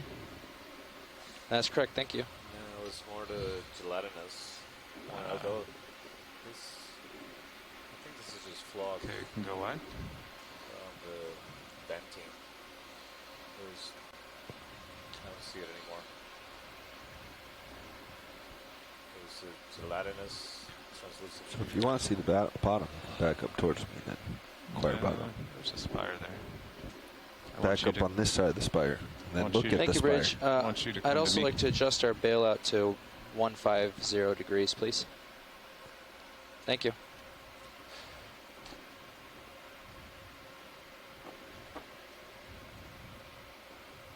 We're going to be sitting here for a little bit.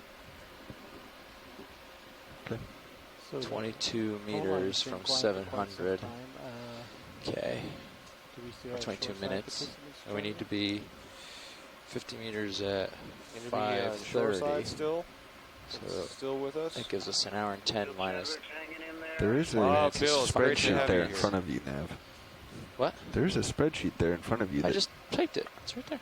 Yeah, but the next block down gives you all the.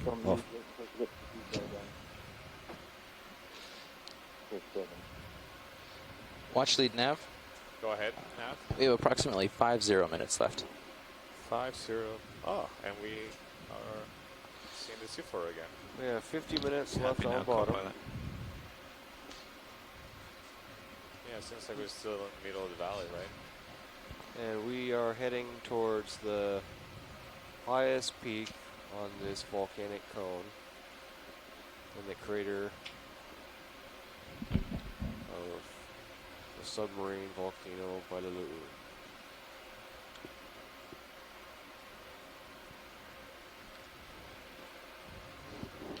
Yeah, so we just acquired bottom, kind of, I think at the bottom of the valley, but it should start rising ahead of us. More spectacular pillow structures.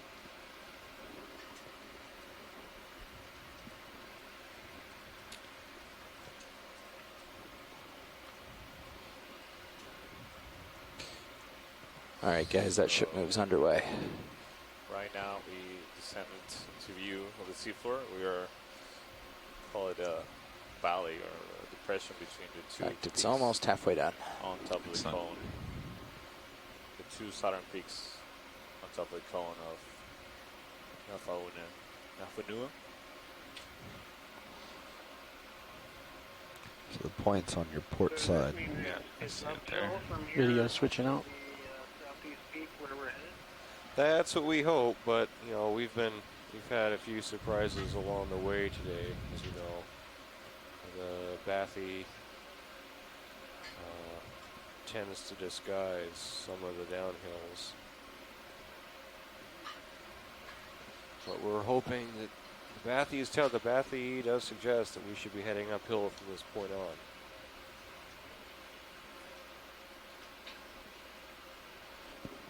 Yeah, with this rolling terrain, it might be a little bit up and down. So what do you think, Bill? Do these look... Yeah. who else do we have there? It's quite murky, huh? Yeah, we oh, drop Delta down. 25, I see. If we climb up about 20 meters, it'll clear up, I think. Or once we climb up. I'm sure we have a... Seems like you're in a little hole here. I might tack on another one for you to get you out of it. How far do you want to... Is the ship stopped? No, but it's home. It's pretty close. I mean, it's 20 meters out of 30. Got another 9 meters left in this move. Okay. Do you see anything in sonar that would let me turn convince you that? So we're going 110 or 100? 100 at the moment. So I see there's something swimming around. I see that pilot. Yeah. It's kind of shy. Faster than us. Yeah, he took off. He's shy. Yeah. Let's see. Yeah, sonar's kind of clear actually. We just dropped into this kind of mess. Yeah, there's this big hole. Huge drop off here, huh? Going off into the abyss there. All right, I'm just gonna line up back to 110. I was hoping. Yeah, 100 is the 100. It's the track that we've been going on, but we can go any direction you like. General from you, general direction is 10, so 110 to. Yeah, let's tack on another 30. I'll just. Yeah. It looks like we're heading down slope again into blue water. The bathy doesn't suggest it, but in fact we are. There seems to be a crevasse here that we didn't expect, so we're going to try to jump across it here. So here's another example of a bit of a valley. Bridge, ROV nav? The two peaks, the one we were just at. How much do you have left in this move? About 5 meters? Show up in the... Okay, let's tack on another 30 meters, please. That's correct, thank you.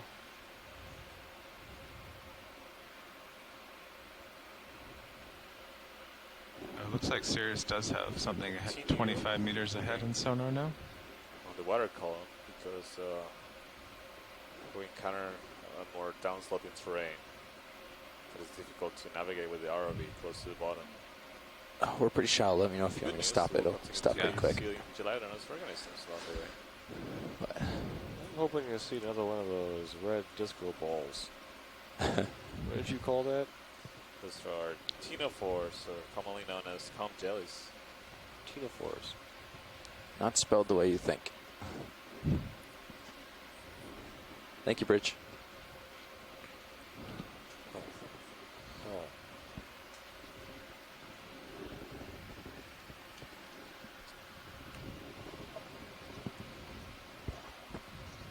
Okay, back into the water column. Yeah, we're moving at 713 meters depth within the turbidity plume layer inside the crater. So how deep is that peak? It's only a 700 This is meter 700 meters, yeah. So you were on this tall crevasse or something and then dropped pretty far. So all this turbidity, but you're gonna looks like I'm at 714, so it might even kind of be above it. Yeah. Interesting. Obscures our field of view a bit. Are we sure about this athlete? Are we sure it's going uphill? Yeah, it must be. Yeah, that's going up. Yeah. Well, I was just looking from here to here, but yeah, it's definitely a circle here.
So we're having another change in the pilot team for dinner. So the dinner times or the meal times here in the ship are pretty strict actually. So take turns to go eat food while it is available in the mess. Yeah, but at this depth, it's a 22-minute ascent time. But so at 45 minutes or so. 40 minutes. That's it. 35 minutes. We can start to get ready, and that should be good. Okay. Ship's moving right now. Yeah, ship's moving. Looks like they did 3 small hops, a 40, a 30, and a 30. Okay. So actually, it might just be about done. What direction were they going? 100. 100. Okay. So at this depth, so that puts D2 is roughly 75 meters in front. So we can either do another small hop, or you can start to come down, and we can go up. Let's come down like 15. Yeah, 10 or I was thinking 10 meters. Yeah, let's just keep it going. Keep it going? Yeah. Copy that. Let's come down, Andy. I'll do another 30-meter move if you're comfortable with that. Yeah, sure. When you want to push out a little bit before I come down, or should I just come down? You can just come down, and I'll keep myself centered up here. Okay, I'm going to leave my rotator. And I'm coming Actually, down. if you could bring your rotator up to like 50.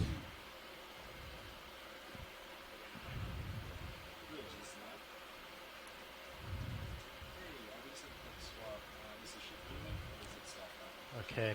Wait a second. Let's okay. There we go. Cool. So I'm going to come down to just a little bit of a return here. Yeah, it's perfect. To the east. Still I'm going to come down 5 more meters. Okay. Should be starting to see the seafloor in a couple of minutes.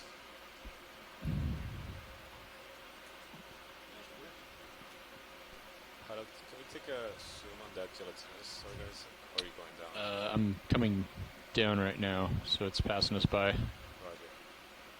But we're going to steady off in about 3 or 4 meters. So that's 5 more, pilot. Keep going.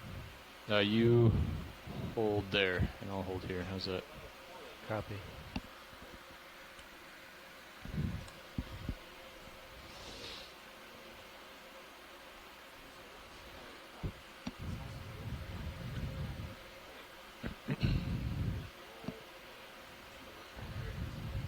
You want to zoom in on this guy? We got rolling. There, Bob. Hold there. Passing us by. Go ahead and come wide. Are we going 0.2? Yes, 0.2. Are we still on the move? Yeah. Yeah, I just added another one, so you might have 20 meters left. Copy. Seems to be warm, quality warm. Oh, I see some sonar returns now. That's for shrimp. Yeah, looks about 40 meters out. Okay. And that was a 30-meter move, right? Yeah. If any creep up, I can just stop the ship too. Yeah. All right, watch leads. We've got a return on sonar. We're approaching it now. Great. And I see one of those gelatinous organisms. Oh, go ahead and zoom in. Left, center. You can go tighter. This is jellyfish. Hold there. Same kind of observed earlier. Second observation is jellyfish. They're good swimmers. Yeah.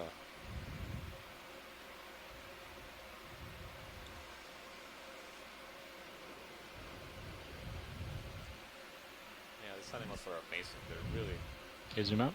Thank you. mostly water, more than 90% water.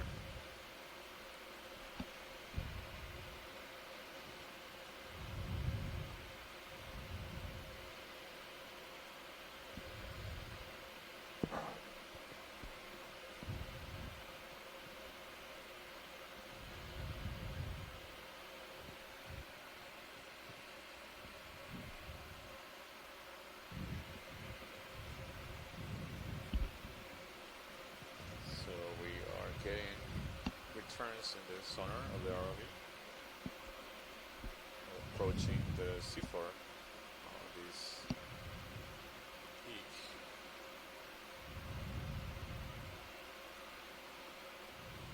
We have about half an hour left to dive.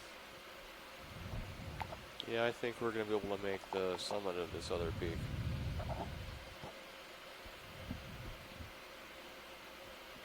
Still moving, Sean? Like 4 summits in one dive. Yeah, you're finishing up. Let's go ahead and put in another 20. Another 20? Copy.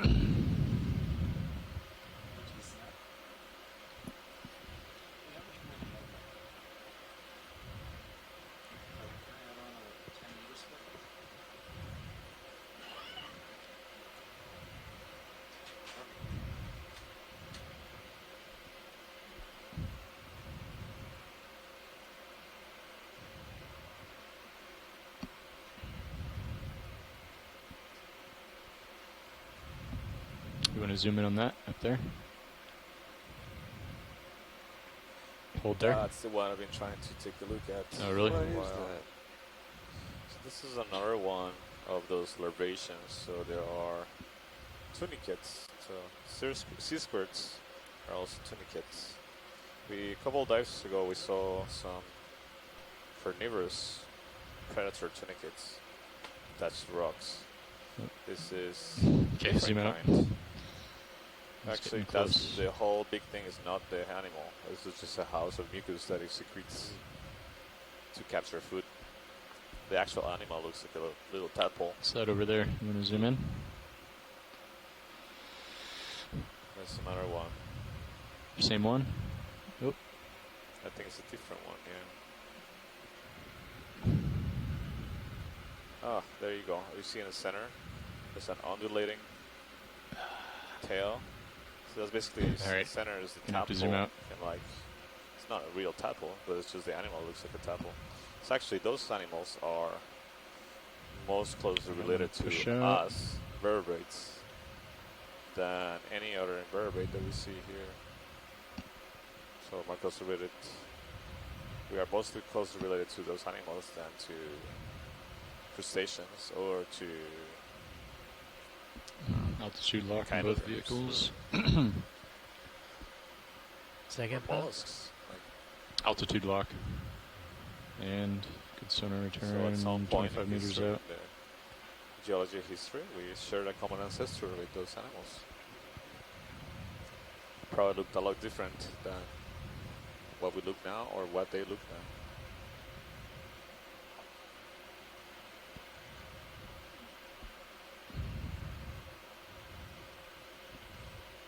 How much left in that move, Sean? I believe about 5 meters. Okay. Andy, you want to start coming down? Yeah. Looks like D2 is roughly 35 from dead center of that peak. Okay.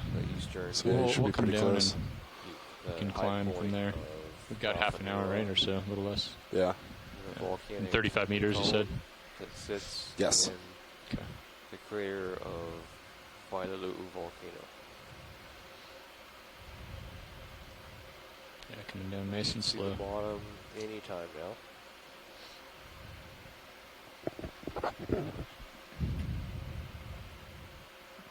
So that's another 5 meters. Okay, keep coming. I can see the bottom now. Copy. Just the thing we want to watch out for is like sharp features. Oh. I was watching out for the football. Oh yeah, you watch that, and I'll watch for the sharp features.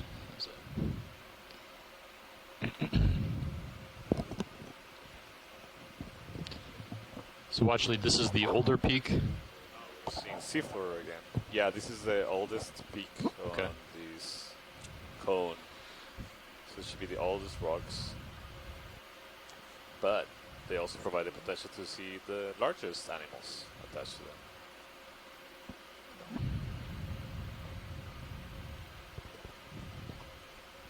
This just looks like a pile of rubble.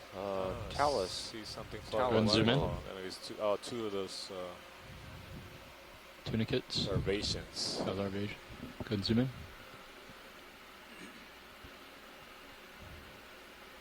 Oh, he's getting pretty close to me, I think. Focus. And he's out. The broken up pillows. All right, how's that move, Sean? Yeah, I agree. Yeah, it looks like it's just about finished So up. as we move up slope, hopefully we'll see where all this talus is coming from. Let's go ahead and put in another 20 meters. We can do 0.1. Copy. Actually, let's just do 30 meters at 0.1, I guess. How long will that be? What is that? 10 minutes?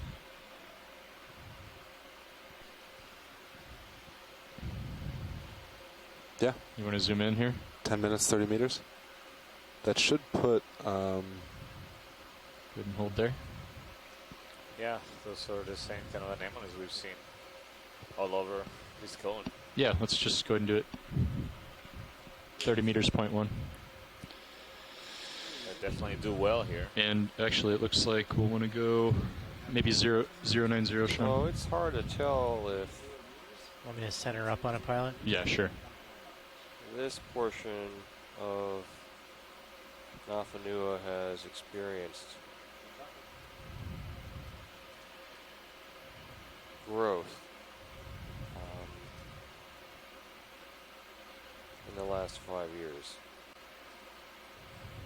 based on go ahead and zoom out. differential bathymetry maps, comparing the bathymetry of Vailulu'u in 2012 with bathymetry.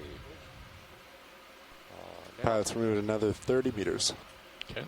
090. So let's bring your head around, Andy. 090? Yeah. Hoping we can make the summit. Yeah. Yeah, we'll definitely make it up there, watch lead. This volcanic cone.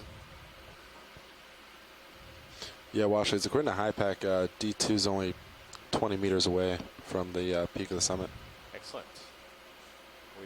I'm expecting to see potentially some nice corals at the top of there. Yeah. We said this before, Santiago. Let's come out partial. I'm guessing it's going to be a very steep slope up to the top based on the fact that all this stuff has fallen down. Yeah.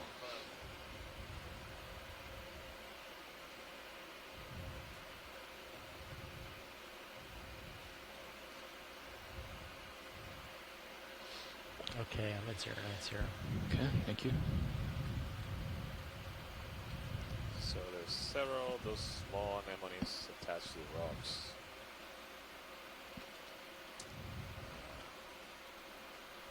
Very abundant in all the areas we've got observed this dive on the cone, on the high parts of the cone. Yeah, let's come out full wide. I want to just give them a view of this slope.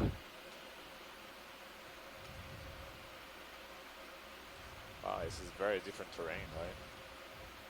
It's all broken pieces of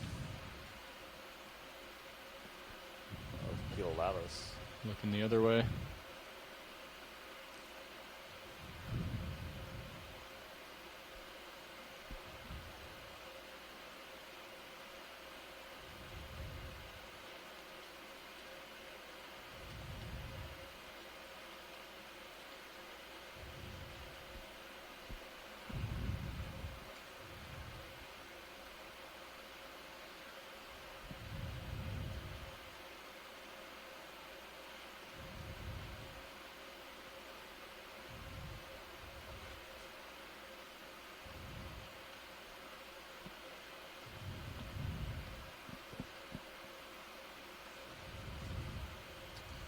So we're climbing up to reach the top of this fourth cone, the southeastern cone, southeastern peak of the central cone in the crater of Vailulu'u volcano.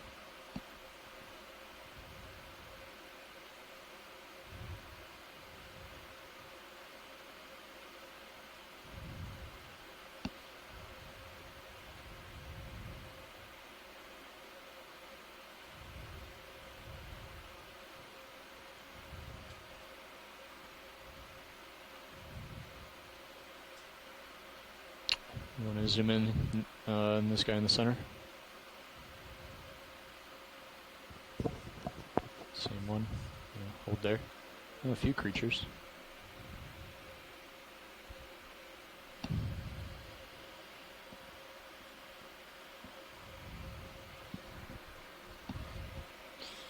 Okay, let's zoom out.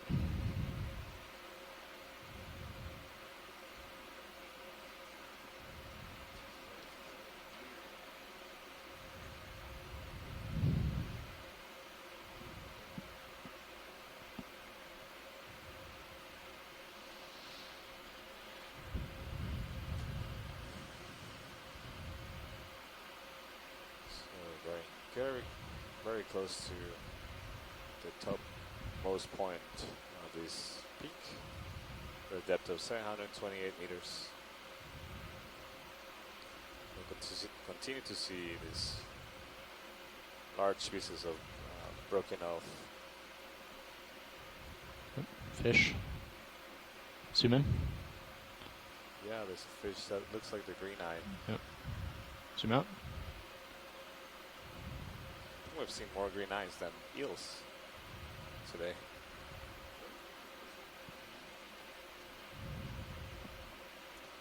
See a larger anemone there.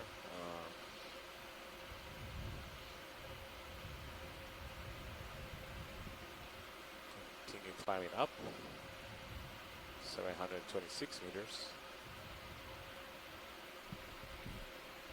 I'm noticing more and more of this blackish sediment on the top of all the tailors too. That's similar to what we saw earlier on the eastern part of Vailulu'u. Yeah. Zoom in. Yeah, Polychaete there. The sediment also is an I indication think. of Hold there. these rocks being of older age. Or not. Had more time to accumulate the sediment. Go ahead and zoom out. Tops. That looks like a flocculent piece of flocculent material that's produced at hydrothermal vents.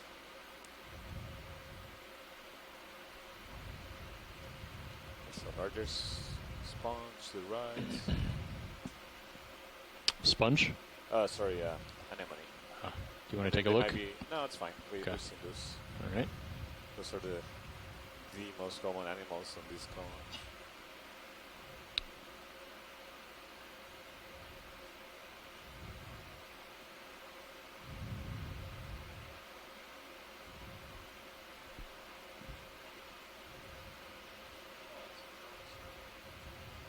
You want to range down on my sonar, Sean, to 30 meters on D2? Here we start to see more intact pedal lava flows. 30 meters in D2. Thanks. They're broken off, so a lot of those pieces start breaking off from these top parts.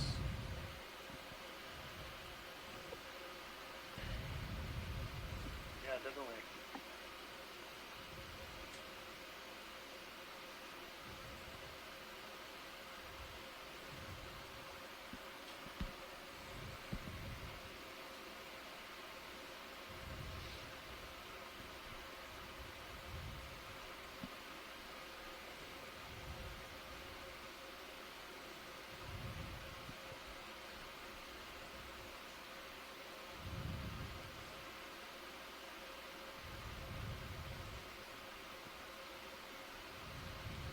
Is that a darker colored sediment? Some kind of explosive ash, something like this, coating the surface of the pillows? It looks like it.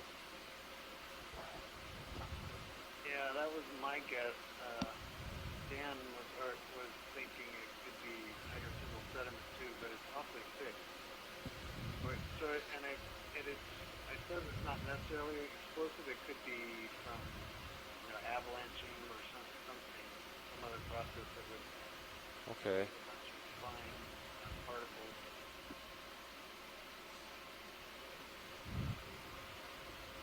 How's that move, Sean? Still underway? So again, we continue to see more of the broken off pieces. I don't think I've been moving. It says we're surfacing, we're just getting farther and farther away. It's interesting because according to the multi-beam, According to this, we're about 5 meters left, but we're moving slower now. So and I see one of those mushroom corals. Oh. Cut the speed in half. See? Can take a look. Go ahead and zoom in. Very end of the dive. So Santiago, you already got one of these, so don't be greedy. I can look at it. But this one is a smaller one. You can see Hold there. Has Rotating only a little 1, 2, bit to keep you in 3, view. 4, Pilot. 5 Yep. polyps. To the right is a carnivorous sponge. The background is an anemone. You can get the detail of the flocculant material on these rocks. Likely iron oxides. Okay. Let's go ahead and zoom out. Thanks, pilot. And there's another one single polyp with those corals there, so there's a much younger stage. And some larger anemones, so it's starting to see the more mature sessile community not associated with vents on this cone.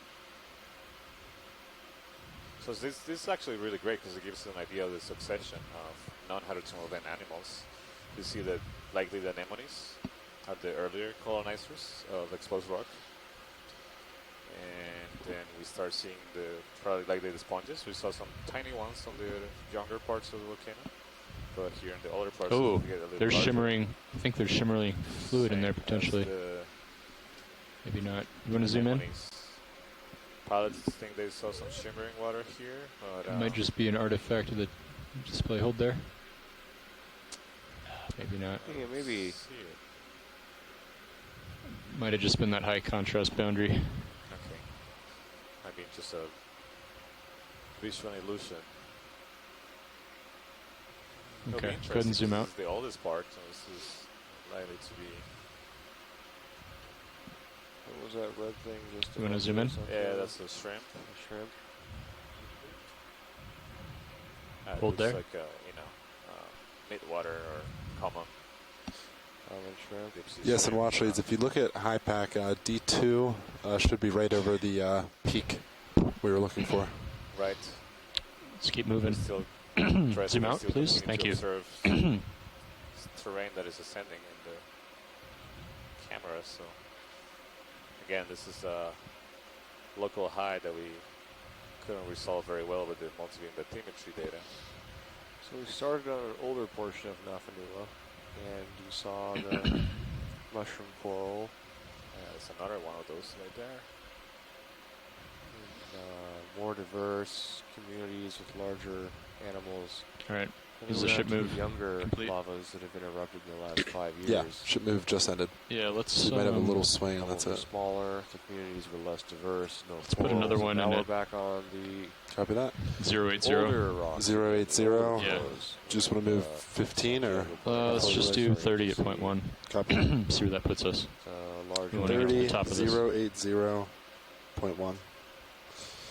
That's right. This is actually really interesting.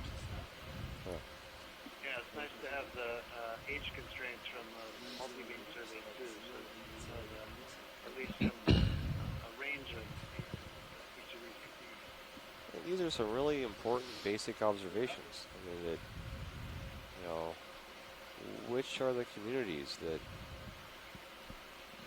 first settle on new lava flows? How long does it take for these communities to evolve? Please get the lasers, co-pilot. Copy. Plus, I think the biology is telling us that It's on bank 1. the most recent eruptions here Go ahead and zoom in. on the western part where we were haven't been that recent. Hold there. There's been enough time for all those animals to colonize those flows, so I'd say probably not in the last few years. So during that 5-year time period, 2012 to 2017, the last eruptions must have been closer to 2012 than 2012. Go ahead and zoom in. Hold there. Yeah, this is great. So you see the larger carnivorous sponges here that we start only very few, very small juvenile stages on the younger parts of the cone. So thank you, pilot. We can zoom out. Zoom out, please. So what's striking to me is that these rocks are all less than 18 years old, and they have the appearance of having experienced significant alteration, at least on the surface. I mean, these rocks are going to very likely be fresh on the interior and break them open, but on the exterior they have the appearance of having experienced much more alteration than than I would expect in 18 years on the sea floor. So it almost looks like a landslide deposit. You have the fresher surfaces. We're getting close to the top now. More altered surfaces. Ooh, what's that over there? Zoom in. Washley, this is Nav. Go ahead now. I just want to let you know that we have just about 10 minutes left before we have to start to set up to get off bottom. Roger. And it looks like we're pretty close to the top here. Another one of those green eye fish. Yeah, let's keep cruising up the slope if we can. Yeah, zoom out. Ship's still moving that way, and that's where we're going to go. Thank you. Sean, I think we can bump it up to 0.2 here. We'll just cruise along. Copy that.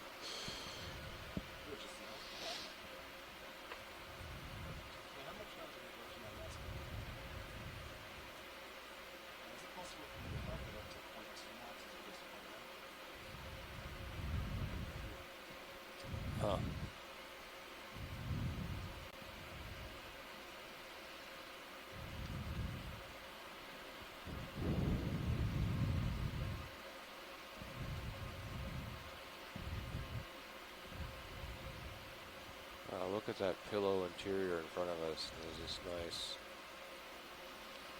concentric features in it. The shallowest point here on the multi-beam, I think, is 685, and as we know, the multi-beam sort of averages that. Right, Pat. Speed bumped up to 0.2 knots. How much left was in the move? 23 meters. Okay, good. Yes, that'll probably. Hopefully that'll get us on top here. Yeah. 700 right now. According to your depth, should be just about there. Yeah. You see this much larger anemone. Starting to get narrower. As we continue climbing up. Go ahead and zoom in. Yeah, if we do just a quick one, it'd be great to just go and zoom in video for the record to make sure that it's the same species, just a larger individual, which is a great hold there observation. Yeah, they look. I'm not sure they're the same species, but definitely much larger anemones. We didn't see the size of anemones on the western peaks. Thank you, pilot. Okay, let's go ahead and zoom out.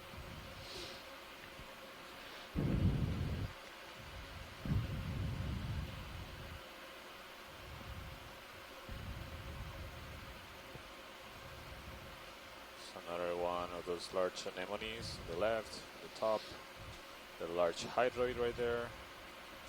This more large anemones, sponges. This surface looks highly unstable.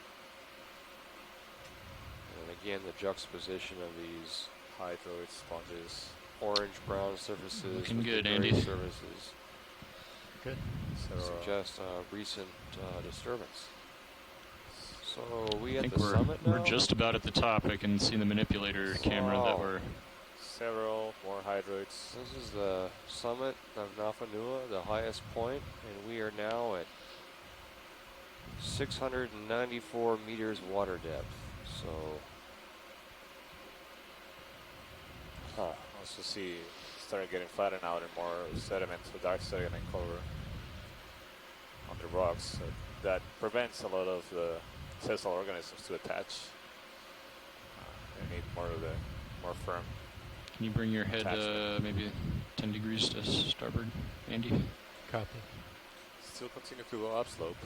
Yeah, there's more. There's more. Well, that was a false summit. I'm just pushing up and pushing out ahead to see if we can see the top of this thing before we have to set up to come up. This might be it.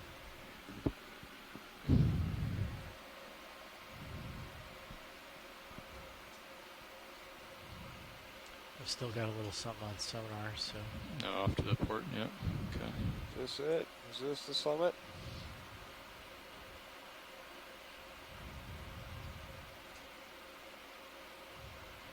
So I see some more anemones on the left. I just centered up on you, pilot. Okay, thanks. Some jellyfish coming into view. So it looks like this is. Looks like the actual peak might be maybe 10 or 15 meters ahead of us, but it looks pretty flat at this point. So I think we're on top, but it's a bit of a plateau. Do you mind cruising forward on top of that plateau if we have a minute? Are we still moving, Sean? It's like we have a minute. Yeah, you still have a little bit left. The ship's still moving. I'm stretched out. We'll get out of as far ahead as we can. Sure. But we have reached the top. Okay. 683. Take a closer look at the seafloor. We would like to. Actually, Pilot's move just completed. We have 5 minutes left, so. Let's do a 30 meter at point 2, and then after that we'll come up. Copy. Do you want to stick with 80 degrees? 080? Yes. And off-road on the right. Yeah, 080. Do you want me to line up on Sure. that, Pilot? Yes, please. Yep. Yeah.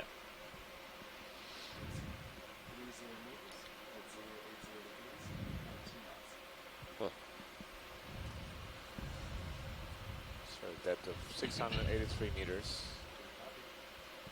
Well, we've reached the summit in the nick of time. I'm at 080. Perfect, thank you. All right, Pilot, it's about 5 minutes before you have to start to set up to get off bottom. Okay. A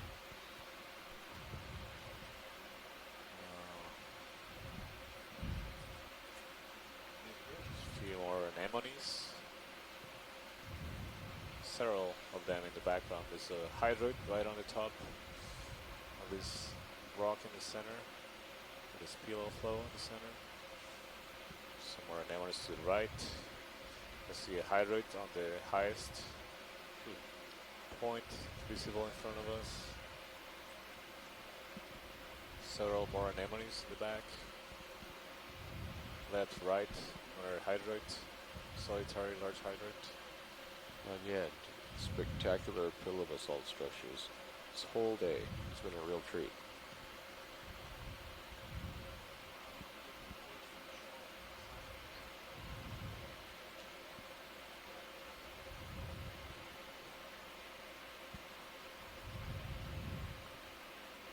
You want to zoom in on this? Go ahead and zoom in.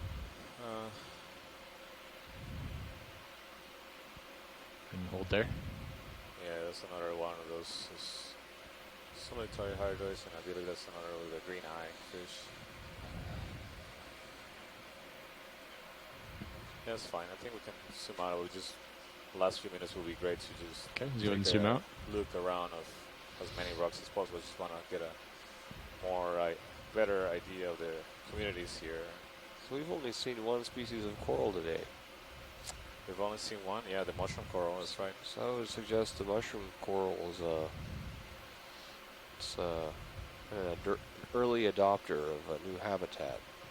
That's possible, yeah, So definitely. I wonder if the other corals either take more time to grow, they're already here, it's just they grow more slowly, or if they need the substrate to evolve to a certain composition before they can inhabit the environment. Or maybe the chemistry of the water in Nafanua is not favorable for the other coral species. Yeah, that's possible. You see this, we're still within that plume of turbidity plume at this depth, even though we're 680 meters deep, so we should have been out of here, but maybe the local current conditions still make the plume to be present at this. Although the turbidity, when you look at the sensors, is not very high. It's less than 1 unit. So maybe just a visual impression rather than a quantitative one.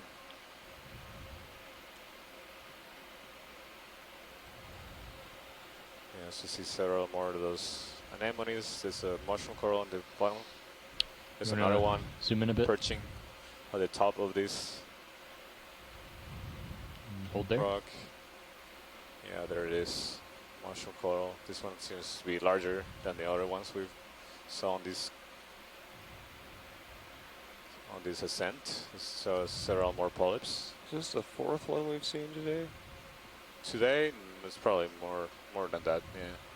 Oh, go ahead and zoom out. Thanks, pilot. Touch my toe. Oh, there's what's that off in the distance? You want to zoom in? Sorry. Go ahead and zoom in video. Yeah, that's another anemone. Another one. Okay. Go ahead and zoom out.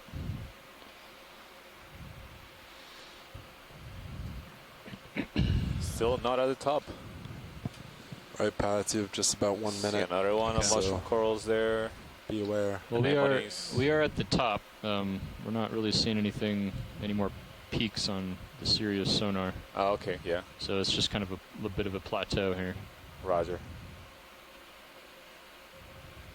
Like you said, Santiago, there's a lot more corals up here.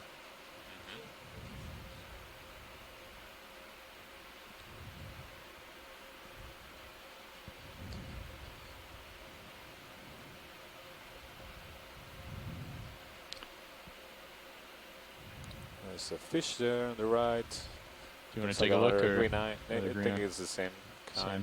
Okay. This is just great to do like a survey of the things that are familiar. And sure. There's another fish below the lasers.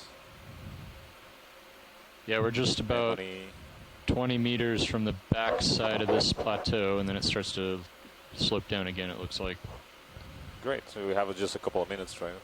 I think we're 1 second. Out of time. Yeah, that's it. Yeah, we're out of time. All right. Yep. Oh, you are? Yep. Maybe you can do a last swim in and fish, and then we can wrap it up. Okay. Let's zoom in, please. All right. Yeah. Until next time, Nafanua. It's a really interesting dive. Yeah. I see more anemones. Stuff. We were really hoping to see hydrothermal vents. Go ahead and zoom out. We saw evidence of them. Well, the problem is that we got what we wanted. It's like maybe the intensity of the vents was so great that the water became too turbid for us to see anything. See, the abundance of anemones here is significantly higher than the one on the eastern cones, eastern peaks. See many anemones covering these rocks. Mostly in areas where there's no sediment cover. So on the sides of the pillows. Okay. How you doing, Andy? So the lower swing arm I want to do outboard and then stow, right? I think it's good for now. It looks like it's in. Looks like everything's in. Okay. Yeah. Okay. All right. So secure hydraulics for now. And then let's see. So you need to turn. More anemones. Turn starboard. One turn, like half turn to starboard. Yep. I was thinking exactly. That we could, yep. We're at depth 677 So meters. let's come up in formation. Let's get up above the bottom a bit. Copy. So if you want to start coming up. Okay, coming up. More anemones. Come up about 15 meters a minute. Yeah, sure. And if you could tilt down. Tilting down, coming up at 15 meters a minute.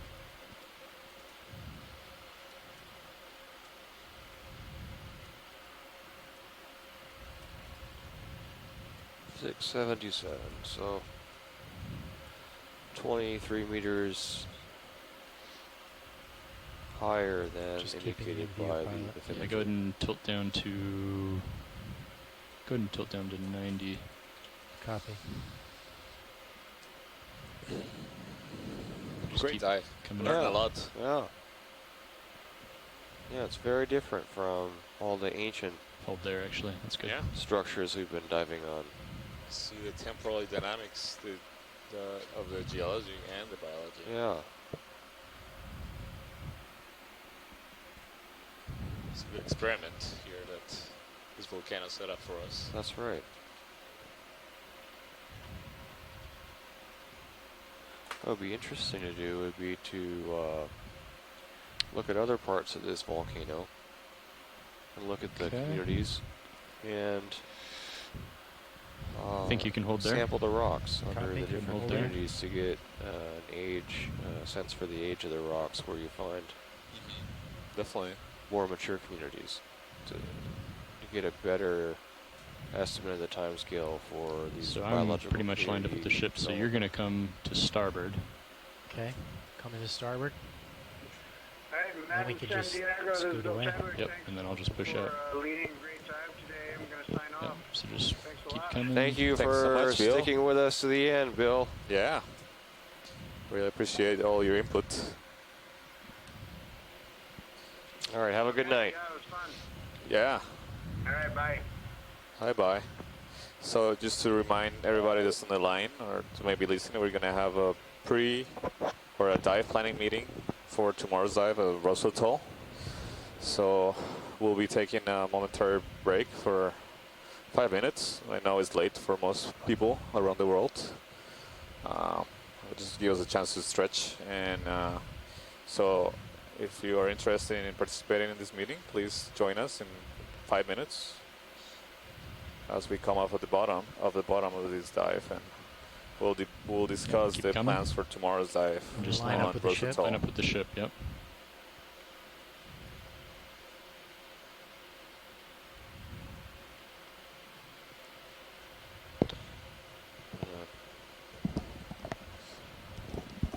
Looks good. All right, I'm gonna push up. So yeah, so we'll be back in 5 minutes. Come up for the science. You want me to come up? Planning meeting No, you for stay tomorrow's there. dive. I'm pushing Thank out you, and coming up. everybody, for joining us today. It was a really interesting dive. We learned a lot.